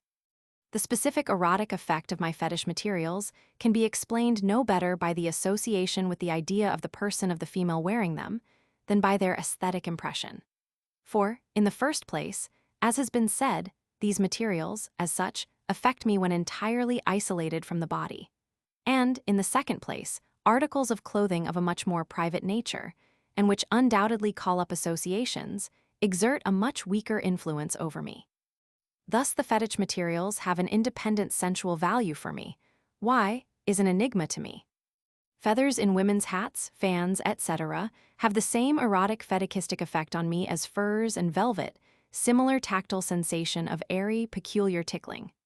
Finally, the fetichistic effect, with much less intensity, is exerted by other smooth materials, satin and silk, but rough goods, cloth, flannel, have a repelling effect. In conclusion, I will mention that somewhere I read an article by Carl Vogt on microcephalic men, according to which these creatures, at the sight of furs, rushed for them and stroked them with every manifestation of delight. I am far from any thought, on this ground, to see in widespread fur fetichism an atavistic retrogression to the taste of our hairy ancestors. Every cretin, with that simplicity belonging to his condition, touches anything that pleases him, and the act is not necessarily of a sexual nature. Just as many normal men like to stroke a cat and the like, or even velvet and furs, and are not thus excited sexually. In the literature of this subject, there are a few cases belonging here. Case 91. A boy, aged 12, became powerfully excited sexually when he chanced to put on a fox skin. From that time, there was masturbation with the employment of furs, or by means of taking a furry dog to bed. Ejaculation would result, sometimes followed by an hysterical attack. His nocturnal pollutions were induced by dreaming that he lay entirely covered up in a white skin. He was absolutely insusceptible to stimuli coming from men or women. He was neurasthenic, suffered with delusions of being watched, and thought that everyone noticed his sexual anomaly. He had tedium vitae on account of this, and finally became insane. He had marked taint, his genitals were imperfectly formed, and he presented other signs of degeneration. Tarnowski, Op. Cit. p. 22. Case 92. C is an especial lover of velvet. He is attracted in a normal way by beautiful women, but it particularly excites him to have the person with whom he has sexual intercourse dressed in velvet. In this, it is remarkable that it is not so much the sight as the touch of the velvet that causes the excitation. C told me that stroking a woman's velvet jacket would excite him sexually to an extent scarcely possible in any other way. Dr. Moll, Op. Cit. p. 127. The following is a very peculiar case of material fetichism. It is combined with the impulse to injure the fetish, which in this case represents an element of sadism toward the woman wearing the fetish, or impersonal sadism toward objects, which is of frequent occurrence in fetichists, comp. p. 170. This impulse to injure made this a remarkable criminal case. Case 93. In July 1891, Alfred Bachmann, aged 25, locksmith, was brought before Judge I in the second term of the criminal court in Berlin. In April 1891, the police had had numerous complaints, according to which some evil hand had cut women's dresses with a very sharp instrument. On April 25, they were successful in arresting the perpetrator in the person of the accused. A policeman noticed how the accused pressed, in a remarkable manner, against a lady in the company of a gentleman while they were going through a passage. The officer requested the lady to examine her dress while he held the man under suspicion. It was ascertained that the dress had received quite a long slit. The accused was taken to the station, where he was examined. Besides a sharp knife, which he confessed he used for cutting dresses, 2 silk sashes, such as ladies wear on their dresses, were found on him. He also confessed that he had taken these from dresses in crowds. Finally, the examination of his person brought to light a lady's silk neckcloth. The accused said he had found this.